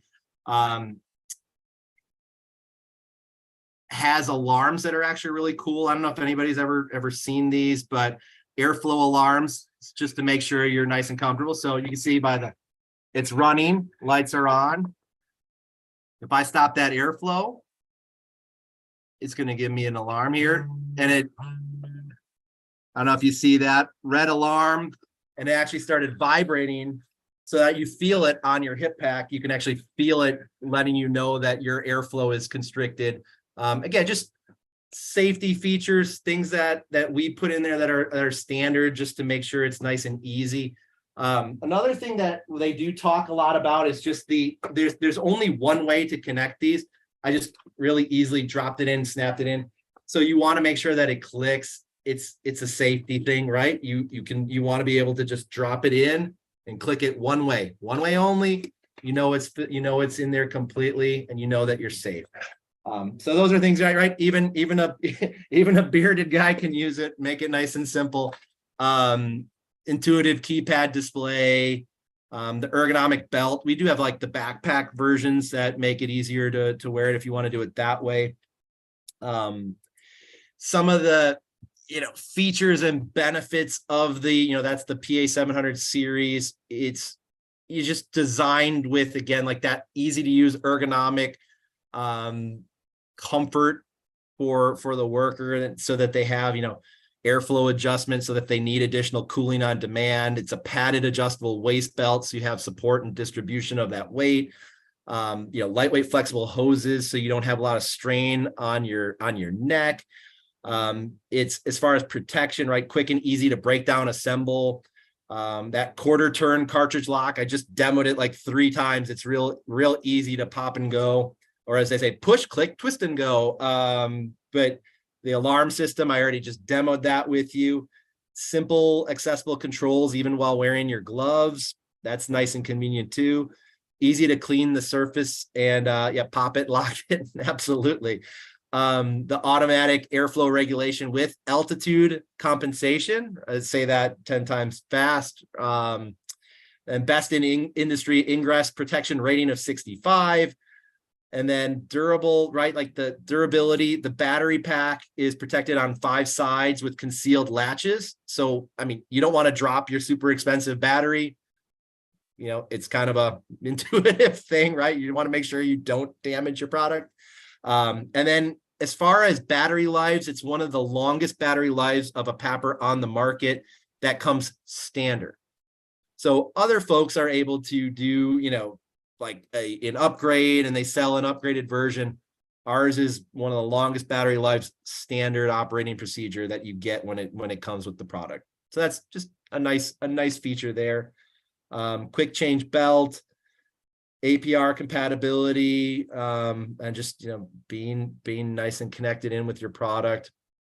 Filter start expiry from the window. I just set everything down in my messy office here.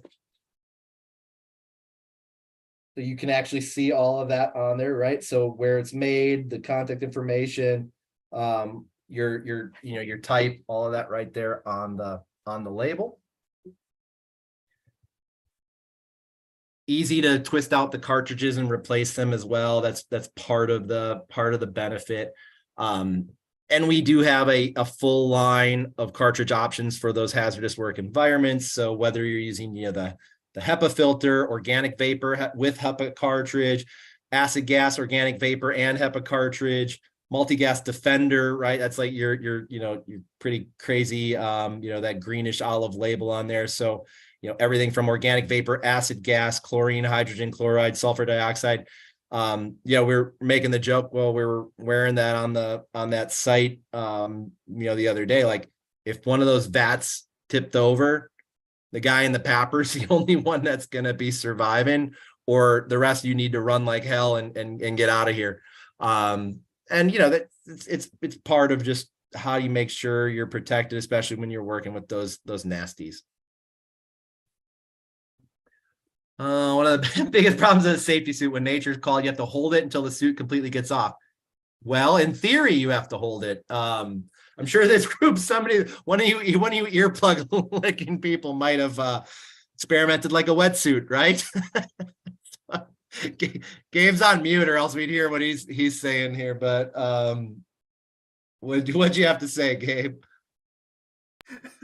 It's not worth repeating. It's fine. Keep going. Now I want to continue. Oh my God. Adult diapers, put a zipper. That one time at band camp. Wow. It's I've got other comments, but I'm representing Honeywell. I gotta be on mute like Gabe is when I'm making mine. So it's a great option. I'm gonna share my screen really quick because I have some of the the headgear configurations on here. So hopefully you guys can see that. So the Primary 910 series, I'm gonna find that here on the floor. So that's the main difference of that one, that face shield that flipped up. This the whole thing flips up on the 910, because it's not a hard hat style, and it's just meant to be more more simple to use, and it's not that full head protection. So that's why this one is just the full thing flips up, not the shield that flips up. Oh, you can see the light gray air duct. The print on the side is white. That's how you know it's not a hard hat, versus the one that is a hard hat is yellow. The yellow one, the Primary 920, again, certified as a hard hat, and the centerpiece area is closed. And then it has, the print on the side is yellow, and it works with really the face seal and any of the shrouds. So you can really, be full on Darth Vader for Halloween if you want to. I might actually borrow that for Halloween. Might figure out something cool I can do with it, between that and some of those full length sleeve gloves. I don't know, someone will run from me, right? And then, again, everything's just, it's kind of like looking at gloves or some of the eyewear protection. It's all about the nasties in your environment and what you're dealing with. That's what that's why there's so many different options and configurations. It's really meant to be keeping that worker safe from that incredibly high risk scenario. And I think I'm missing out on some of the chats because I was presenting my screen here. So is the air system similar to the arc flash system? Dana, if you want to send me an email, it's Marc, marc.kirsch@honeywell.com. I will have to ask. I think there's probably a lot of different configurations and options. Cost range, I know, like most of it we're actually doing where you're getting the papper for free with the purchase of all of the systems. Like, we're doing some good deals on them right now. Yeah, thanks, Jamie. I'll have to, well, it's honeywell.com. Yeah, there you go. Yeah, send me if you wanted to get an idea. I don't have the cost range off the top of my head right now. Sorry, guys. I am learning this product line as much as possible, trying to get as familiar with it. The high risk stuff. I spent most of my time on general safety because that's my immediate team that I work with. But I'm working on that. I did see a question. Somebody asked, is there a mic built-in mic feature? It's something that we've looked at, but the Motorola solution is honestly something that's better than anything that we're going to make or invest in, and it works great. Like, I think they have some that can either clip in or even tape to your face, and it has that, your battery pack, and you're able to use that. So honestly, it's a great feature. We've seen some folks that have used that, like with our in-ear hearing solution. So, wearing something around your neck so it's not getting in the way of your seal, and it just has your hearing protection there, and you're speaking into your mic on your band. So it works nicely with it. It's not, not perfect, right? Like it's not as good as a attached mic in there is. I love the comments, guys. Thanks, Gabe. I'm trying. It is a lot to learn with PPE, right? I just love that I don't have to shave to wear this thing, and I don't need to do the, if somebody in the crowd knows, what's the nasty stuff they use to smell and test your respiratory? Sodium saccharin. You can taste that stuff. I'm just glad I don't have to do that. I just can wear a papper and be very, very happy with it. So awesome. Great feedback. Listen, we can do this weekly if you guys want. I'll figure out a way. We what you don't know, a little bit about me, that Gabe, you were asking. So one of the things about me that I actually do, it's now bi-weekly, but I host our bi-weekly, we call it our Grow webinar. So it's actually a series where I host it. I pick the tunes, we have some fun, we engage with our sellers and our marketers. We talk about new product introductions. We break down, what are the selling features, what's going on with them. It's actually a really, really cool opportunity that I've had to get to know a lot of these products and really, be a part of that whole experience. So that's really what I enjoy doing. I like talking about safety. I like learning about safety. These features and functionality, right? Like having, your compatibility for different PPE, your adjustable airflow, your all-day comfort, your, anti-fog visors, all those things are, again, lead us to the, making sure you're wearing your PPE. The voice changer as an add-on for the Papper, I think that would be pretty cool. I might have to look at that. Let me see if I can figure that out. I might try to do that. I suppose, like, if you have a bad Papper, you could just do like a melted face underneath it because you're not getting protected. I want to join, but someone will have to arrange coffee for me. Oh yeah, because it's getting late. Bane voice is one of my favorite. I used to be able to do a good imitation of that. Wasn't there a suit like that used in Back to the Future? That's a full, like, now we make air-fed suits. I don't have as much familiarity with them, and you feel like you're a cream puff. You're kind of inside the whole thing. I've seen them.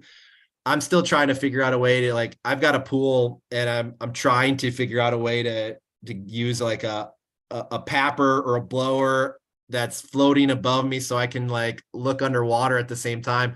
And I know it's probably easier just to do a scuba, but I don't want to add that U to the SCBA. So I don't want to get certified. I just want to find a way to figure out how to look at, like, is there a crack in my pool? But no, these are, they're really cool products. They're life-saving. I mean, we make everything that you really need, from your escape air, your breathers, just to, like, if it's,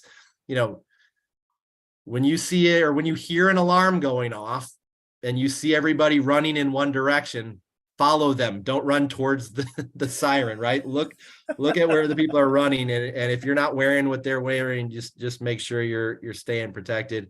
Yes, it was a nuclear protective suit that Marty was wearing. That's right. Pretty cool. That's right. Yeah, SCBA, you have to shave. I know it's not as much fun. I love it. You guys are a really engaged audience, and it makes my job a lot easier. I want to be sensitive of time. I want to talk a little bit about fall protection. So I think, plenty of features and benefits on that PA 900 helmet, the different, adjustability, the ergonomic, the quick locks, the just making it easy to use and be comfortable is really critical. I'm going to jump over to talking about in my pile O PPE. So this is our newest harness. If you made it to the keynote that I did a couple days ago, I talked about how our H500 series was an award-winning series and our H700 is our award-winning series. This is really our premium of the line. I like Bonnie's asking, specifically made for women. The adjustability and the comfort and everything that we've built into this thing is incredibly useful for all sizes and shapes, right?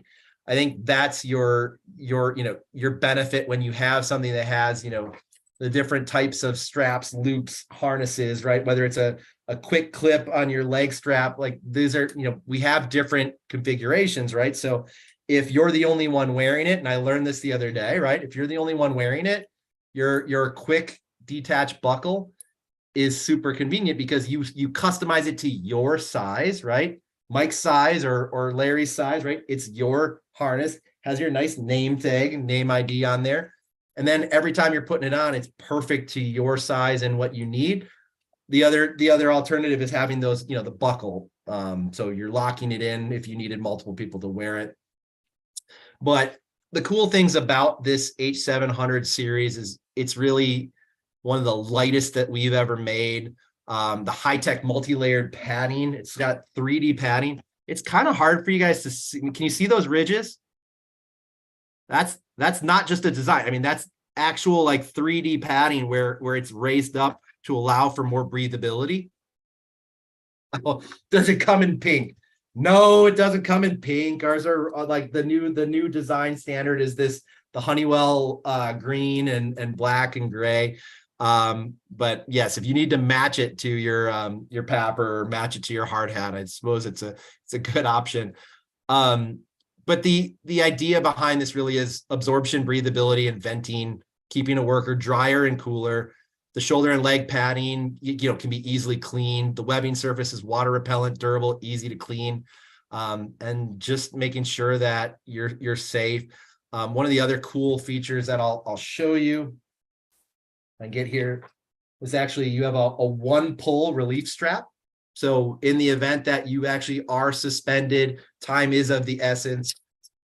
That's it. One pull it down. You have a place to put your foot, stand up in it.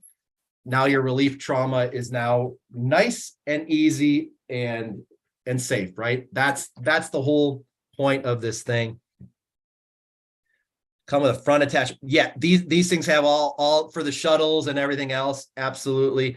Jonathan Smith, if you give me a second, I'll grab it for you. I think I had that website open. But yeah, we have a great brochure that's available. And yeah, like a lot of different configurations of the harness itself, whether you need the different D-rings or attachment points. And even just customizable, like where you're putting your different connection points. That's what makes it nice and easy. But what I want to talk about a little more than that, right? We talked about the relief strap. It's got a practical integrated SRL connector, so it has you can have the bolt in, slide in right there, nice and easy too, or standard connection. User-friendly lanyard keepers, tool tether anchors. Those are, all around this thing to make it easy for you. The optimized label protection. So it just has a nice label that's not going to warp and it's going to stay clean. The other cool thing about this, I'm trying to see if I had the other brochure up. It's been tested for water vapor resistance, airflow, heat dispersion, and pressure distribution against the next best alternative. I'm not going to say what the next best alternative is, but this one, puts it to shame. And we have all the testing. I think that brochure is a great thing. I'll have to drop that in. High voltage for lineman crew. Dana, awesome question. Our normal one, right? We actually have the Miller Revolution arc rated harness. So that's got like your Kevlar webbing, actually keep you nice and safe. Has that D-ring that is it's the fabric D-ring, so it's not conducting electricity. I believe they are looking at doing that with the H700. It's just a future release. So awesome question, right? I think we want it for it. It's definitely one of the most comfortable harnesses I've ever worn. They don't let me keep this one. I have to bring this one back to the office. I've got an H500 in my garage, and I use it if I'm doing, tree trimming or other things. And my neighbors all look at me like I'm the crazy one, but I'm the one that's not going to fall to my death while my kids are watching. So it's like the reality, right? Like I'm safe, and they stop and look like, what's this guy doing? Well, I'm wearing hard hat, hearing protection, a harness. I signed a pretty serious agreement with Honeywell that I will stay safe. So it's like, I'll stay safe. And then if I see something, I have to say something. So, I actually explained that to somebody before. I'm like, a guy was jackhammering across the street, and I had to give him earplugs because you can't not do that. Right. Couple other things about this, right? I already mentioned the configurable leg strap. So it's at your level. Make sure you can lock it in and kind of just be ready to go quick and easy. The lightweight accessory straps, I already touched on that. Just being super lightweight, and then having that padding, especially on the on the hip belt, like that's what's going to give you the most comfort and keep you nice and safe. And again, like, you don't want to feel like you're putting on a sack of potatoes every time you're going to work. And these are rated to 420 pounds. I don't know anything else. I can't think of anything else, but I think we're probably getting close to time. So what other fun questions is this group here? Can we use static charges prohibited, made of fiber? I don't know the answer to that. Does anyone else know the answer to that one? It's a good question. That is a good question. I don't know. Electrically rated fall protection. I mean, we do it. We have our Revolution Arc Flash series. Like I actually had to learn a little bit about that with it's not a new product, right? It's just something that we've always made, but I'll share it on my screen really quick. Like, it's just a really cool, Kevlar Nomex dual tech webbing. It's not an inexpensive harness. Like, you're protecting some of these guys that have the highest risk on the job of anyone I've ever met before. I'm literally going to to work with them tomorrow, and we're doing some filming tomorrow, and it's I want to learn too. Like, I want to see what they do and the precautions they take to keep safe on the job. But Dana, like, these are really cool products. And we do have, we have the Miller Light, the Miller Turbo Light Flash as far as an arc rated ball PFL. And some of those are going to come up. We're going to come out with a new design soon. So, this will not be that yellow look to it next year. We're making some improvements and some new certifications. So we'll be coming out with some new designs, but, pink. I asked about being pink, being 5'1", and never surpassed the heavy equipment. I like it. I think I've seen a lot of big guys nicknamed Tiny that wear pink hard hats, and they like it. It's fun. It stands out. Have some fun on the job. So that's awesome. Mark, thank you. This is so good. Like I'm pretty impressed with the level of engagement that's in here, and the fact that you could cover so much in the time that you've had and make it entertaining and educational at the same time. So props to you, man. I tried. I'm like, I might need to like shower off. I'm sweating pretty heavily here. You guys didn't take it easy on me. But I wouldn't expect anything less. I really like when they asked me about doing this, and even my boss goes, "Well, why are you doing it?" I go, "Well, do you want to do it?" And she said, "No." So I said, I want to do it. I said, as far as who knows the PPE or who really is passionate about PPE, like I want it to be contagious. I want you guys to have some knowledge, right? Take that back and present it to your people in the same way, where they think it's engaging and exciting, and they're not just like, oh, I gotta don my PPE today. Like, try to make it fun and enjoy it, right? Yeah, absolutely. Thanks, Damrod. I've had a lot of fun too. You guys have been great, so thank you. Awesome. Spin that wheel. Yeah, we're gonna do this before you bounce off or go to a breakout room. We're gonna spin this wheel. We've got another fun giveaway from Honeywell here. So Mark, amazing. Thank you so much. It was unreal. Like, honestly, I was laughing my ass off. Unreal. Learning. Thank you. I don't know who's talking right now, but great. Who's saying that? That was Jamie. Jamie. Jamie from Safeopedia. Thank you for being here and just doing all this. And it's thank you so much. Let's go. Let's spin that wheel.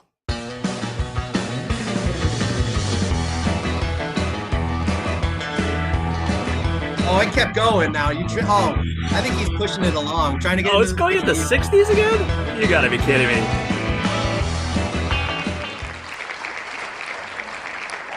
We are at 61. The wheel is 61. broken. Yeah, Tess, I'm starting to feel the same way too. I don't know what the heck's going on here. It's been in the 60s, like every other spin. Brenda Polak, congratulations. Gabe, click on the customize. Can you click in there or no? I'll get it there in a little bit. We'll play with it. Yeah, is there a balance or calibrate wheel? We got to grease it in between the next time. There is. Yeah, it looks like we've got another tumbler from Honeywell. So congratulations, Brenda Polak.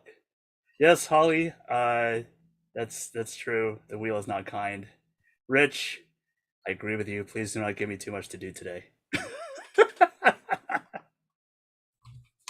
No, this has been cool. Mark, thank you once again so much. You've been a great sport. This has been super entertaining. And you've actually accomplished something which I thought was going to be probably one of the hardest things, that you've taken PPE and been able to present it in a digital or virtual environment and make it interesting and engaging at the same time. So I tried. I don't know what they're paying you, but you need a raise, man. I think you helped me as well, Gabe. Thank you for and the audience too. Everyone was having fun, so it was a good deal. I mean, having 100 people live, that's cool, and I feed off the energy of you guys too. So it's a really good opportunity to do this. Getting a raise.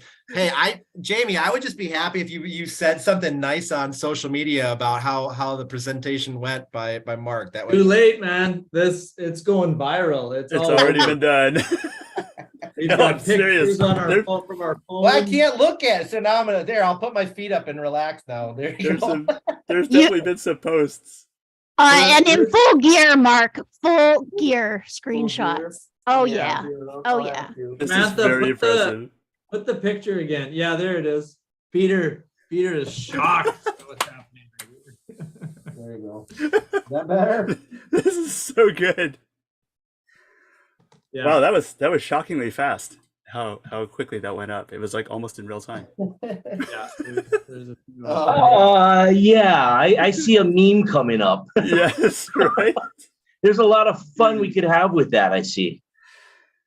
This is why I keep coming I'm sure, back. I'm year sure after if year. there's beardedsafetymen.com is probably out there. I don't know. Or if not, it should be. Somebody register it. Scott Cuthbert, buy that domain I'm on it. immediately. Get on it. I fully agree. Work on that.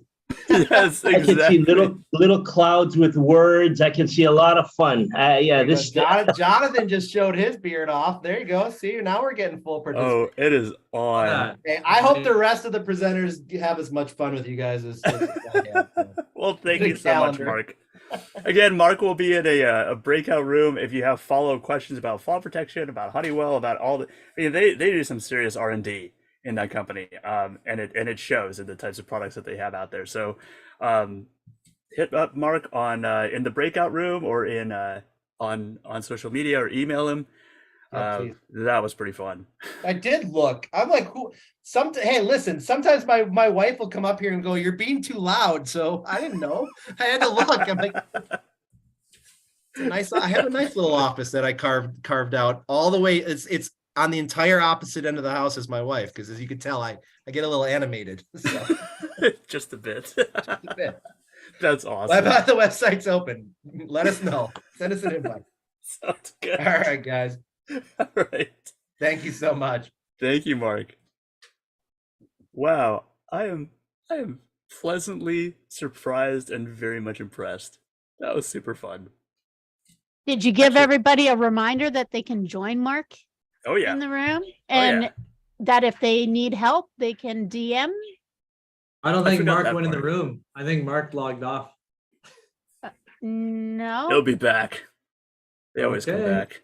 No, he's logged off. Oh, He's not in the. There's Mark, a different Mark in the room, but he just left the building. He's like dropped the He's like, dropped the "Peace mic out," and took and just off. left. Oh, wow. I guess can be check your it back later. That was too funny. Wow, that was good. Well, we do have our next presenter coming up. And I do have an intro here. It's pretty cool. Mr. Brent Jennings. Are you in the building? Oh yeah. Oh, there he is. Pull in. Awesome. I just wait, until I. Excellent. Oh, glad you're here. All right.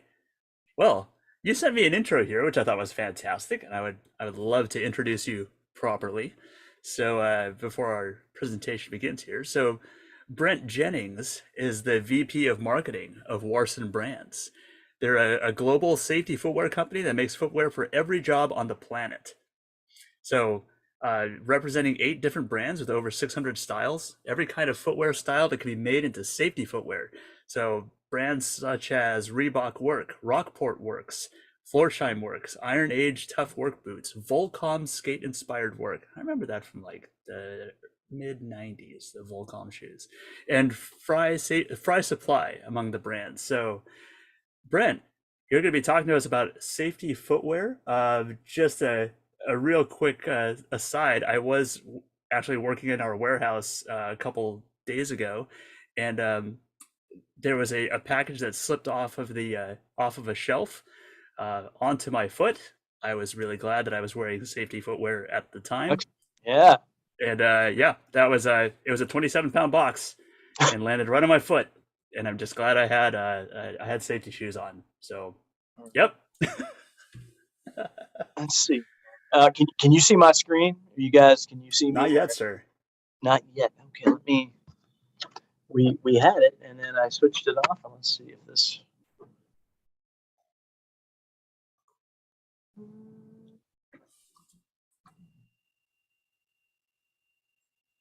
It's coming. Here it is. Oh, I thought it was. I can feel it. We're getting there. Yeah. Huh. That is odd. This is not supposed to happen. Let me see here. We just had it up, so I don't know. Let's do.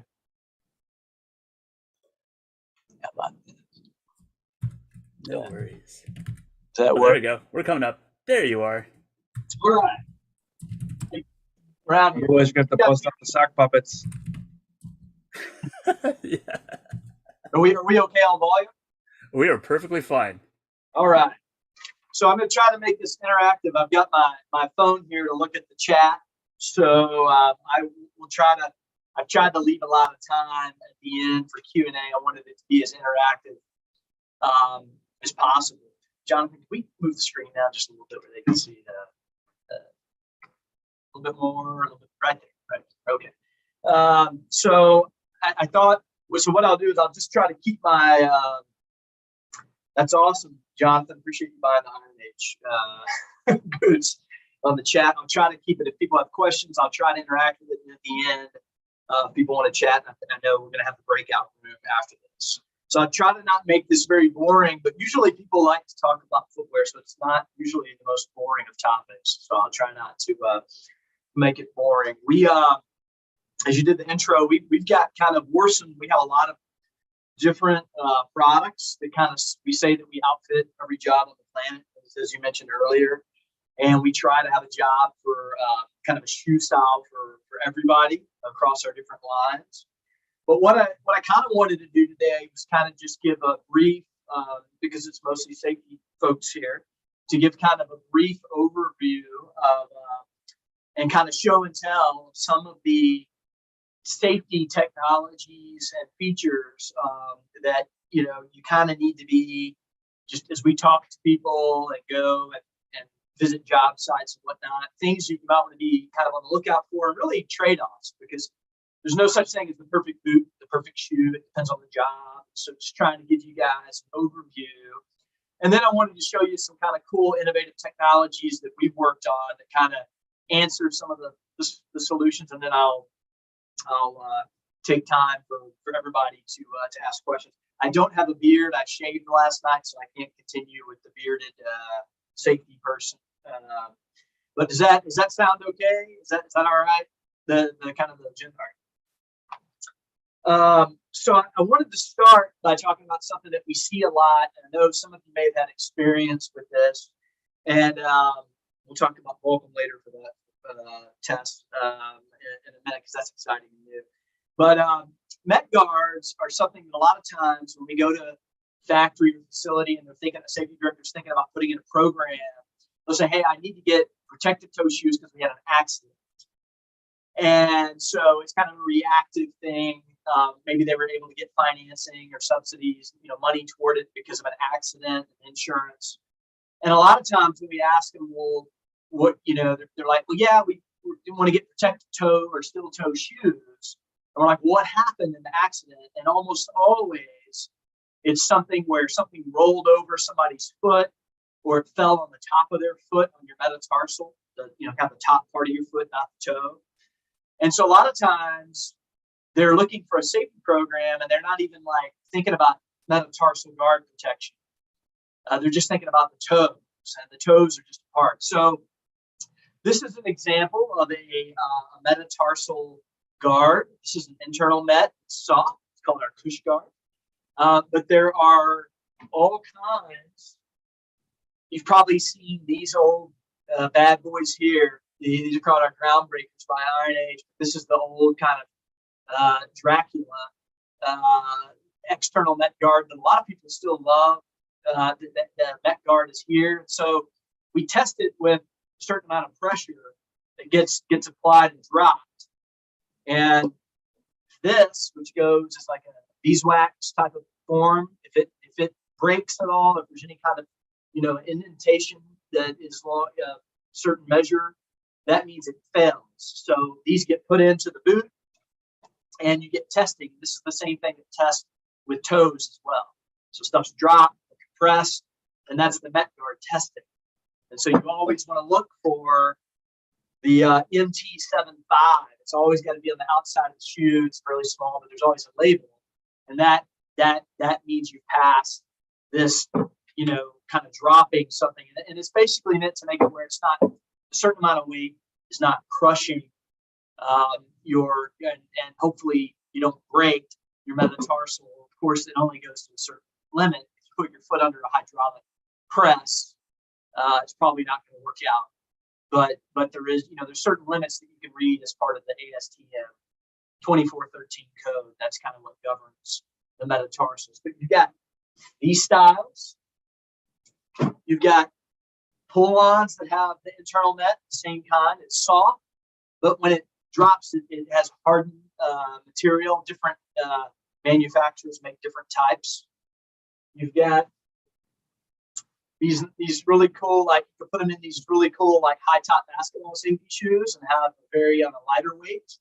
And you can even put them in boat shoes.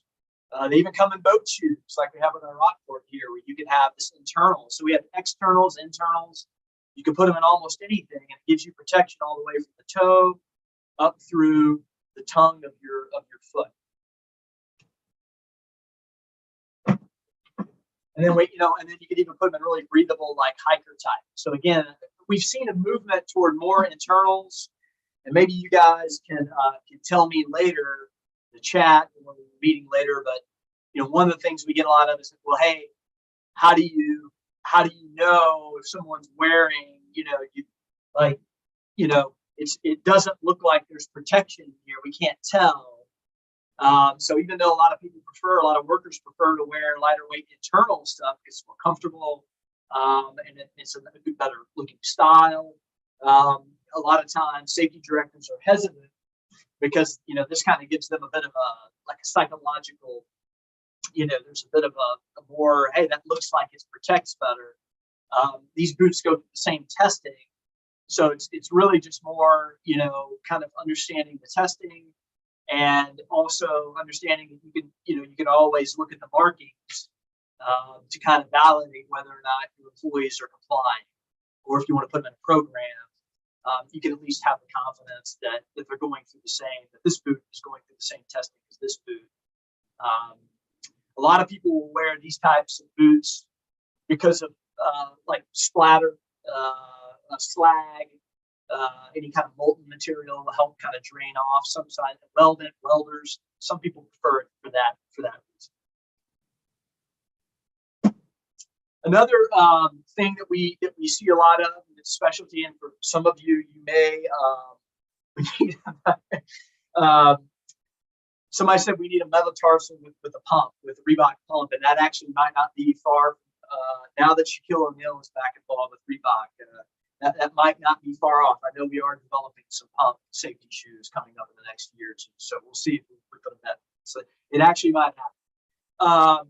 But so another big thing we do, and we've done a lot of innovation around, you can kind of see in this insole a big stitch going up here, is static dissipative. And for those of you, and static dissipative is something that if you're in a kind of a grain bin or a computer, automotive manufacturer, anything that you need to allow some electricity to kind of escape so you don't have a buildup. It's the opposite of an electrical hazard shoe, which is what most are, that prevents shocks. You have to have a way to kind of work through the outsole, through a kind of a little thread, through the insole, up through the midsole, up through the insole, and it's called SD. We call them SD shoes, and we do testing on it. You can, you do every shoe, you test it at the factory, we test it at our warehousing facility, and there's different amounts that are part of the ASTM standards. Some that are more tuned in than others. Some that give a stronger reading than others. And so there's SD35, there's SD10. These are different measures that are part of the code. But again, you may want to look at that if you have employees that you need to have. You don't want things to ammunitions. You don't want things to blow up or to create so much static. So those are things that we do a lot of those for manufacturing and for chemical manufacturing, food processing, in grain. There's just a lot of situations that you might want to be aware as you do your hazard analysis to look out for that. We are with another thing that we hear a lot of course, we'll go into this a little bit. This is what most people are familiar with. You got protective toes. And so you have composite toes, which are like a mixture of composite materials. There's just a whole bunch of them. And then you have more of a metal. There's alloy. There's carbon toes. There's different types of toes. And basically, the differences are there's a few differences. They all go through the same testing standard. There is Some people swear, including probably many of you on this call, swear that the steel could, you know, if it gets bent at a certain angle or goes down, it could cut into, you know, we've heard anecdotally that. We've never heard of that in any of our actual knowledge of our studies. But mostly what people choose, the steel is a little bit cheaper to make. It's also a slimmer profile. So in a lot of our dressier shoes, this would be pretty, you know, it would really stick up, kind of bulbous around the end if you put a composite toe. So a lot of our sleek athletic shoes are steel toe or indoor shoes. The biggest thing, so other than cost, they go through the same compression and impact testing. So that's not an issue of testing. It's mostly because people, the non-metal, the composite doesn't conduct as much heat or cold. So people that are working outside in the summer or in the winter prefer most of our outdoor shoes we put composite toes in, even though they're a few dollars more, which means they might be $5-6 more to the consumer. So that's just a little bit about we don't have any testing differences. I can't validate whether or not the steel toe, most manufacturers would say that that's not true, but I'm not going to invalidate people's stories. So I'll just say that we haven't heard of any evidence of the steel being more problematic. We have a lot that are out there with a very low return rate. Most of our issues with toes are, you know, that we get feedback on are that something dropped. Thank you. You know, we broke a bone, or, you know, we had destruction to our toe, but the doctor said without the toe, we would have lost the foot. So it's usually we haven't, you know, we normally don't see any kind of issues with protective toes if with inside the standard. It's more of a look and a weather type related thing. And people are coming out with alloy. We've done some alloy toes. Somebody just mentioned that, just glancing at it. It is a little bit, it's similar to metal, and we don't do a lot of it. We did for about a year or two, but mostly we just do now. We've moved to steel and to composite toes. That's mostly for sourcing. Lighter, somebody asked about which one is lighter, the composites or the steel toe. Most people would say that, you know, you would think that the composites are a little bit lighter, but it depends on the sizing of them. We have not been able to find there's not going to be any noticeable weight difference. You might be able to find some small measurement where the composite might be a little bit lighter, but it's nothing that, I mean, it's minuscule. It's mostly about the heat and the cold, at least with our readings. The thing that creates the shoe's weight is almost all in the outsole. And so if it's rubber or a combination of rubber, and it's really a durable or something like these thick Vibram high heat outsoles that have a ton of rubber on them, you're going to get just a tremendous amount of weight.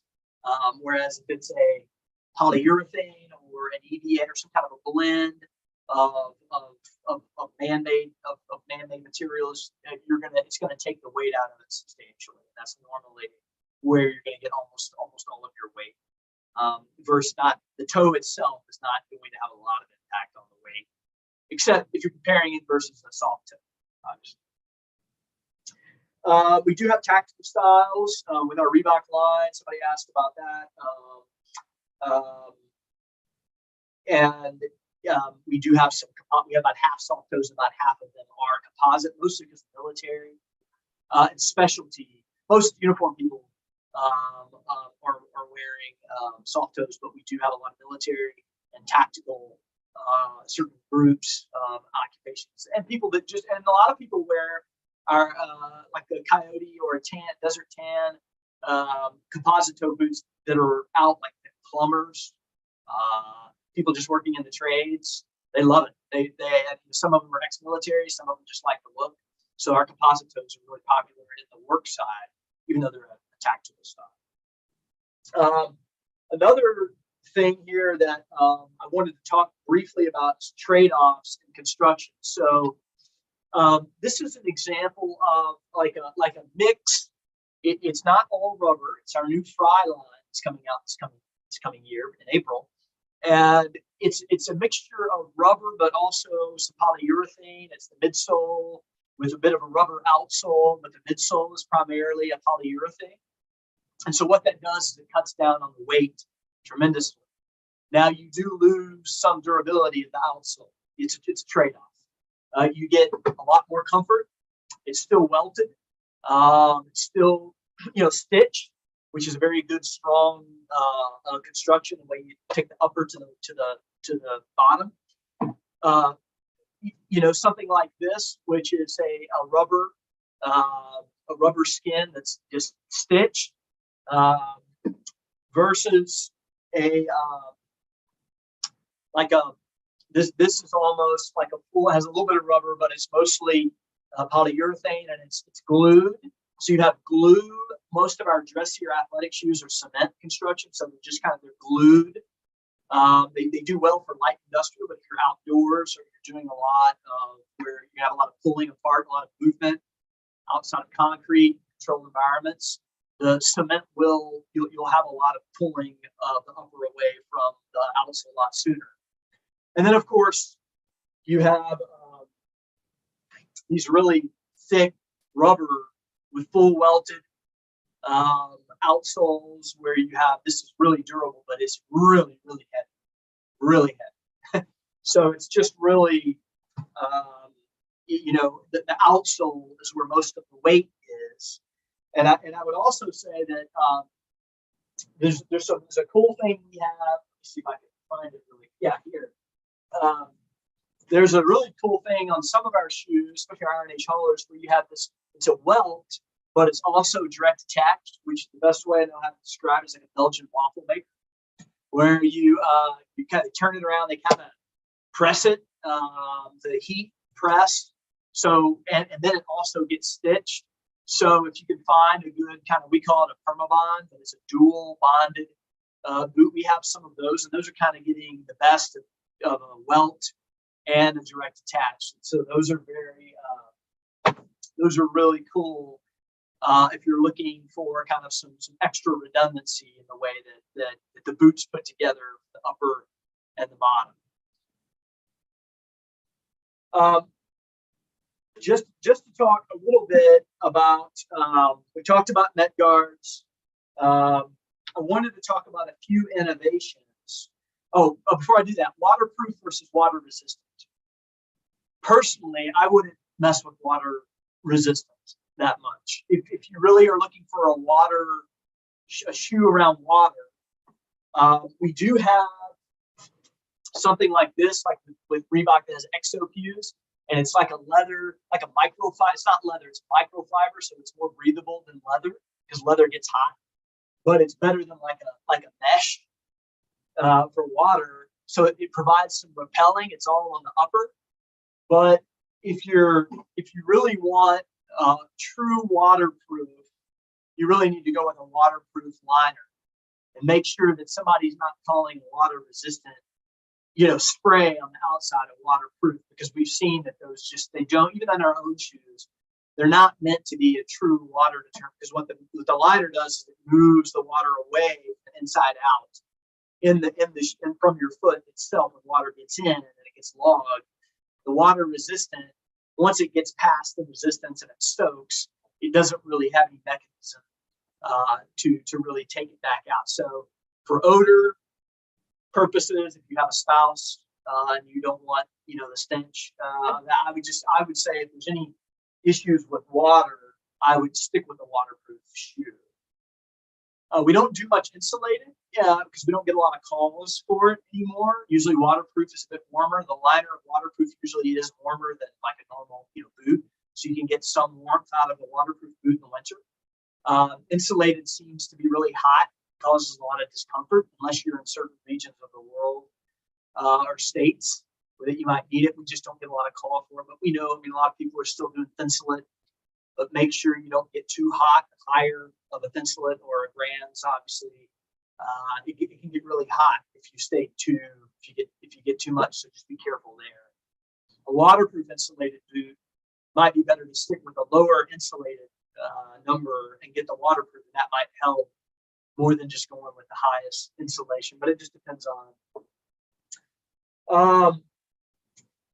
And then on the a couple of other things, like we have some innovations around. There's a couple of boots like this one we have. It's a lime resistant boot. It's actually the only one in the world like it.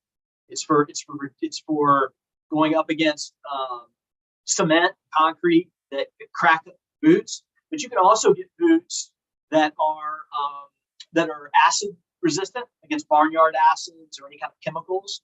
So that's it's a tannery process for those types of boots. So that's something else that you may want to look into. You have employees around form oil or things like that. But there are some specialty boots that can provide, and it's actually in the tannery leather process is when it's applied. So it really is saturated with these protective elements. And those are, we've heard good things about those types of products.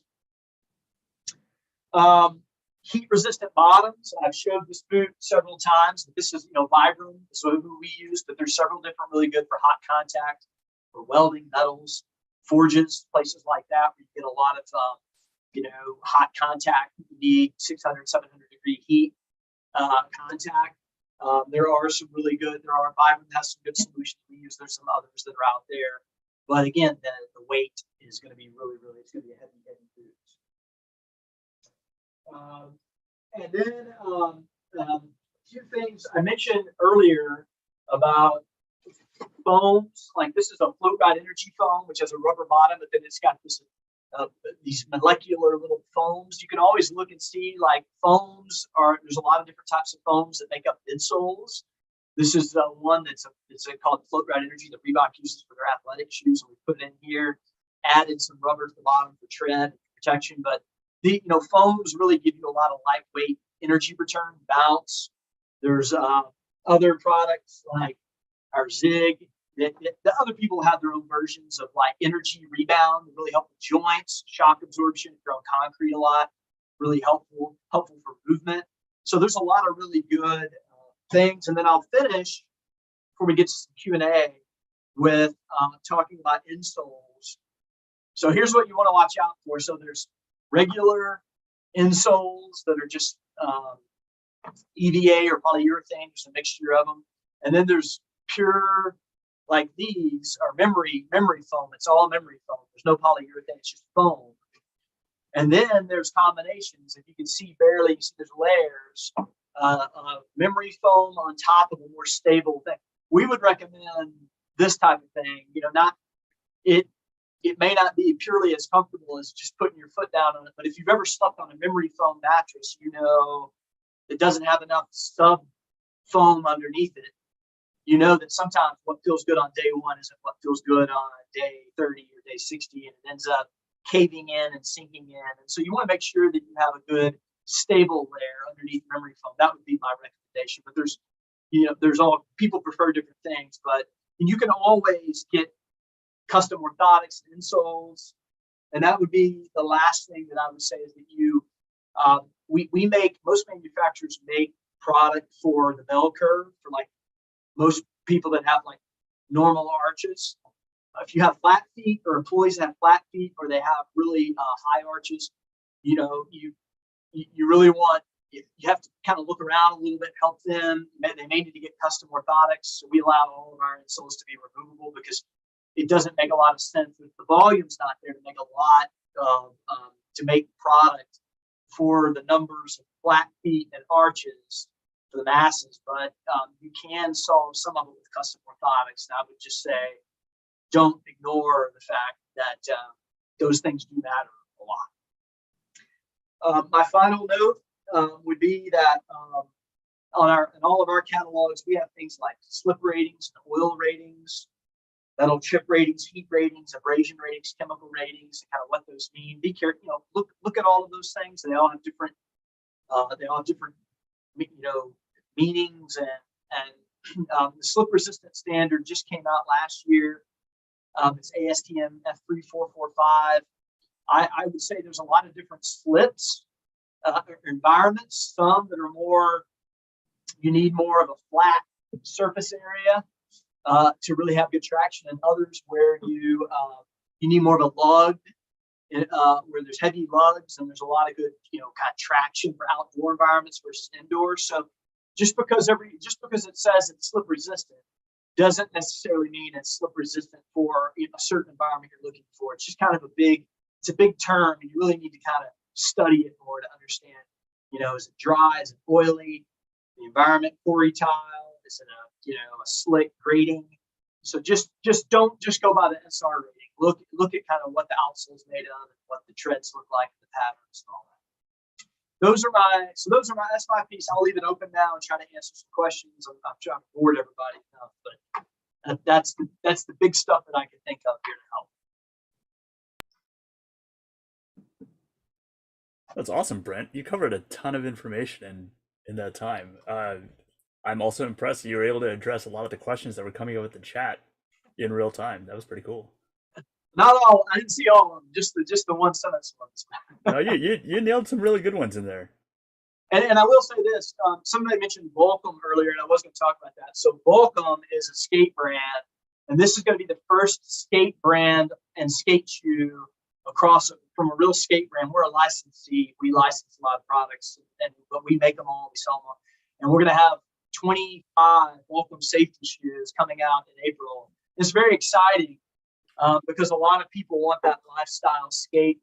A lot of younger warehouse workers, people who grew up with Volcom, like somebody mentioned about, back when they used to do shoes, now they just do sandals. So they're really excited. We're really excited. And Fry, a lot of women will know about Fry, premium, kind of high fashion, Western and heritage boots. We're going to be doing men's and women's coming out at that time. So we're excited. We have some new categories. Hopefully it'll help continue, especially the skate side, to give people more options, but still the same kind of protection. Awesome. There was a question in the chat about from Bonnie. Do these run true to size, or do you need to order a size a bit larger? So I always answer this way. I would say if you're used to ordering safety shoes, then we do run true to size to most. Like if you're used to wearing a Red Wing, or you're used to wearing a Timberland or a Keen or whatever it may be, then you will be fine with going with. We're very similarly sized to the major brands.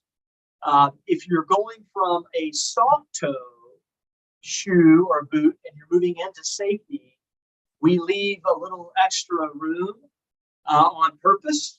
So you may want to order, a half size smaller than you're used to wearing in a soft toe. That's kind of the golden rule I give for anybody across any of the brands, not just our brands. But it's just we leave a little extra room on purpose.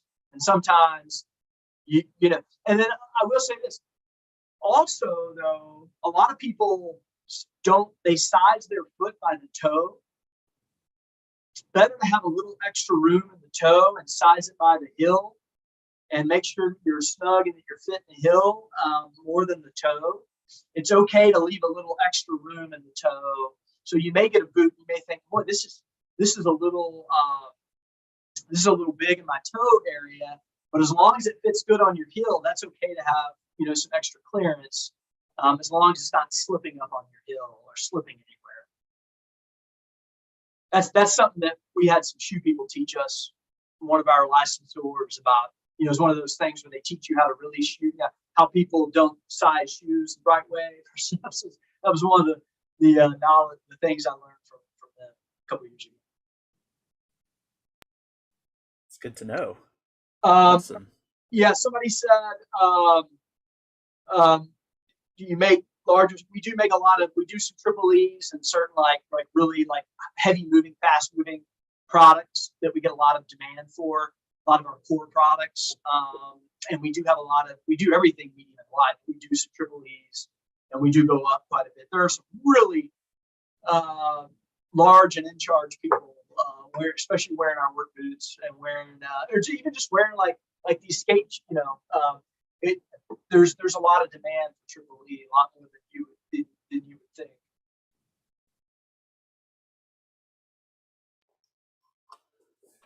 can you skateboard through the warehouse? We are going to do a photo shoot in December, and we are going to have somebody probably skateboarding through the warehouse just for fun. But I'm shooting the safety people. We'll probably have to hide that imagery somewhere. So probably not put that out at the safety shows or on the safety conferences or communities. Probably would be looked upon too favorably. But we'll probably sneak a few shots. Yes, that's the idea, is that they can wear these shoes at work, and then they can go to the skate park afterward, or go mountain biking, or go to the beach, and maybe not wear them, but have them, change out of them to their wear them to the mall. Nice. Well, Brent, thank you so much for sharing about this. I think that there are more questions popping up. I'd like to remind everybody that there is going to be a breakout room after this where Brent can answer more of your questions about shoes and the new technology that they're employing to make these shoes not just more safe but more comfortable. And I think if they're, dare I say, stylish, people would even wear them that much more often. So that's. And if you need a dress shoe, we have dress shoes too. Oh, man, awesome. Wingtips and everything. There you go. Perfect. Well, definitely we can go ahead and have you jump into the breakout room as needed. And if anyone's having issues getting into the breakout room, where am I? What am I? How am I doing that again? Oh, well, tomorrow I can go ahead and get you in the breakout room. Okay, great. Here we go. Right there. Okay. There it is. Thanks a lot. Appreciate it, everybody. Thanks, Brent. Awesome. That's a great still photo right there. Nice. Yeah, I definitely want a pair of those the skate shoes. First person that can have a video of them doing a kickflip in those shoes. I'm sure Safepedia can get something for you, because that would be hilarious. Awesome. There are some pictures. At one point, there was I did do a lot more skating back in the day, but not so much anymore. Jonathan Smith has a pair of the dress shoes. Those are pretty comfortable. I don't know about Crocs. That's pretty polarizing. Very cool. Well, hey, it looks like we've got contractors compliance coming up, and I'm going to take a wild stab at Melissa's last name here. Melissa Olsthoorn? Olsthoorn, so close. Olsthoorn. Dang it. I even tried to cheat on that one. I actually texted Addison. I was just like, you got to help me out, man. I don't really know how to pronounce the last name. There's a lot of O's in there, and I'm not used to that. Hey, Gabe. Yes? Sorry to Zoom bomb you here, but just curious, are you doing a wheel, or did you just say I'm sick of spinning? It's not that. I just didn't know what I was giving away. I'm not just going to spin wheels willy-nilly. Don't we have any owners here? Is there Scott or Jamie? They just left. I see Jamie. I know Jamie's here. Hey, we were in the background tallying the points for the photo booths and the Yeah, but we don't know what we're giving away, so that's more important. for was this the Warson's spin? Yes. Yeah. Unless they actually have a shoe model called the TBD, I don't know what it is that they're giving away. Yeah, I'm not sure we got the specifics on that. Do we have a winner? Did you spin? I did not spin. Well, as I said, I'm not giving away TBD. No, they had said that they would let us know, and we just haven't found out yet. So they donated a pair of work boots last year. So we know they're good for it. So we'll spin. And it'll be a mystery shoe. It might be a Croc and a high top, or a rubber boot and a sneaker. Nobody makes safety flip-flops. I'm a little bit frustrated about that. I know, they should get on that, eh? I know, somebody get on that. Steel-toed high top Crocs. Steel-toed flip-flops. I'd get a pair of Crocs, Hog. Get on it, science. How about it? All right, here we go. We're gonna spin the wheel.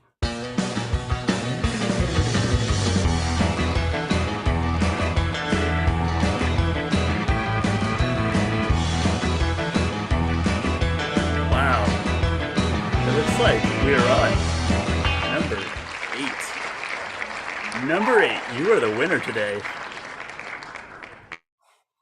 This is number 8. I'm giving away a questionable prize to a questionable winner. Who's the winner? Yeah, who's number 8? Who we got here? You're on your own. Samantha went I know she somewhere. bailed. And- And forget this whole wheel thing. Well, I called the accountant, but he said he was busy. Do you need to know who number 8 is? Is that Yeah. what you're? Let's go. I need a definitive, authoritative opinion on who number 8 is. I'll get it. There you go. 1, 2, 3, 4, 5, 6, 7, 8. Alex Bernstein. Alex Bernstein, you've won a pair of TBDs from Warson Brands. Am I causing an echo in here? An echo in here? Do you hear that? Or no? A little bit. Congratulations. Congratulations.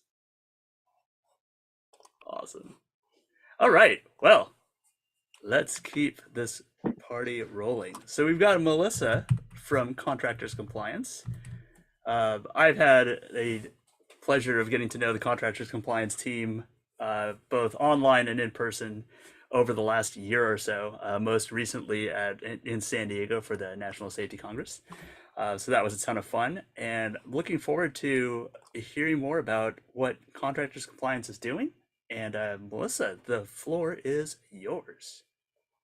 Thank you so much, Gabe. I appreciate it. Hello, everyone. My name is Melissa Olsthoorn from the Contractor Compliance team. Purpose of today is really to kind of taper onto what my CEO earlier in the week had done, Marc, and really showing you how the Contractor Compliance platform can help you identify and address blind spots in your contractor safety process and contractor safety program.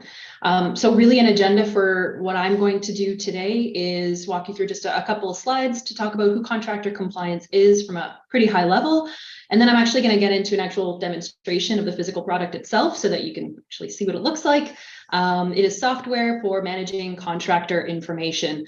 So let me get into it. I will open up my screen here. We'll get started.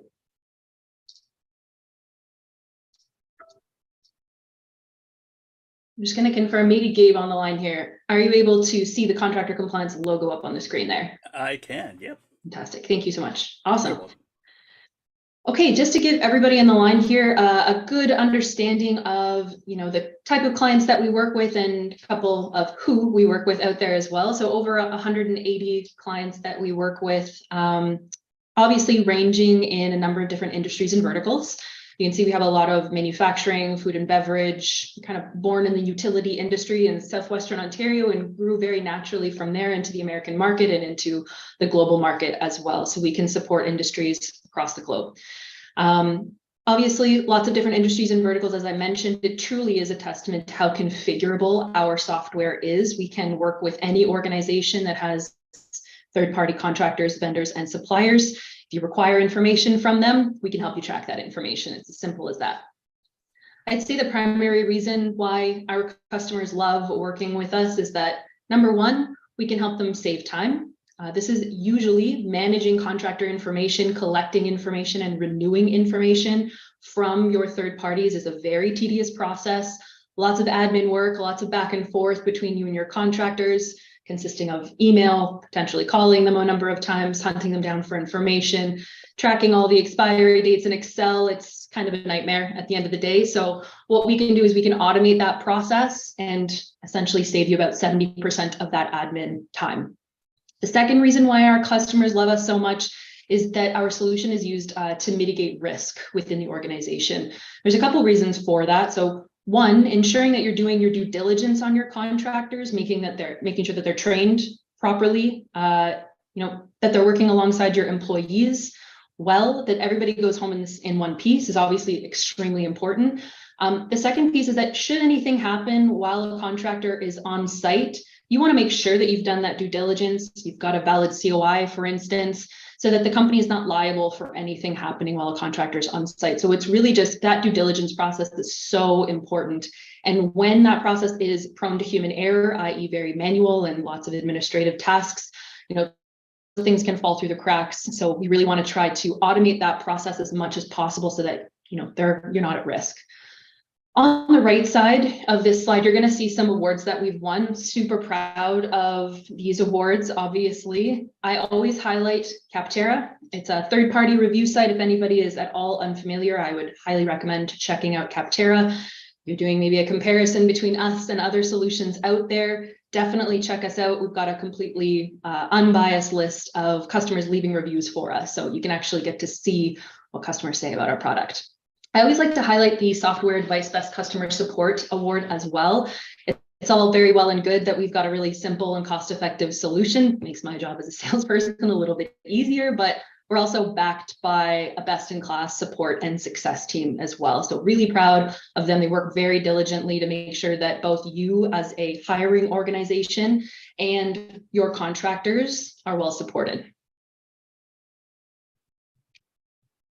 I'll talk about just briefly how we kind of operate from a high level first, and then we'll get into the details in the demonstration. But really, we're focusing on three primary areas with our software. The first is making it extremely simple for you to assign the right requirements to your contractors and then collect that information from them. So simplicity is the name of the game. Through and through, we want to make sure that the user interface, and we've done so with our platform, is extremely easy to use for both contractors and hiring organizations alike. So your contractor is going to be able to see the information that you have assigned to them. They're going to log into their portal. It's a very, very simple website, email, password. They're going to see an itemized list of everything that a hiring organization has assigned to them. And they're going to go through each individual item, submit that information. It's quite literally as easy as email. So very simple to use. Making it really easy for your contractors to use makes it obviously easy for you to collect that information and for you to audit and manage that information. So that kind of brings us to the next point here. The key differentiator between us and a lot of our competitive solutions is that we actually give you real-time access to the information that's coming through from your contractors. So literally the second that a contractor sends in information, you get to see it show up in your portal in real time. You will also log into your side, your portal, with an email and password. You get to see all of your contractors in one very simple live dashboard. And you can see very clearly whether or not these contractors are compliant or not based on your standards that you've set.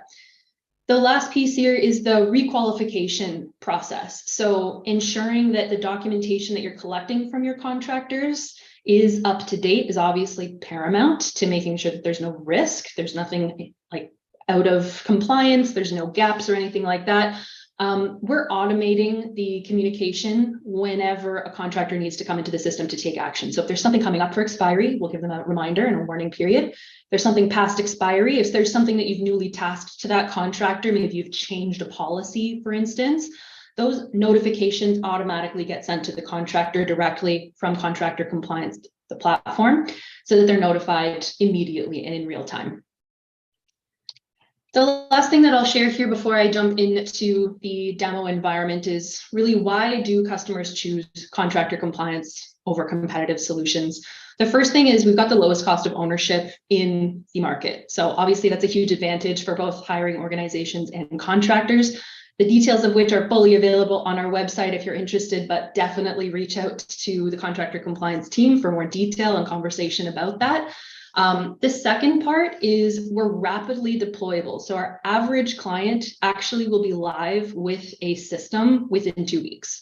So it's super, super quick. We've got a whole customer success team who is completely dedicated to getting this off the ground and running for you. We'll implement the tool to your standards and your criteria. And then we'll also go through the process of onboarding your contractors too. So we do that whole thing through a turnkey implementation process. Now, those two things kind of tailor nicely to the highest adoption rates in our space as well. So the fact that we've got a very low cost of ownership, the fact that the tool is extremely simple and also very easy to deploy really leads us into high adoption. So we're making sure that your contractors are in the system, all of them, mom and pops through to national contractors, all of them can sign up to the system because it's so simple, because it's so cost effective. So we truly do have very high adoption rates. All right, I'm going to jump into a quick high-level overview here, just to give you an idea of what the platform actually looks like. So should see the login screen. I'm accessing contractor compliance from Chrome, but really any modern web browser will do. Logging in with an email and password. We've got multiple languages out of the box. As I mentioned at the beginning, we're a global platform, so we can support across the globe, meaning also multiple languages, of course. Aside what you see here, we've got Spanish and English, or excuse me, Spanish and Portuguese as well, a couple of Indian dialects out there. We can build really any language into the platform. We just need a little bit of a lead time on that, but got a lot out there already. We store all of the information that we collect with Amazon Web Services as well. Very simply, all I have to do as an end user is log in with my email and password. So I'm just going to log into the tool here. I'll give you a little bit of navigation as to what you're seeing on the dashboard first, and I'll kind of walk through a couple of use cases. So first things first, at the top, you see two dials, one for corporate compliance and one for employee compliance. Corporate compliance would be things that you want to collect from the companies that you're working with. So very commonly, certificates of insurance, W-9, health and safety programs, policies, etc., OSHA records, for example. Employee compliance, there's a hierarchy of the company and then the actual individuals who work for those companies. Employee compliance is tracking at that individual level. So ensuring that every person who actually physically comes on site has, the proper certifications or licenses that they need in order to verify that they're qualified to do the work, that they've gone through a health and safety orientation and they've completed a quiz, they've got vaccine records. It really totally depends on what you as an organization need. We will build it to your specifications, but just throwing some examples out there. Down at the bottom, you get to see an active list of all of your contractors. So you've got your contractor name on the left side here for everybody who's probably now looking at all of these details here. Huge Simpson fans on this side. So your Ned Flanders logging in here. We've got Itchy and Scratchy Insulation. If you didn't see that, you see it now, but I'll go through an example. Itchy and Scratchy Insulation. Obviously, we can see that this contractor is an overall corporate compliance status of 100%. So with that, you can feel extremely confident that everything that you've asked for is complete and it's up to date. So if they're at 100%, you're confident of those two things. If they're ever below 100% or in the yellow or even in the red, there obviously is some gaps there. There's something missing. We need to find out specifically what's going on with this particular contractor so that we can ensure that they're actually adhering to our criteria before they actually get to our facility. So we're trying to be really proactive with getting this information instead of being reactive. If an incident happens and OSHA shows up, we don't want to be scrambling, trying to find a valid certificate of insurance or looking through file folders. It truly is here in one central location for you and anybody else within your organization to access. Fully keyword searchable list. You can type in any part of the name into the search bar, pull that up here. You can see Leftorium, 100% across the board. If they are accessing our facility, we can feel super confident that we're good to work with them. Filterable based on a couple of different fields as well. We can filter your internal users. We can filter based on the number of facilities that you might have. We can filter based on the different categories of contractors. Most commonly, our clients will organize their contractors based on scope of work. What you might need from an electrical services contractor is not what you need from an HVAC contractor, for example. You could also do that based on any number of criteria that you already have set in your health and safety program or process or procedure. If you have like separate tiers or levels or types of contractors or vendors already allocated, we can definitely align with that as well. Now, just to kind of walk you through a couple of things, I'll give you an example of some of the requirements that we have built into the system, just so that people on the line can understand kind of what we can collect and what we commonly collect. Certificates of insurance, contractor orientation video or PowerPoint presentation, and an associated quiz, health and safety policies, any kind of permits like lockout, tagout training, PPE procedures. You can see the list goes on and on. We can obviously work through specific use cases. If you want to reach out to me, we can set up a very specific demo, of course, and definitely walk through your specific use case. Once we build out your entire system to your specifications at the hiring organization, obviously we're going to go through the process of onboarding your contractors. So I'll show you what it looks like for a contractor so that you can actually feel pretty confident about that as well. So really simple. The only thing that a contractor needs to do is log into the system, just like you would log into the system. Super simple. They get to see their own dashboard. User interface is very similar. They're going to go through the process in this example of uploading a certificate of insurance. So they're going to navigate to the file on their desktop, of course. This is just like they would attach something in an email. They're going to specify the expiration date of this document as well, so that they can, be notified when it's coming up for expiry, when it's past expiry as well. And once they take action on that item, obviously their dashboard updates in real time. And as I mentioned, that is a huge differentiator between us and our competitors, is the fact that our information is real time. So as soon as information comes in from your contractors, it's basically on you and your team to verify that information. And once you do verify that information, it will automatically catalog to that contractor profile. So there's no need to upload, download, move anything around, put it in a physical file folder. It's all very clearly organized automatically for you. So now you have very clear and quick access to this information. So you can dive into the details if you want. So this is where we started. Obviously, we'll go through the same example, itchy and scratchy installation. Corporate compliance, as you can see, is at 100%. So if I dive into the details, I'm obviously going to be able to see very clearly every single thing that I've asked for from this company and the status of every single item that I've asked for. You can actually access the version controlled history of that item. So I can see this year's submission, their certificate of insurance. I can also see any previous year's submission as well, and any notes that were left in that approval process as well. Now, flipping back to the dashboard, I'll just go through one final example here, which is what it looks like when they're not at 100%, or we can also go through employee compliance. So I'll click through employee compliance for itchy and scratchy installation. The first thing that you see here is a roster of individuals. So as I said, you can track at the individual level as well, not just at the company level. So this is where we're tracking, certificates, training, orientation, anything that you might need from the actual employees themselves.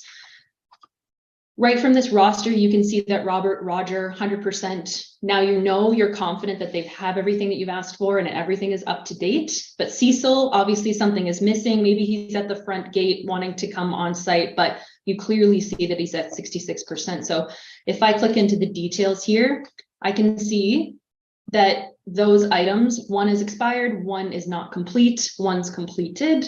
So very clearly, I can see what's outstanding for this individual. So now I can just be very clear with my communication. It's not a guessing game or anything like that. Very clearly, Cecil, you can't come on site because you haven't completed these items that we've asked you for. We're not trying to tell you yes or no, you can or cannot work with these contractors. If there's a hard line in the sand that says you can't, of course, you do that. We use it to your discretion. However, if it's maybe an emergency and you want to still invite Cecil on site, at least you've got the information very clear and you know the risk that you're taking should you welcome him on site. So that's a super high level overview of the platform itself. I did mention a little bit about the onboarding, but I always like to dedicate a little bit more time to that just to share a lot about really how easy it is to get off the ground and running. Another big differentiator between us and our competitors is just how fast we can get this set up for our organizations. So as I mentioned, the average client of ours will be live with a software in 2 weeks. So we can build out everything to your specifications within that 2-week period. And usually that first contractor actually comes in the door at the 30-day mark, but we are giving you a dedicated resource from our team for the 90-day window. So never takes any of our clients longer than that to do it, but we want to give that full time so that we can drive that adoption to the highest rate possible. But that's what I have to present for you today. Obviously, if there are questions, we've got that Q&A session in the breakout room after, so we can save it for that. But I'm going to pass it over back to Gabe. Thanks, Melissa. My pleasure. That was fantastic. I was going to make the comment in the chat, but I'll just say it out loud. I can't think of a software platform that takes only 2 weeks to implement. Right? I've done that with an ERP before, and pretty much I don't ever want to go through that again. ERPs are like opposite side of the spectrum, right? Like those are years potentially to take, and then contractor compliance is on the total opposite side. Yeah. But 2 weeks. So yeah, That's agreed. That's unbelievable. Yeah, whenever someone mentions some sort of new software coming online or wanted to introduce some sort of software like that, my eye starts twitching. In a good so way. to get it done in 2 weeks, that alone should make anybody excited. Hey, Gabe, I want to say something about contractor compliance, just Yeah, go, while man. make sure everybody's not asleep. Are they asleep during my presentation, Chip? Oh no! No, it's 3:30. You can't hardly see anybody's face. I just want to hear, Melissa, I want everybody to hear it's free. It's free for hiring organizations, and then a very valuable thing for their contractors. It's an unbelievable value. Chip, you're giving away all of the good stuff up front, man. What are you That's doing? all I'm saying. We want people to want the software, but yes, let's say it out loud. It is no cost to the hiring organization and just a small fee for the client or the contractors. So huge advantage, but first and foremost, we want to make sure that people love our software. So that's why I don't yell it from the rooftops like Chip over there. I'm sorry that I did that, but it's an unbelievably good value. So please don't take offense. No, we appreciate it. Of course, I'm we a love it. fan. It's all on our website. We're very proud of that. Of course, you didn't give anything away. I'm just kidding. That's awesome. No, this is very cool. And as I said before, fantastic team to work with, extremely knowledgeable, very personable. Definitely want to check out Contractors Compliance. It is really a pretty fascinating piece of software. Thanks, Gabe. Appreciate it. Absolutely. Thank you so much, Melissa. And I believe we've got a couple prizes. Hey, Melissa. From Contractor Compliance. Yeah, can you Randy, put your go for it. Yeah, can you put your email in the chat? Of course. Great idea. Thank you. Got 87 people in here. Oh, we've got a Contractor Compliance swag bag with golf balls, ice molds, and some etc. I'm just reading what I'm told. I think there's a T-shirt in there as well. I'm not sure about ice molds, but we definitely have T-shirts. We've got golf balls though, so if someone's a golfer, we can send some of those along too. But very comfortable T-shirts is another part of that. Oh, there you go. Pete Evans wants some golf balls. All right, spin that wheel. Let's see what's up.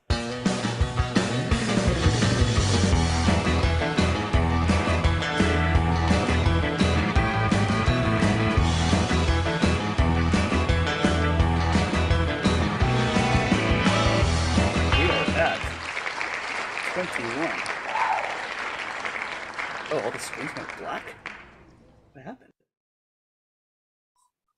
Did I just hijack everybody's screens? No, I was responding to Randy's comment about my asleep comment, which if I made any offense, I am very sorry. Everybody's screen was black and I was pumped about contractor compliance. You're all good. I was actually looking to hide all the people that are blacked out because I only get to see myself, Addison, and Brian. Everyone else is black. That's funny. Number 21. This is, ladies and gentlemen, this is where the wheels start falling off the bus. We have hit that point. Doug Jansen, you, sir, are the winner. Doug. Winner. Doug Jansen. Congratulations. Awesome. Thank you very much, Gabe and Melissa. Very good presentation. Thank you. I mean to put my email in there, or do you guys know it by now? Yeah, we have that one down on speed dial. We know where you live. Yeah, Scott knows where I live. All right, let's spin it one more Thanks, time. You're welcome. I want to see if I can actually, if this will black out everybody's screen again. Let's see what happens. Let's spin it.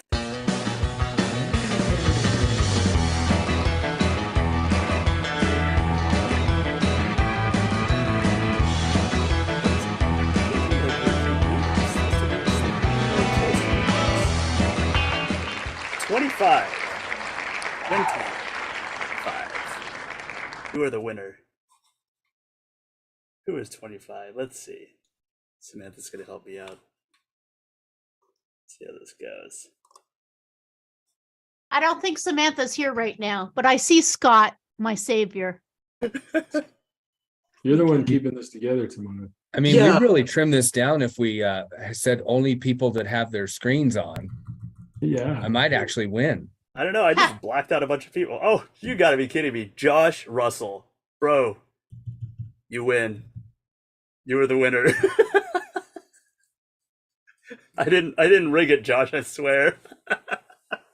The 20's in the mail, buddy. Don't worry. Right on. Congratulations, buddy. What was that for? This is for a t-shirt and a swag bag. Yeah, it's we bundle it so contractor compliance, as Addison was saying, has the comfiest t-shirts on the planet. So there's They a do have contractor comfy compliance t-shirts. t-shirt, and then Marcel Carey, the OSHA lawyers from yesterday, some golf balls and ice molds and things. So we threw that in there just to spice things up. So Nice. you get two gift sets in the mail. Yeah, so you can wear your super soft t-shirt and play around the golf, and then have a nice cold beverage from your custom ice molds afterwards. No one said they're customized. Oh yeah, they're just flat out they're just blocks. It could just be an ice tray, like from Walmart. No one knows. It's just an ice tray. Yeah. It's But does probably it, better. it has one job to do. Can it do that job? Oh my gosh, that's hilarious. Melissa, thank you once again. Thank you, Contractor Compliance team. That was a great one. So it's Thanks, breakout Gabe. room time, right? It is breakout room time. Yes. If you have questions about contractors compliance, Melissa will be in a breakout room. And Addison? Yes, and Are Addison. you going in maybe. there too, Addison, or are you going to hang out here? You should go in there.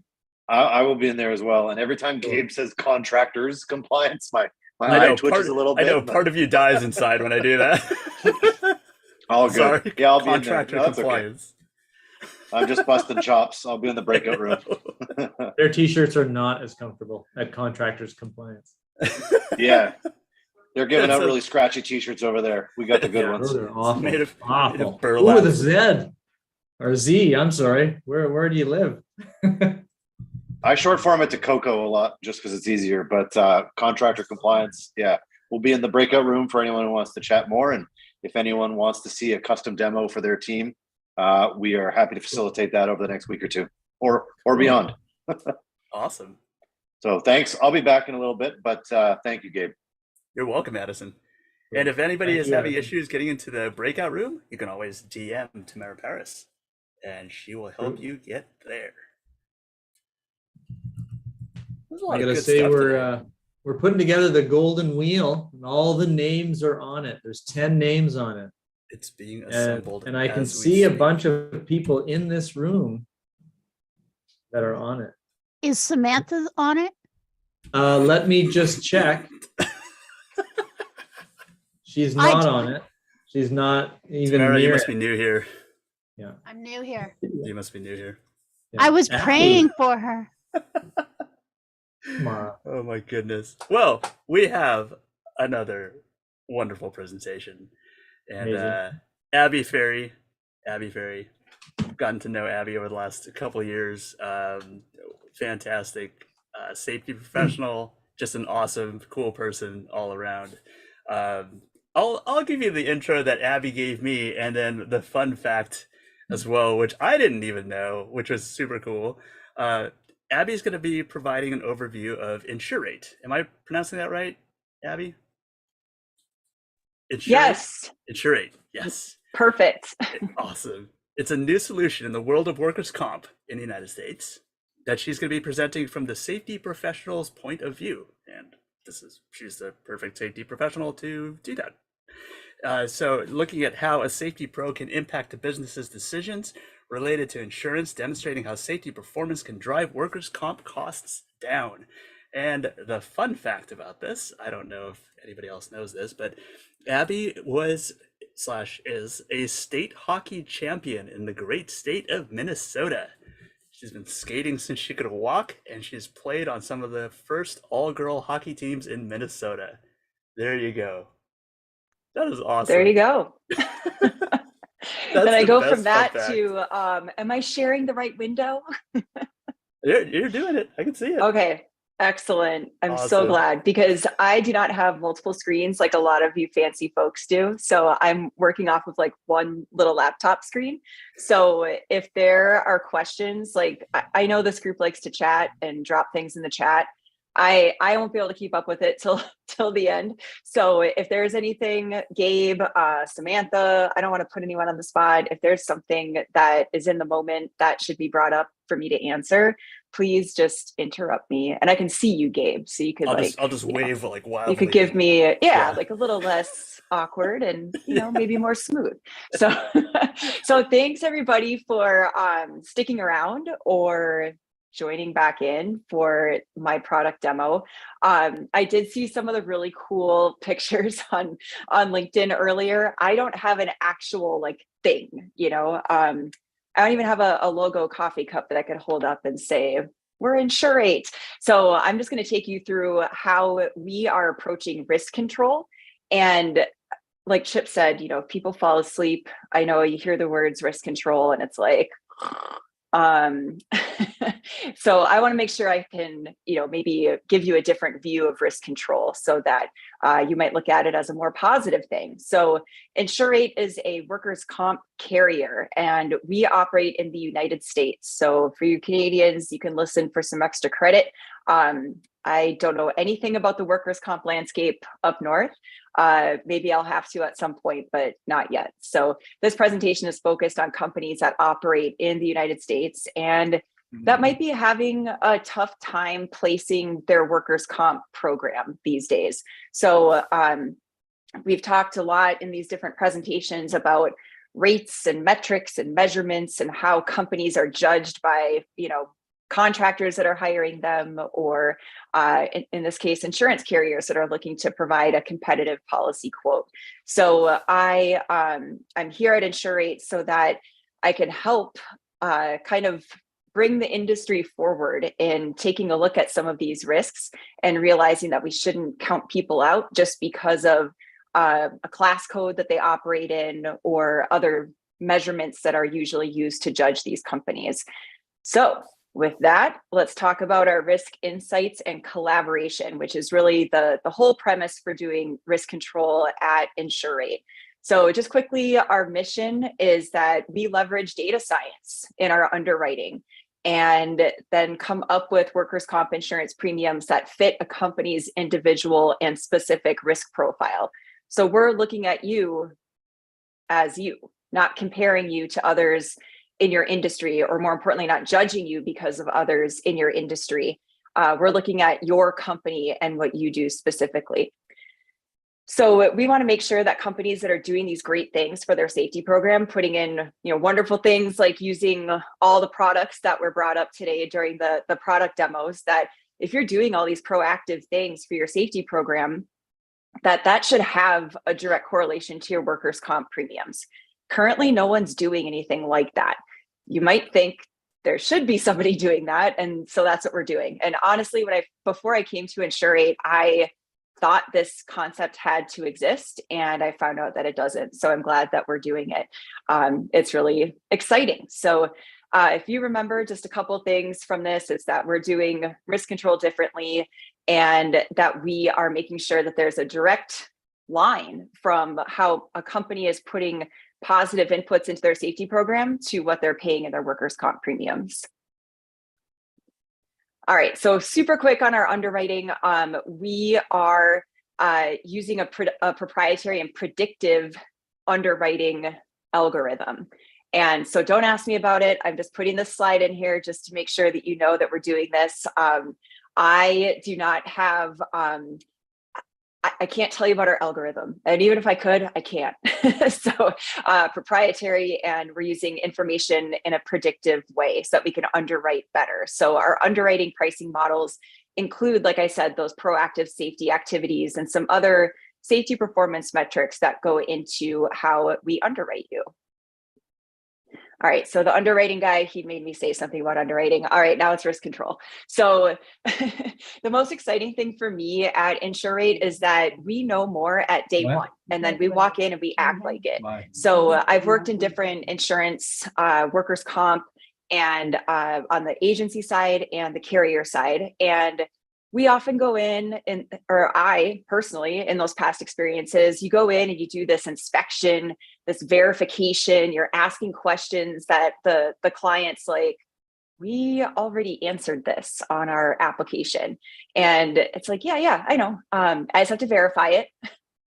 And that's the worst experience. So we are trying to be more practical, more creative, using that data that we've learned about from our underwriting algorithm and bringing those insights to the table right away from day one. So, but of course, like, I'm not just going to come in there and talk at you like I am right now. I'm going to ask questions. So that spirit of humble inquiry, asking about a company's goals. During our underwriting process, we come up with what's called a safe tier score. And so many companies and everybody, new policyholders to us, have never heard of this safe tier score. So I will get into that further with the new policyholder, and then we'll talk together about, here's what I think your goals maybe should be based on your past performance and where you're at right now. And then I want to hear from the employer. What are they working on? Because sometimes, you know how it is in safety, we focus on things because someone told us to focus on it, or it was their priority, but really the data doesn't show that it is a priority or that it should be a priority. So we're focusing on data-driven information. And that's where we start right away, day one. So I know Gabe mentioned something about his eyes twitched about a 2-week rollout. So this is day one. So careful with the eyes. And so even, whenever that is, within the first week, 2 weeks of a policy period, we're already reaching out and having conversations that are about the data and very personalized to a policyholder, way different than they've had in the past. One of the ways that we gather feedback, and you all kind of got a preview of this if you clicked on the industry survey in our booth. So you can go and do that still, or I posted on LinkedIn too. But it's kind of a modified version of our new policyholder safety onboarding survey. So we're trying to speed up some of the information gathering, and then using data intelligence and other tools that we have to understand, what does the policyholder want? What do they expect from us? How do they prefer to be contacted? Would they like a text message? Would they like an email? Do they want me to call them? What are their priorities as far as risk and safety communication and services? And then we start from there. So truly aiming to be collaborative. Often I saw, especially on the carrier side, and I won't drop names where I worked, you can figure that out, that often I was going into the new policyholder's office and I had an agenda. And I had to get through that agenda. And often there was no time for the new policyholder to tell me what they thought and what they expected and what they were looking forward to, or what they thought they needed help with. And so that's just not a good way to kick off a new business relationship, let alone one with workers' comp, where there's people and worker safety involved. So we are definitely understanding that we bring a lot of insights to the table, but we need to couple that with what we're hearing from the policyholder. So right away, when someone becomes a policyholder with Insurate, they can take advantage of any of the services that we have. So we're building our platform of educational opportunities, realizing that people are open to doing things in the virtual reality environment, but also people still want some on-site training. They want things in person, maybe like an open enrollment type of environment where it's multiple policyholders getting together for a training scenario, and everything in between. So that is our Risk and Safety Innovation Network. It includes all of these providers of services. So I like to see, what am I up for? What am I in for? So the timeline of a new policyholder's journey is that you have your policy start date, and from day one, you're receiving information and communication from us, but we're also inviting that communication to us with that safety onboarding survey. Within the first week, they'll have a kickoff meeting with me to talk more about the safe tier score, what that means, what it predicts, and how we can roll that into the safety onboarding survey results from the policyholder, and then come up with, by the end of the second week, a collaborative risk and safety service plan. So listening again in multiple different ways to what the policyholder wants, and also putting that data insight into it of what we think they need so that we can come together on this service plan. So within the first, or by the end of the first month, the policyholder will be engaged with something. So whether it's a follow-up on the safety service plan, or they're actually calling a service provider, or a safety management software solution, or a PPE or other product provider from our risk and innovation network. So they're getting engaged right away, and we're making sure that they are, because we can track these things. And so if someone is not engaging, I want to know why. And just want to make, again, that humble inquiry of, hey, did you get this? Did you get this information? And how can I guide you towards taking advantage of what we have to offer? So at the end of the first quarter, we're providing that data-driven outreach, whether it's what has the insured already engaged in, or information based back on the safe tier score, and then understanding what the insured can start to engage in if they haven't yet. And then repeat until renewal time. And just going back to underwriting super quick, our underwriting model is set up where our underwriters are doing continuous underwriting. So you could almost have an instantaneous snapshot of what your workers' comp premium would be on a specific day based on, you know, payroll data and other information from our algorithm. So continuous underwriting, that's really the wave of the future. If you haven't heard about it yet, you're hearing it here.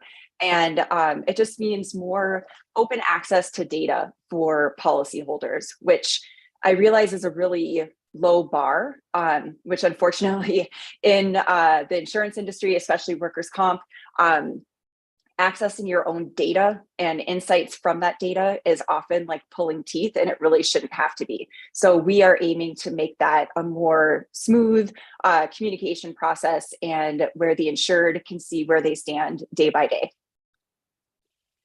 All right, so then there's people too. You know, we're a tech-based company. We do a lot of stuff in, you know, algorithms and artificial intelligence and all that, but we also have people. So we have an amazing consultant network for risk management, safety, health, environmental, any of the disciplines that you're working on in your organization.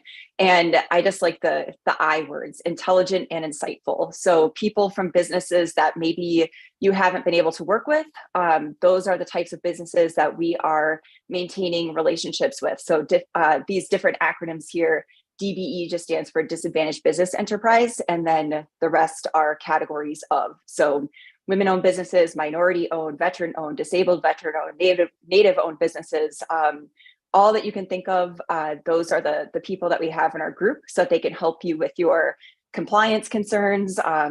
If you have an inspection, if you want to make your modified duty and return to work programs better, anything you can think of. We're really trying to keep it open and make sure that we're agile in the services that we can provide and the partnerships that we have. All right, so we also have software products and services, because as underwriting is doing their continuous underwriting thing, I'm doing my continuous risk management quest for resources. So always looking at different products and services out there, so that we can connect those policyholders with whatever's innovative and new out there. Not necessarily just new, but you know, what's interesting and different, technology based. We're doing a lot with integrations of existing safety management software that you may be using, that we can plug it into our underwriting algorithm, and then all kinds of data can come together so that we can better underwrite our policyholders. So super exciting stuff. I'm thinking back like 5, 6, maybe 10 years ago when I was talking about big data and safety, and really here at Insurate, we are able to take in all kinds of data, and we want more, more data, all the data, bring your data. So it's bring your own platform, and we'll try to plug into it somehow. And so as I'm looking at these different risk management resources, these are the types of things that we'll offer to our policyholders at a free or reduced cost.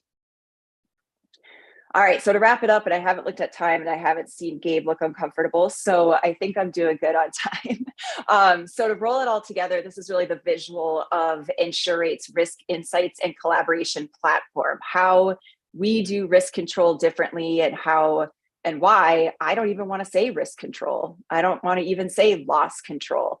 Those terms just, people just have immediate associations that are often negative with those terms.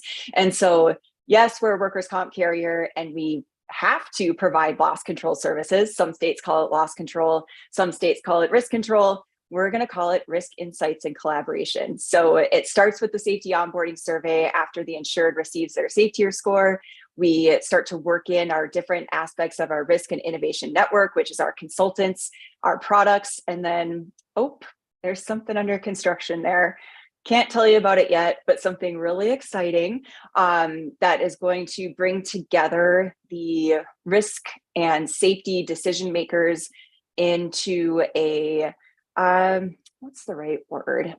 If I say a word I'm thinking of, I'm going to give it away. So you're just going to have to, wait and hear what we're going to do with that. But there's one more aspect of our platform that isn't quite ready yet that I'm super excited about. So with that, I want to open to questions or wheel spins or invitations to discuss further outside of this venue. And I invite you all to go to insurate.com and click around. We've got some really interesting things going on our website. I'd also love it if everybody answered the industry insight survey that I shared. Because we're just really building things that meet the needs of what policyholders have been looking for. And often you are the client. Your companies purchase workers' compensation. You as a safety person, whatever your role might be, you connect to workers' comp somehow. And so I want to make sure that I help make those connections happen. And even though we're insurance, I don't like it when people have claims. We want to prevent claims. We want to make sure that when workers do have claims because they're injured or something occurred, that we're able to put them through their claims process in a quick and painless, as far as the communication, make that happen. And I know often people, when they think of workers' comp, they think of their worst ever claims experience. And so my chief claims officer, she could do a whole presentation like this about how our claims platform is different as well. So everything we're doing in risk control, we're doing something similar on the claims side. And it's just a really exciting time. I know insurance isn't the most exciting thing, but I really want to try and change that. So that's why I'm over here at Insurate. So again, I welcome questions and look forward to hearing from all of you. Abby, I have a quick question. Yeah. Do you work with state-run programs? So we are distributed through agencies. And so if you are in a state-run or monopolistic state like Ohio, for example, we don't write in those states. And our website has a changing map of where we are rolled out. I haven't looked today. I think we have about 5 or 7 states that we're officially rolled out in, and more to come. Abby, there's a question in the chat from Rob. It says, what brokers do you guys work with? Oh, so that's, I failed. I should have had my call to action to you all. So yes, go to our website, and I would love if you talk to your broker/agent about Insurate. Chances are the agency itself is likely already appointed with us to work with us. But if they're not, it's a really easy appointment process. And as soon as they're appointed, they're able to send submissions our way. So we realize that our marketing and sales have done a great job in reaching out proactively to agencies throughout the country. But, there's still some boutique agencies that we may not have reached. And so a lot of our distribution is likely going to come from people like you, your risk manager, counterparts at work, and then bringing Insurate at least even just the website or the name to your agent, and then push them to come to us. So you're welcome to do that.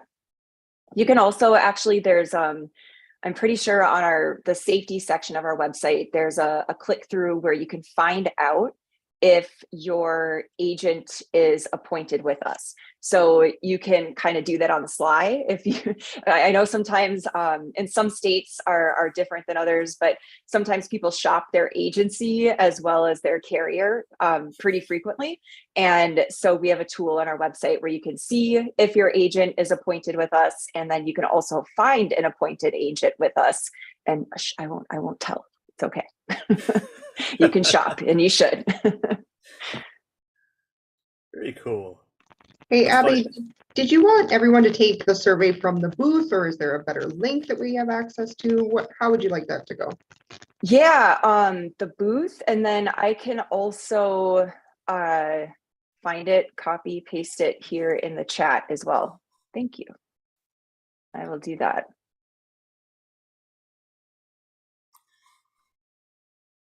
Pretty amazing to have more people signed up at the end of a presentation about insurance than at the beginning. I know, Right? like we're changing it. We're changing What is the that industry. all about? That's awesome. Nice work, Abby. Already. So there's the survey in the chat for you if you'd like to do that, and you can save the link for later. It doesn't matter. It's going to be open. Very cool. Thanks, Abby. Thank you. And Abby's door prize was a guest spot on the Safety Justice League podcast. So, And Allison won. A permanent spot. Right. It cost them Permanent nothing. guest host. Yeah, I don't have a door prize related to Insurate. Unfortunately, our marketing swag was gobbled up at the last event, so I guess it was pretty cool. Yeah, no, that's okay. We have Service Logic, which came to us through SJL. It's like a cousin. That's perfect. It's like a cousin. They got All a in the swag- family. Yeah, they got a swag bag, sweat ball cap, the famous pair of socks that are now the coveted Service Logic socks of the conference. Service So, Logic socks. Oh my gosh. Gabe could spin for those. Yeah, let's spin this. Let's do it.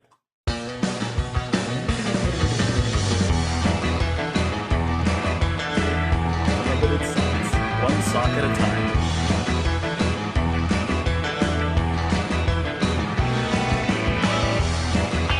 Oh, that's 50. That is number 50, 50.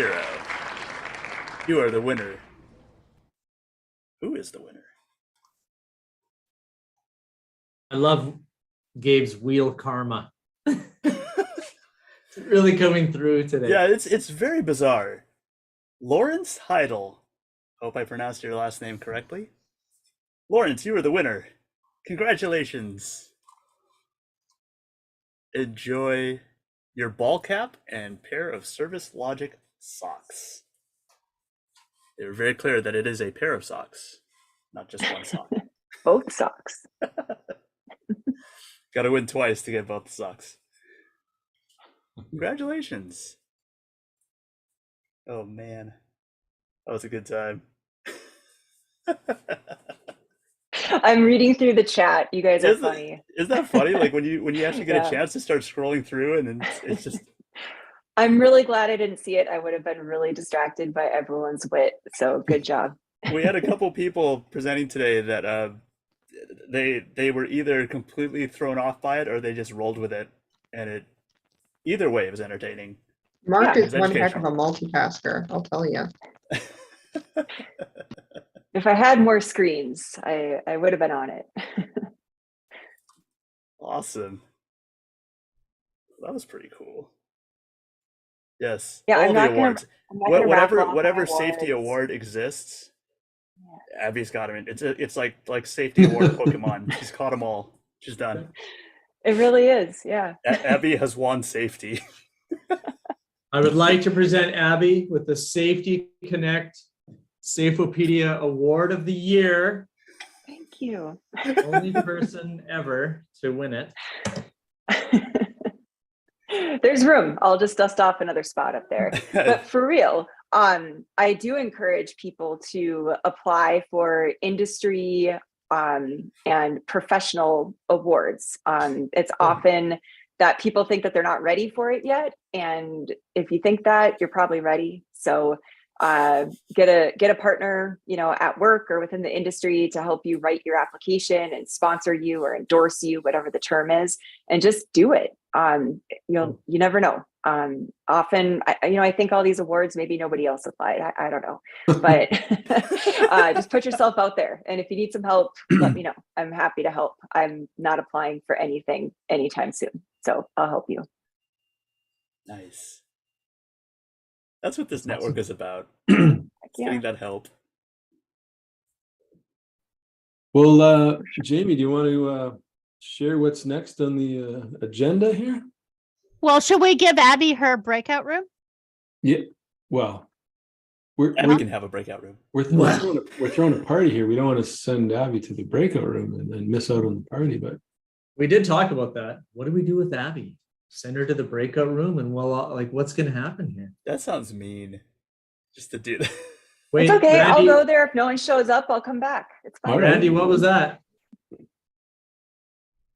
Randy Milliron.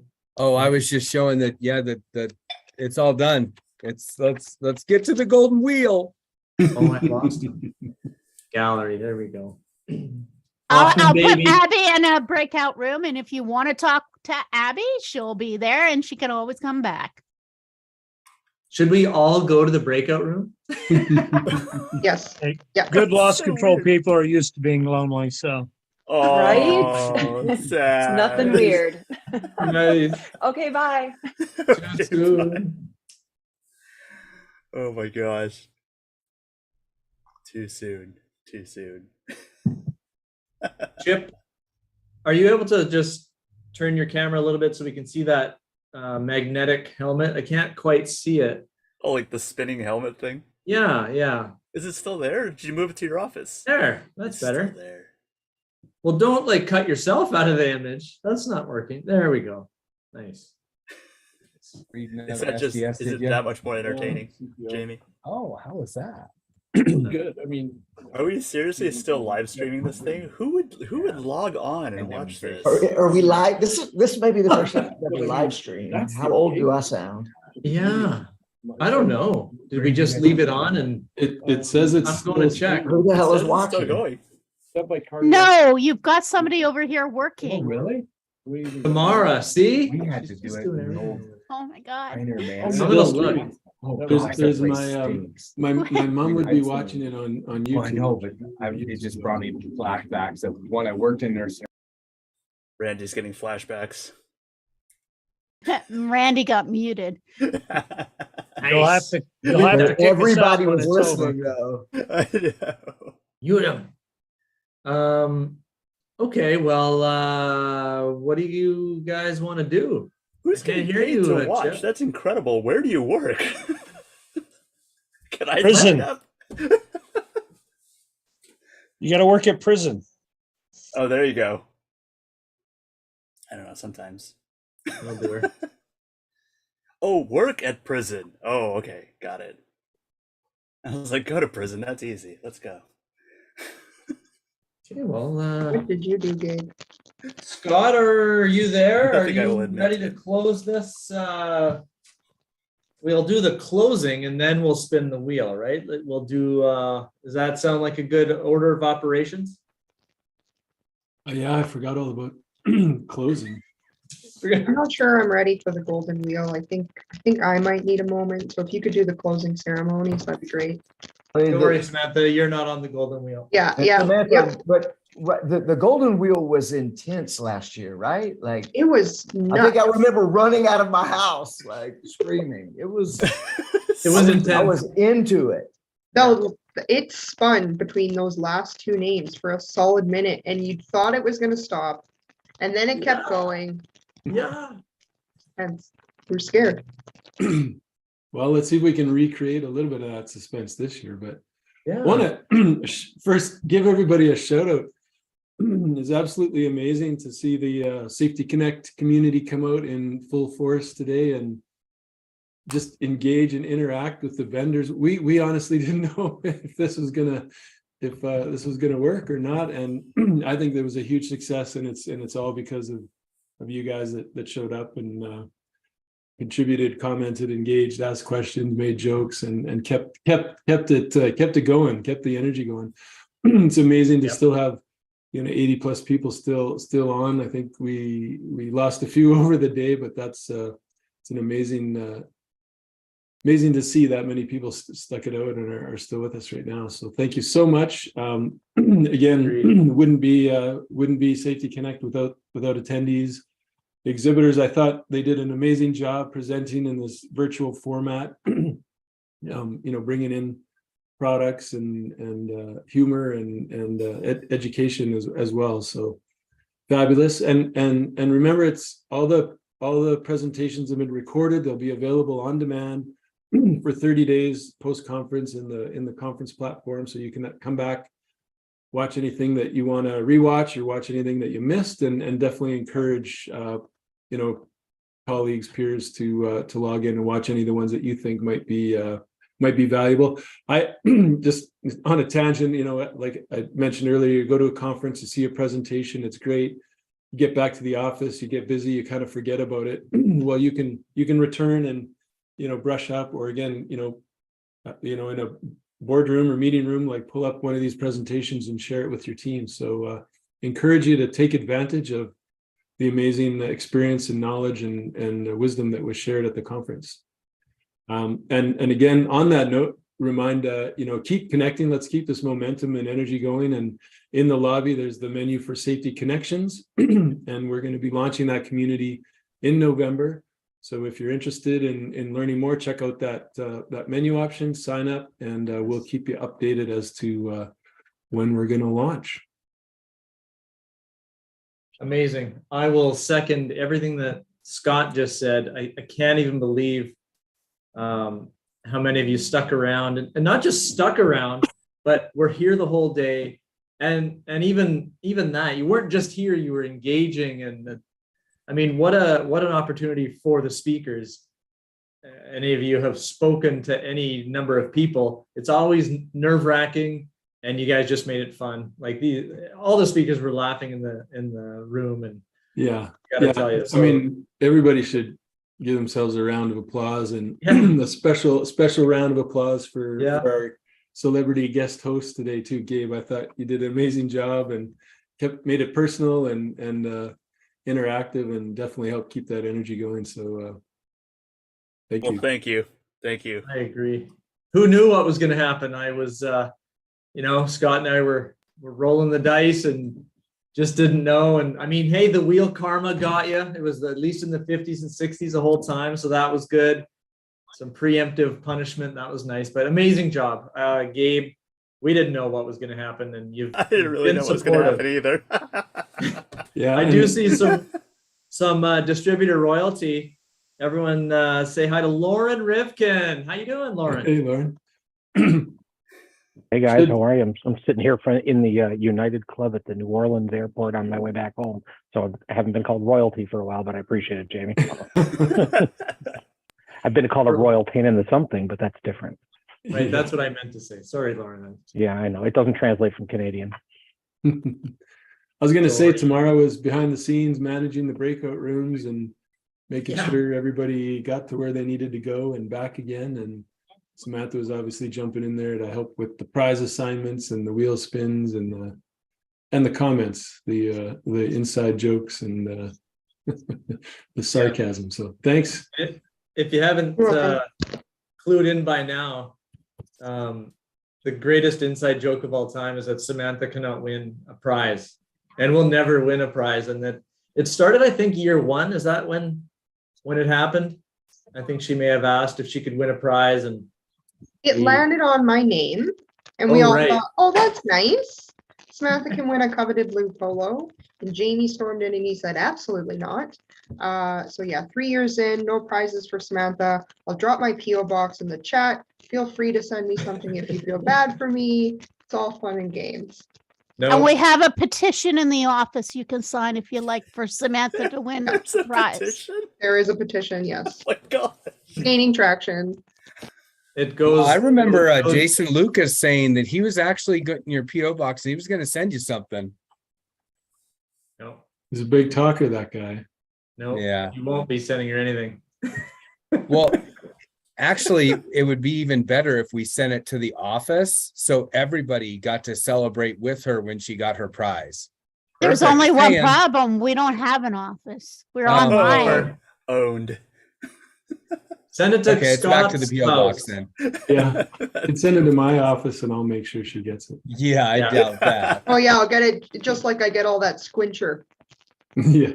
Oh. That's so rough. Okay, that's okay. All right. Well, again, Gabe, thank you. Samantha, thank you. Ryan and Keegan, I don't know if they're in here, but they're behind the scenes too. So you may have noticed that videos were going up on demand, speaker sessions. I just thought they magically did that, but apparently there's a whole bunch of work going on in the background, and Keegan was back there producing them and posting them back up and uploading and all that good stuff. And then Ryan was back social mediaing the whole thing. So kudos to those guys. And yeah, Tamara, I don't even know what Tamara's doing. She has probably got a switchboard of buttons and mouse and mice, and I don't know what is she doing, but live streaming, I don't know how that works, and it's all just happening. So, and Scott, well, I think Scott and I just show up and hope for the best at some points. I can confirm that. Yeah. Yeah. He's got a nice T-shirt. Who? Scott. Stole one of those contractor compliance t-shirts. Nice. Well, I think it is the time. Well, it's not quite the time, but it is time. Are we? Should we award some prizes or what? Yeah. That's why everybody's hanging on. I know. Chip is. I know. I hear you talk. Got their undivided attention. What else do you want to talk about, Scott? Let me turn off my phone because that's rude. So we did the referral competition, and that was awesome. So 47 people have registered because of the referral competition.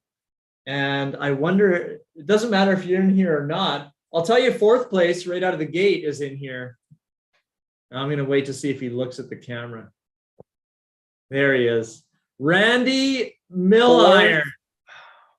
Well, it's $100. Congratulations, Randy. Congrats, Randy. You deserve it. Thanks.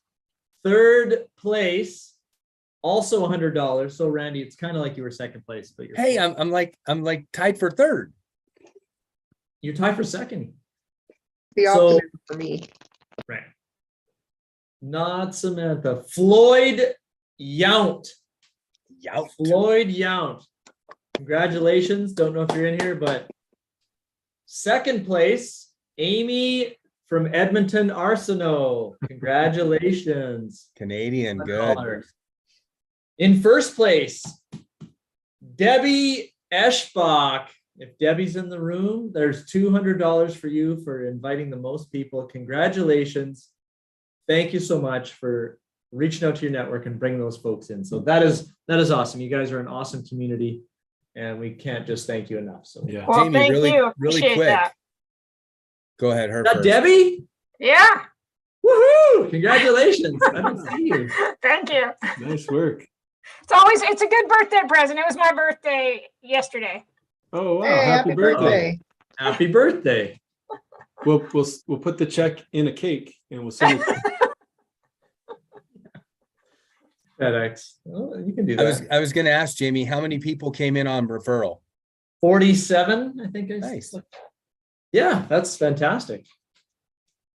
Just from people's names. There was a ton from exhibitors and a ton from other places, but since we announced that, for the prize. 9 didn't count. They were from your name here, so not bad. A good showing. So Super close. You gotta hire that note, your name here. Yeah. Yeah. Get that person a job. It wasn't me. Wasn't Samantha. It could have been Gabe or Lauren. They're familiar with your name here from all the AD Safety Network distributor stuff. So This is true. Yeah. they are your company name here. Okay, well, let's we have got two. We're gonna do the Safemap. I don't know if Rosemarie is in here. She could be, she might not be here yet. So I think we're a little ahead of schedule. Well, let's do the silver let's wheel. do it. We had so many prizes. Yeah. That we when we tallied everything up, we wanted to throw together a silver wheel, right, Jamie? Yes, sir. That is the absolute truth. So I'm gonna share this.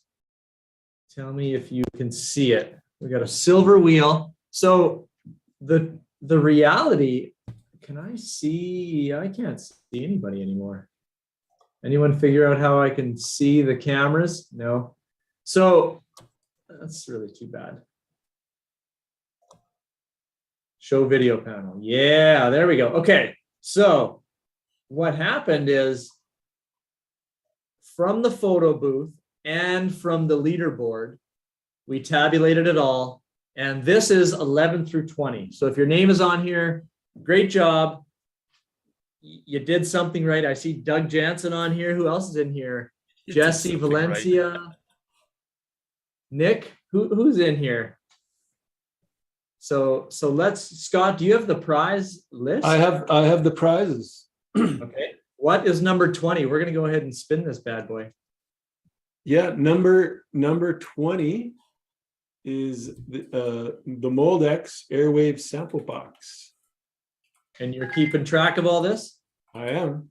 Okay, fair. Can you hear it?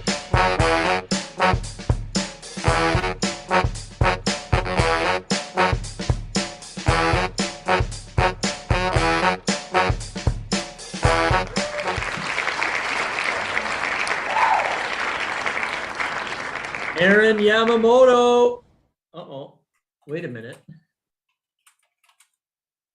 Congratulations. We should just, oh, look at this. Is this too soon, Samantha? All right, guys, year 3 was super good. I'll maybe see you That next wasn't year. planned. Yeah, I couldn't believe that was a default. It showed up on my wheel too. Whoops. So That's that's so messed up. my bad. So messed My up. bad. That's not supposed to be there. Okay, so Aaron, if Aaron comes up, well, we'll just take Aaron off. How about that? So Aaron Yamamoto, Scott, you're writing that down again? Yeah. Okay. Here we go. What's next? What's the prize?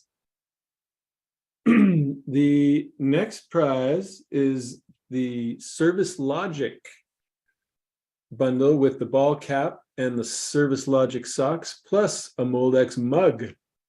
Ooh, the Moldex mug. The Moldex mug. I had one around here somewhere.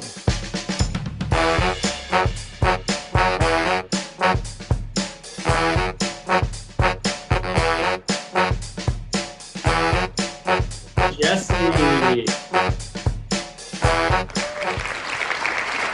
Ooh. Didn't see that animation on your wheel, Gabe. What happened? Come on. Hey man, I was just happy to spin it. I couldn't even count. That's true. All right. True. Does he actually win a pair of socks, like two actual socks? They're different sizes, but they're two socks. Yeah, I actually won this earlier in the lounge. Maybe I finally get the set. Awesome. Where you been? All right. What's next? Is Jesse in here somewhere? We're on the final thing right now. Yeah. Yeah, right here. Cool. Congratulations. Well, surprisingly, the next prize includes the Service Logic ball cap and socks, but also the Make You Safe swag bundle with the t-shirt, hat, koozie, and some surprise PPE. Nice. I also want to just let everyone know that collectively, our IQs just went through the roof. So thank you, Norbert Boron, Yeah. newest member of Mensa. Not a joke. He's in the room. How you doing, Norbert? Hey there. How are you doing? Awesome. Thank you so much. I can't believe you're here. That's so great. So anyway, he's actually in Mensa. And yeah, Gabe, just to let you know, my microphone is still tiny, very small. It's about quantity, not size. That's what I've been told. It's the number of microphones you have. This is Yes. amazing. It's another Safety Connect miracle. It is. Yeah, That's so great. 3 years in the making. 3 years running. Yeah, still the same mic. That's so epic. All right, here we go. Are you ready? Spin that wheel.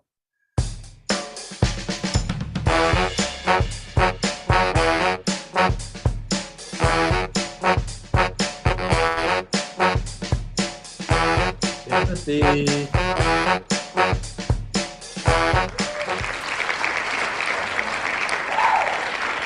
Timothy Spence. Congratulations. All right, what's next? Well, we've got the Honeywell branded travel coffee tumbler with a pair of socks, Service Logic ball cap and socks. Service Logic.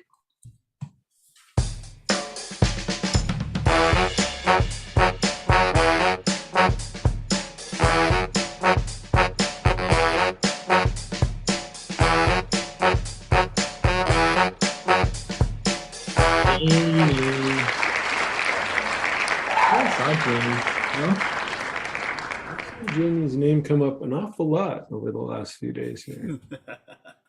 Wheel karma. She's lucky.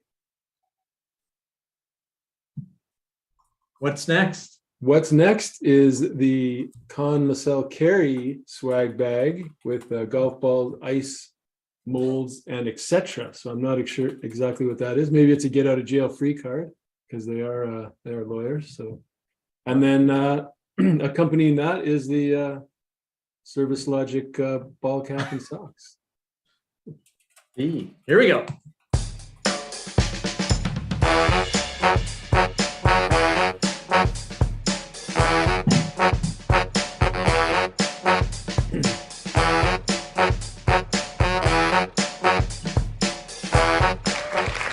Angela, congratulations.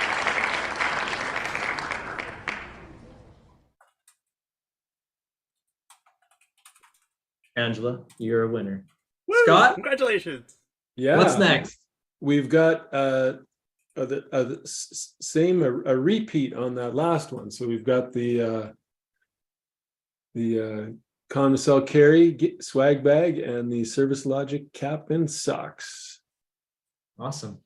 You can hide this over here. I like the ads. We should probably keep those ads.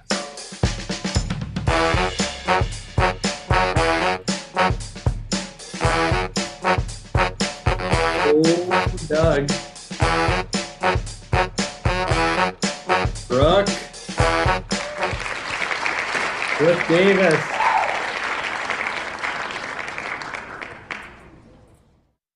Congratulations. Doug, how are you feeling there? You're like, don't lie on my name. Don't lie on my name. I think the prizes are getting progressively better. Is that true, Scott? Yeah, I'm feeling kind of anxious over here, you know. Because it's very similar to what I got last year. It's going to be awesome.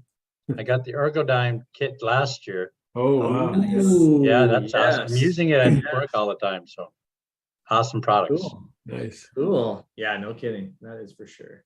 All right. Well, what's next, Scott? This one is back to the Moldex Airwave bundle and Service Logic ball cap and socks. That's pretty nice. Here we go.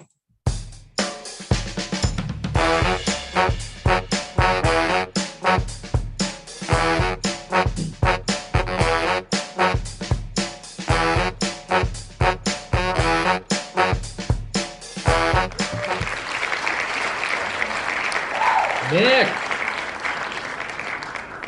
congratulations. I did see Nick at the top of the leaderboard there for a little while. we're gonna have to ask Mr. Oilers fan Brian Ackerman. There's a few of you that are just like, how are you there at the leaderboard? So we're gonna have to understand the tactics, not publicly, privately. Just because some of you are so good at the leaderboard, it's amazing. All right, so what is next? Doug, it's coming down to it. Now you're in here too. Where are you? Yeah, you're somewhere. We got the what do we have here? The Honeywell branded travel coffee tumbler. We're spinning the wheel. Oh. Here we go.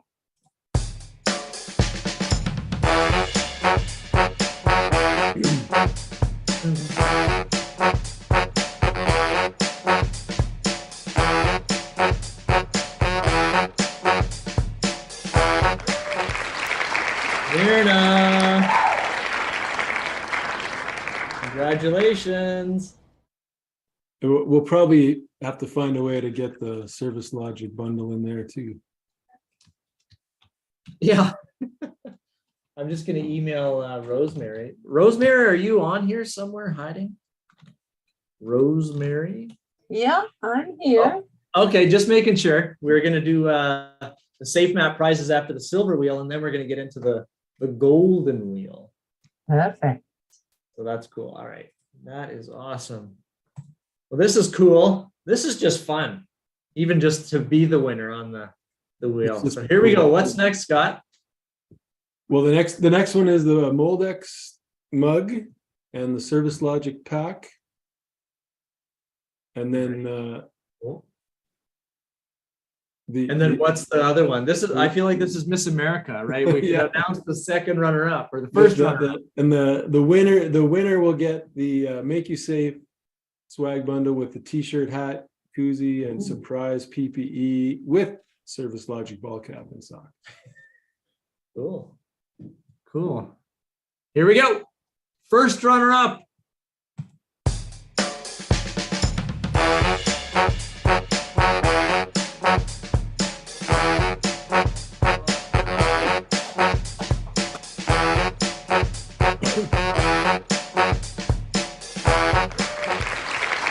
Doug Jansen, congratulations.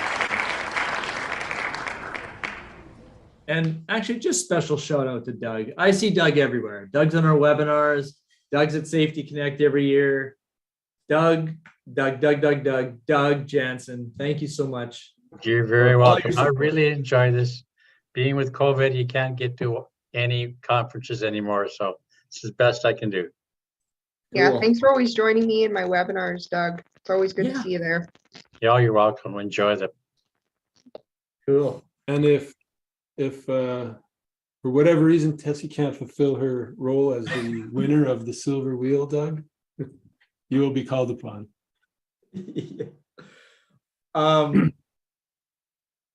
Just a minute here. I think Tessie is I'm actually here. at the dentist getting some work done. That is commitment.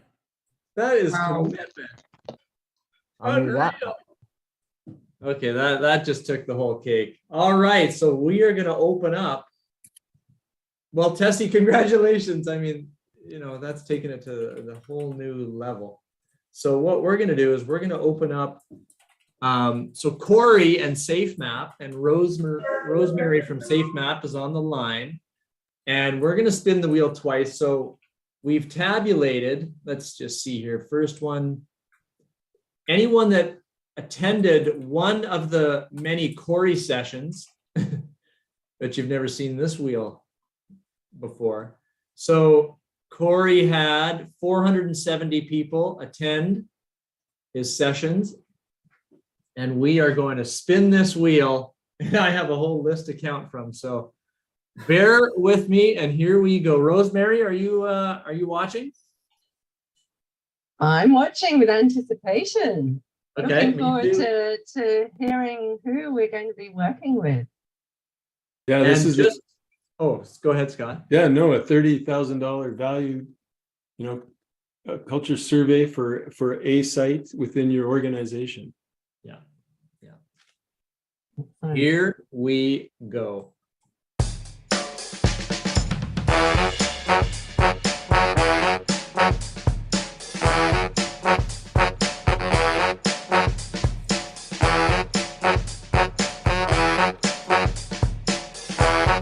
Hopefully the name pops up. Who am I running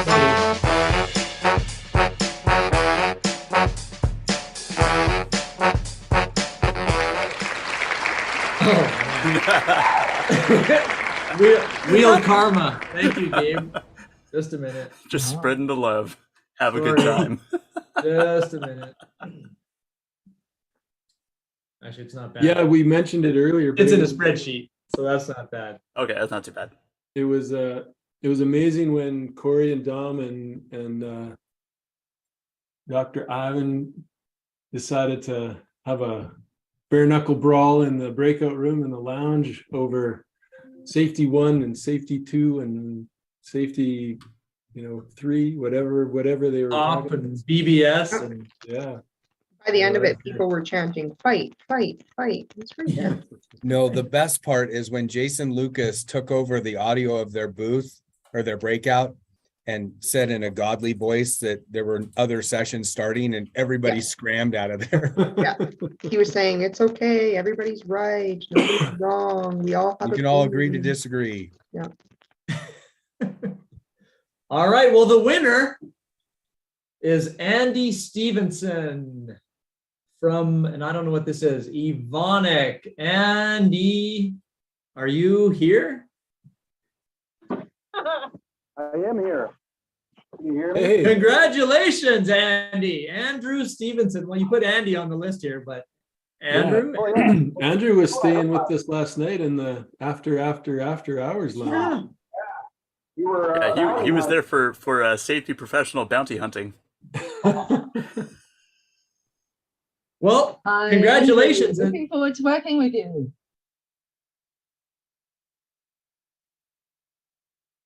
Oh, Technical difficulties there. we think we lost your audio.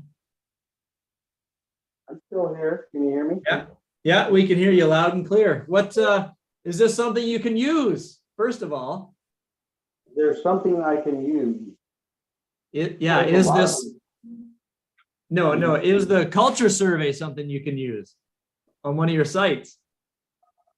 Actually, the company that I'm with now, that I've been with for the past 7 months now, has got a really awesome. And I've been thinking about this too. If I won this thing, I think I would kind of feel bad, because I think there's a lot of people out there that could use it more than me. But there's never a perfect culture, right? So as awesome as your culture is, it can always get better, right? Cool. Yep, that's for sure. And I'm actually I'm an EHSSQ specialist. And my boss, the EHS manager, just got a promotion, so he's gone. So I'm trying to get his job. So perhaps having this come in and might nudge me in the door. I don't know.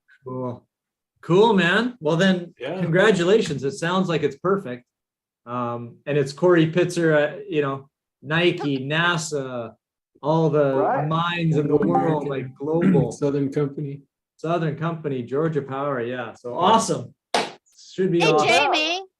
Jamie, does Corrie Pitzer come with it? Yeah, I believe Corrie Pitzer, Rosemary, does Corrie Pitzer come with it? Hi, yes, no, we work all together as a team. So he will definitely be connecting with Andrew. Definitely. Cool. Awesome. Wow. Well, that is awesome. I am so honored. This is awesome. Yeah. Yeah, congratulations. We'll have to get the follow-up. Yeah, absolutely. Absolutely. That is awesome. Well, All right. we got Let's one more survey burning a hole in our pockets here, Jamie. So yeah, I will. So this is now full conference, anyone that attended over the last 3 days. So this one, same thing. Culture survey for one site. Let's go.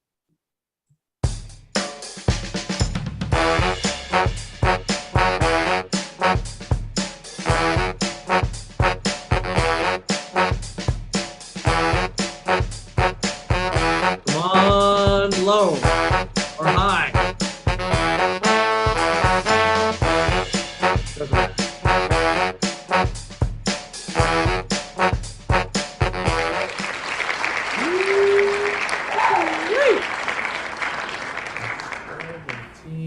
Again, it's in a spreadsheet, Gabe, so I can just scroll down to the. I was gonna say, like, wow, my landing in the 60s looks pretty good compared to 1,739. Oh my gosh, can you imagine if Gabe had to count to 1,700? I'd be like, no one wins. We're done. Oh, yeah. He'd just close his eyes and I'd just walk out. he'd be like, well, bye. It's for Samantha. All righty, Mr. Adam Wiles. Well, I've never heard of this company either. Orica, not Oracle, Orica. What was that name? Adam Wiles. Is Adam in the room here? Wiles? Yeah, W-I-L-E-S. Could be Wiles.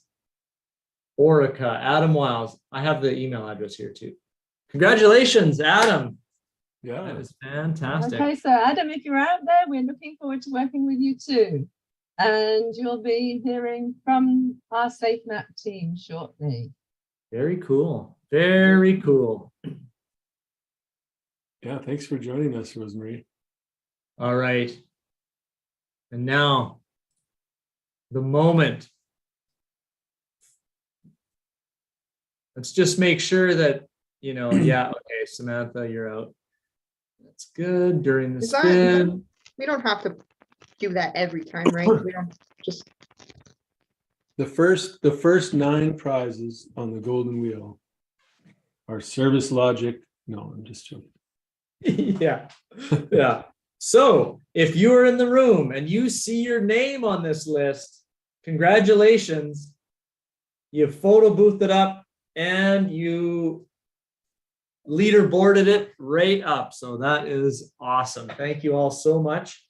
And let's get going. So what is 10th prize? 10th prize. So we got a little. I know we just went through the silver wheel, but we had to warm up a little bit with the first prize, and it's a number of prize packs bundled together. So the service logic, of course, needs to be in there. We've got the University of Alabama at Birmingham coat koozie and eyeglass cleaner, and there's stickers. We've got the Moldex Airwave sample pack, the Sqwincher H2Go bottles, and Sqwincher samples. So that's the first one we're drawing for, spinning for. Awesome. Let's see here. I'm not watching the messages, but I think I'm getting some. Oh, yes. Hi, Jamie. I couldn't talk, but I sent a message saying I'm here. Yes, you're at the dentist. That's absolutely understandable. Okay. Also, a special shout out, Brian. I think you're in here. Desrosier. I'll probably butcher your name, but I believe you had the top 3 photos, actually. So you had first, second, and third place in the photo. I think that's still what's happening. So awesome. Congratulations. We only gave you a first prize. You can't win first, second, and third, but awesome job. So just a shout out. And Brian, the Oilers, you deserve it. You deserve to be there. So here we go.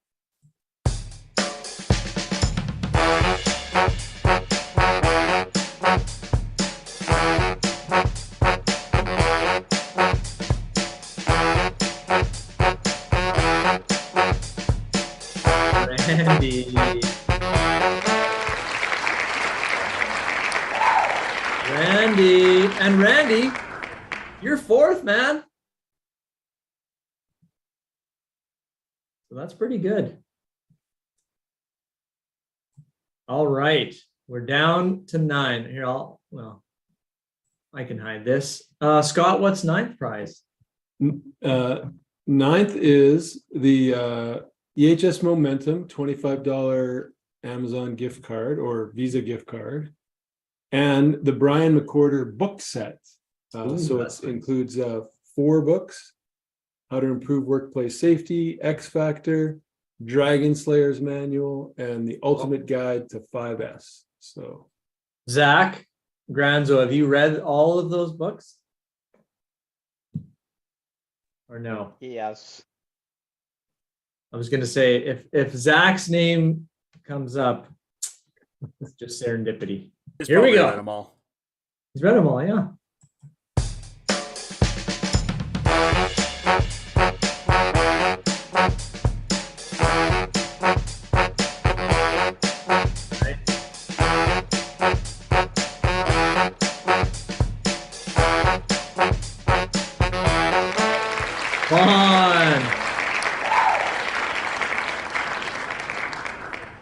Vaughn Bentz, are you in the house? Congratulations. All right, we're getting down to it. What's next, Scott? We've got the Moldex MX6 earmuffs. Those are nice. The heavy duty ones. Yeah. Here we go. Jonathan.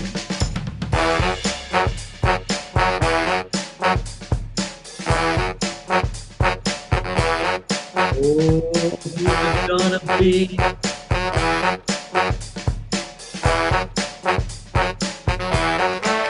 Alex! Congratulations. That is awesome. Whoops. Is Rich still in here? I'm still in. I see you. That was almost you, man. I know. I definitely need him because I can't hear anything. That was almost you. All right. What's next, Scott? We've got the Workrite, our Ergo Moment folks, and they've donated a Workrite backpack. Nice. It's nice. Pretty nice. Nice shot, Andy. He's not listening.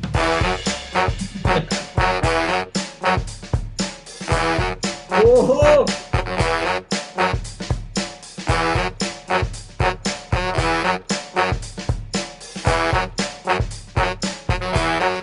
Rich.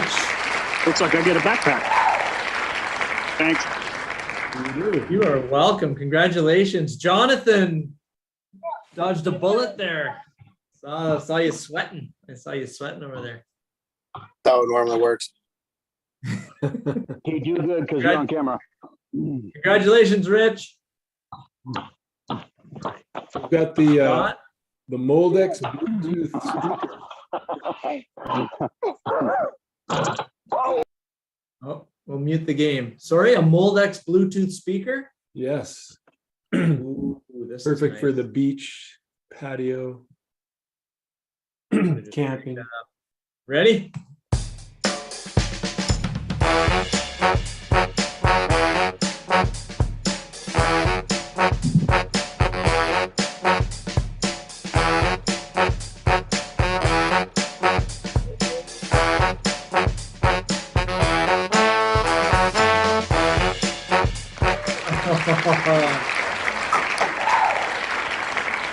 There you go. And I like to thank my IT guy for fixing my internet. I'd like to thank everyone here for all the awesome things. You know, Moldex is amazing, and I'm going to have fun with that speaker. Nice. Your special shout out to the IT guy. And that's a good speaker too. It's a loud, it's a good. Is it bad if you suffer hearing loss from the Moldex Bluetooth speaker? No, you get earplugs with it. Okay, got it. Probably That's only like- bad when I hook it up to the Harley and I'm trying to listen as I'm going down the freeway. There you go. Earplugs plus earmuffs. That's called good Exactly. marketing.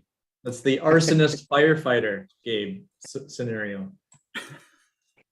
All right, what are we down to here? 5? How many people? 5. Top 5. Congratulations. Yeah. So the next one's an interesting one. It's a custom webinar, I'll say in parentheses, with Carrie. So they're the OSHA lawyers. I know Chip was talking about them in the lounge about how all these new regulations are coming down the pipe. And so they'll consult with you and they'll tailor their presentation to whatever your company is most interested or concerned or wanting to learn more about. Cool. Actually, that is a good one. Are you ready? They're the top OSHA law firm in the United States, huh? According to me, they are, yeah. According to sources, Scott Cuthbert. Here we go.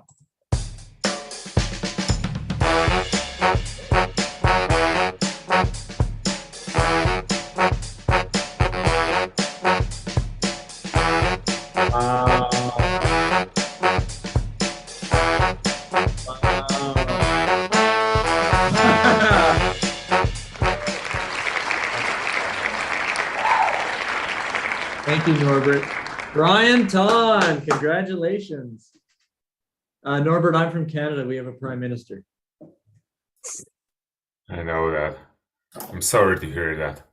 That's all right. Although I'm in Costa Rica and I think there's a president here. So You think there's a president there?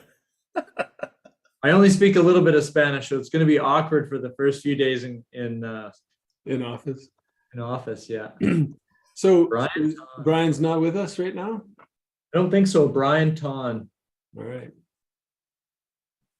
The next one is Solus Guard. They were the sponsor of the technology panel, and they donated a number of different things, but their big prize was their $100 Amazon gift card. Cool. All right. Good luck. We're getting right down to it. Notice 1, 2, and 3 are still on the wheel. Huh. Nice. Yeah, I see.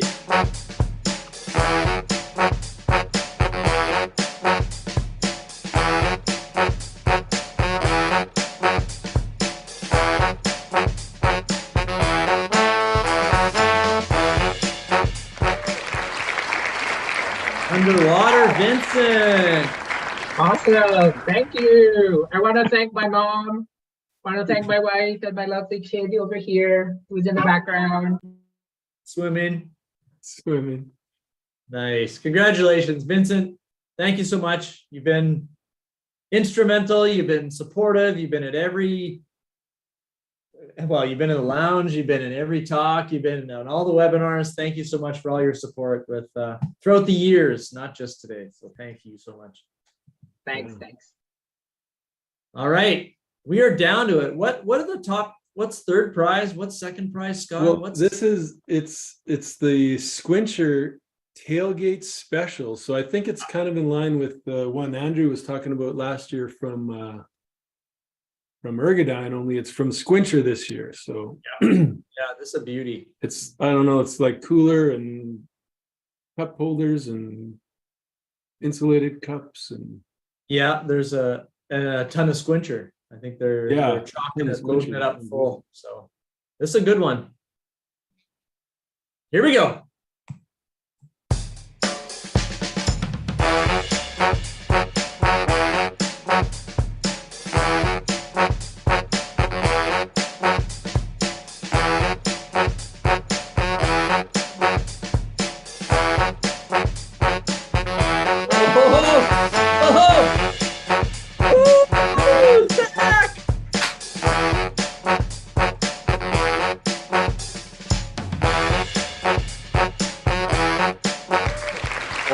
Had a 66% chance of winning on that. So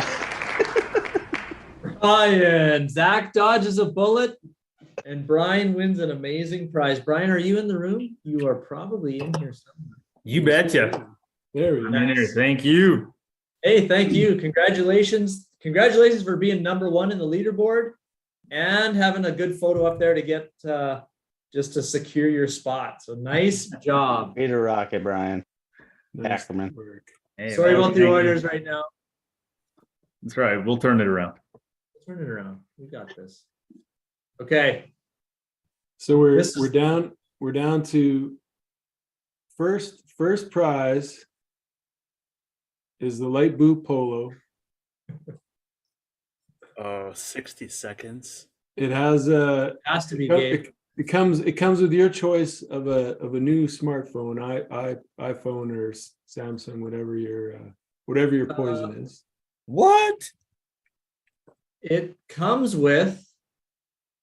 So this is it. First prize is the blue polo, and you can pick a brand new Samsung phone or an iPhone. And second prize is a set of steak knives. Is either an iPad or a Samsung tablet, whatever ecosystem you're in, you can choose one of those. So are we ready for this? We're spinning for the runner-up? This is the runner-up, yes. Best of luck to you, Brian. This is the tablet. Let's go, Zach. Wait. We got this. It's all good. I think Zach won a tablet from us before. Can we spotlight? Yeah, I'm actually on it right now. He's on it right now. Okay. That would be awesome. It's been the best thing that's helped me out a lot with everything I've been doing. That's I love awesome. this tablet. No way. That is amazing. So I just before we spin, because last year we failed ourselves with the excitement. Can Samantha or someone or Tamara like video this with your phone or screenshot it? Like, let's get this. I would like to get it. Last year I think it was like right on the hair on the in between, and that's what Chip was yelling. He was running out of the house because it was too much to handle. So is it a 5-minute spin? No, it's only 1 minute. Yeah, the wheel woke up and chose violence today. So I didn't get a confirmation out of a Samantha or Tamara to video the screen with your phone. Are you guys gonna do it? I do not have screen recording on this laptop, and I'm. Oh, just we have these things in our. Yeah, so I will get my best quality phone out. Hold on, I'm getting the phone out. Give us a second. Okay, I'm gonna even. Yeah, I'm getting my phone out. I've been working all day. What have you been doing? I know. You know, Tamara Vincent just needs brought up a another good button. point. That it is being recorded right now. This Yeah. is live streamed right now. The whole day has been. I guess Yeah. so. Yeah. He keeps forgetting that. He thinks. Is this being recorded? Yeah, right now, and Yeah. being streamed. Okay. Samantha, how are you doing? You got your phone? Well, we've just found out that I'm a moron, and it's already being recorded. So It's I'm already glad being we've recorded and established- broadcast, but for Jamie's sake, I also have my phone. We're Okay. 30 seconds in, so we got all the good stuff. Okay, you ready, Jamie? There's Oh, 2 we're- I am million ready. people watching it live on YouTube right now. Yeah. Here we best of luck, you two. Here we go.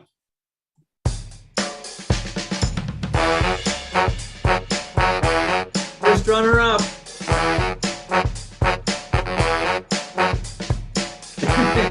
Thank you, Betsy. Oh no! Keep going.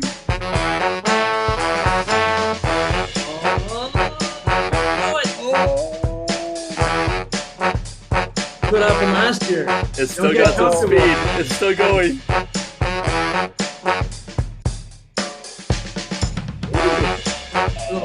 This is the longest 60 seconds of my day.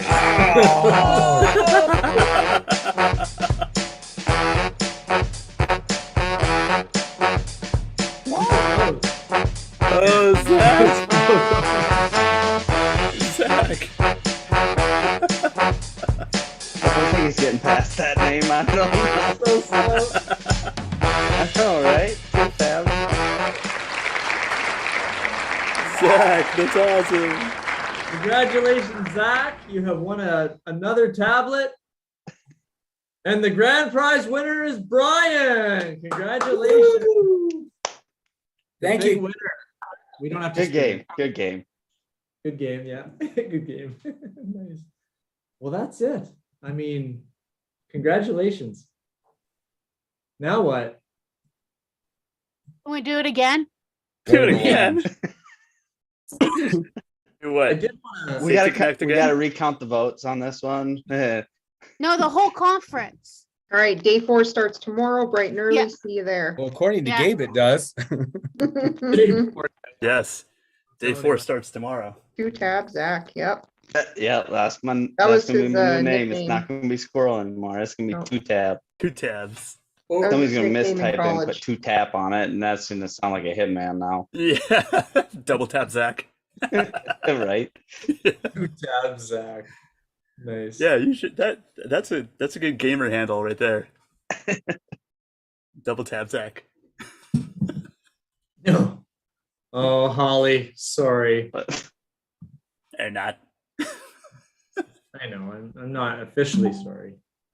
Well, Well, I had a teacher in high school always say, like, "You're not sorry. You're sorry you got caught." That's what I tell my kids. Yep. Yeah. It's true. well, now what?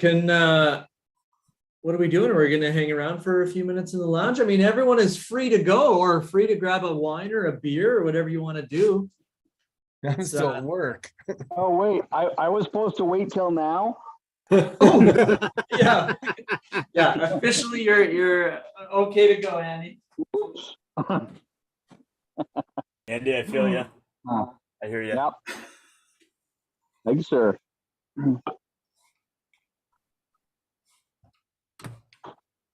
Bye, Myrna. Bye, Thanks everyone. for coming.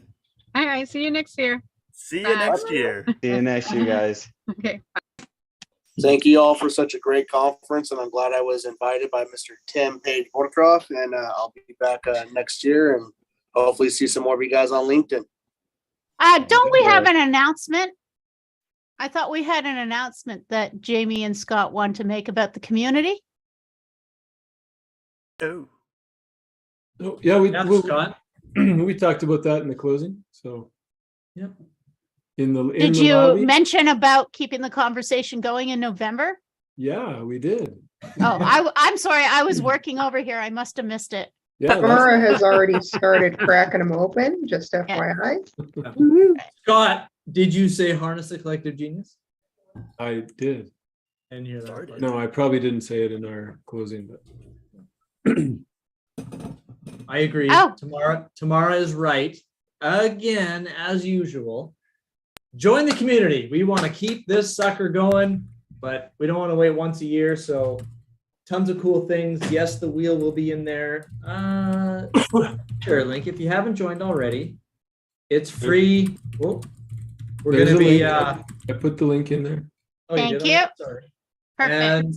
And yeah, it's going to start out. It's safety professionals. We want to hear your voice. We want to connect with you. We want you to connect with each other. And we want to have a good time and just celebrate safety. And that's just the beginning. So we've got a ton of things. We're calling it the safety onion. We've got a ton of things that are going to layer on top. Honestly. Because it makes you cry as you start to look at it. Yeah. Safety Shrek. Right. So Gabe, speaking of not waiting a whole nother year, what's the next step in the bounty hunting game? We don't really have to wait a year, do we? No, that was fun. That was very interesting. That was awesome. Yeah. That was probably some of the best money that I've spent.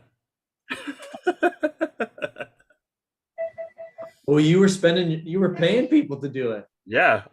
It's not a Oh, I bounty if there's no money involved. Should have jumped on. I didn't know that. Whoops. Yeah. BDL Safety sponsored Safety Pro bounty hunting. That was quite impressive. No, it was so to kind of dovetail into the whole the safety connections part of it is that, you know, this is part of building the network, right? Everybody, Yep. you get to connect with different people and things like that. And so yesterday, after hours, we did test out the strength of people's networks. So the idea was, there were several of us on the call, and the first question came up, well, who could you get to jump onto this call? And it was fairly late already. And Jason Maldonado was on there, and he was like, oh, I bet I can get Tim Page Baldorf to jump in here. I said, okay, bet, $50. I said, but that's really easy. I could get him to jump on here as well. And so the two of us both texted Tim, and sure enough, he pops into the call. And the goal was, if you could get the bounty to jump in, they had to share a little bit about their role in the safety industry, and then also their favorite after hours beverage of choice.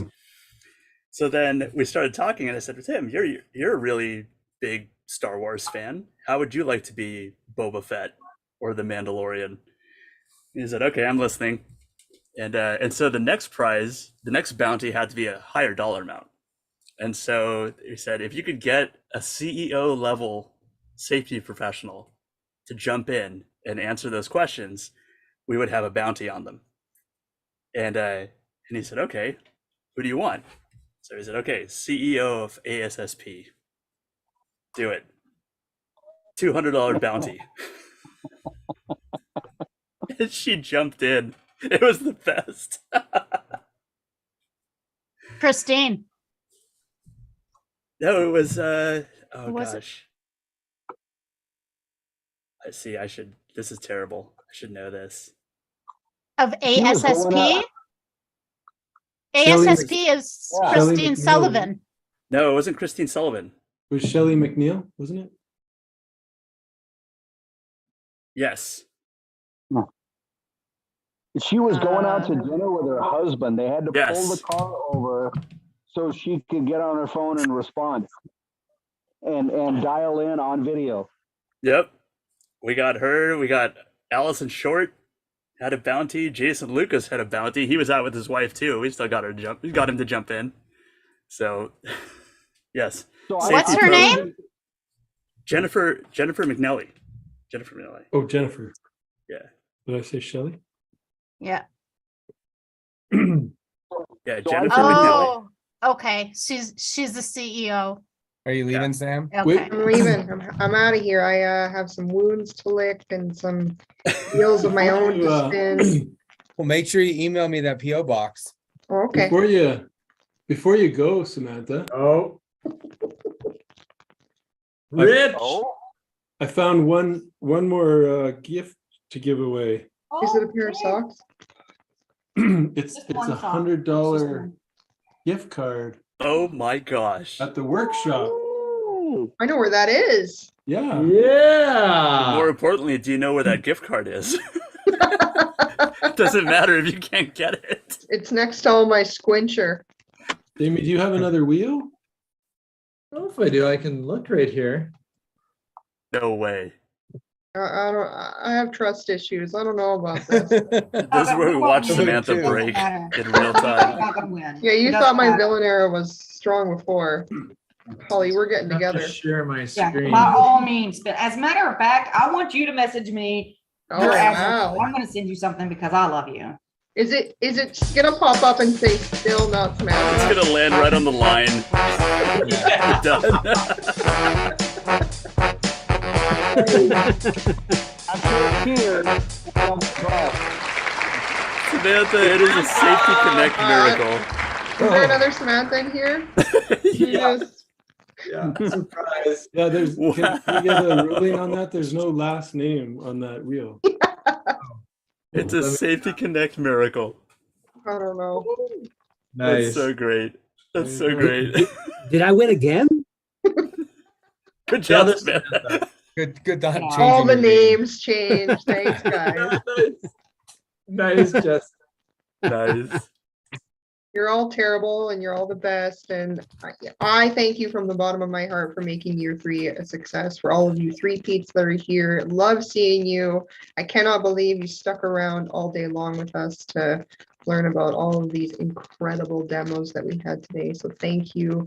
I will be in all of our webinars. In fact, I have about 6 of them coming up. So if you miss me and you want to spend time with me, sign up for one of our webinars and I'll be there. Yeah. I think I have like 4 or 5 of them signed up already. Perfect. Then I'll see you there. She won't be doing any winning over there, though. I'm putting a stop to it. That was enough. There's absolutely no wheel. We'll see. I got some stuff around my house I could give away. We'll see how it goes. I was Why don't we have signed a up. wheel? If there's not going to be a wheel, I'm not going.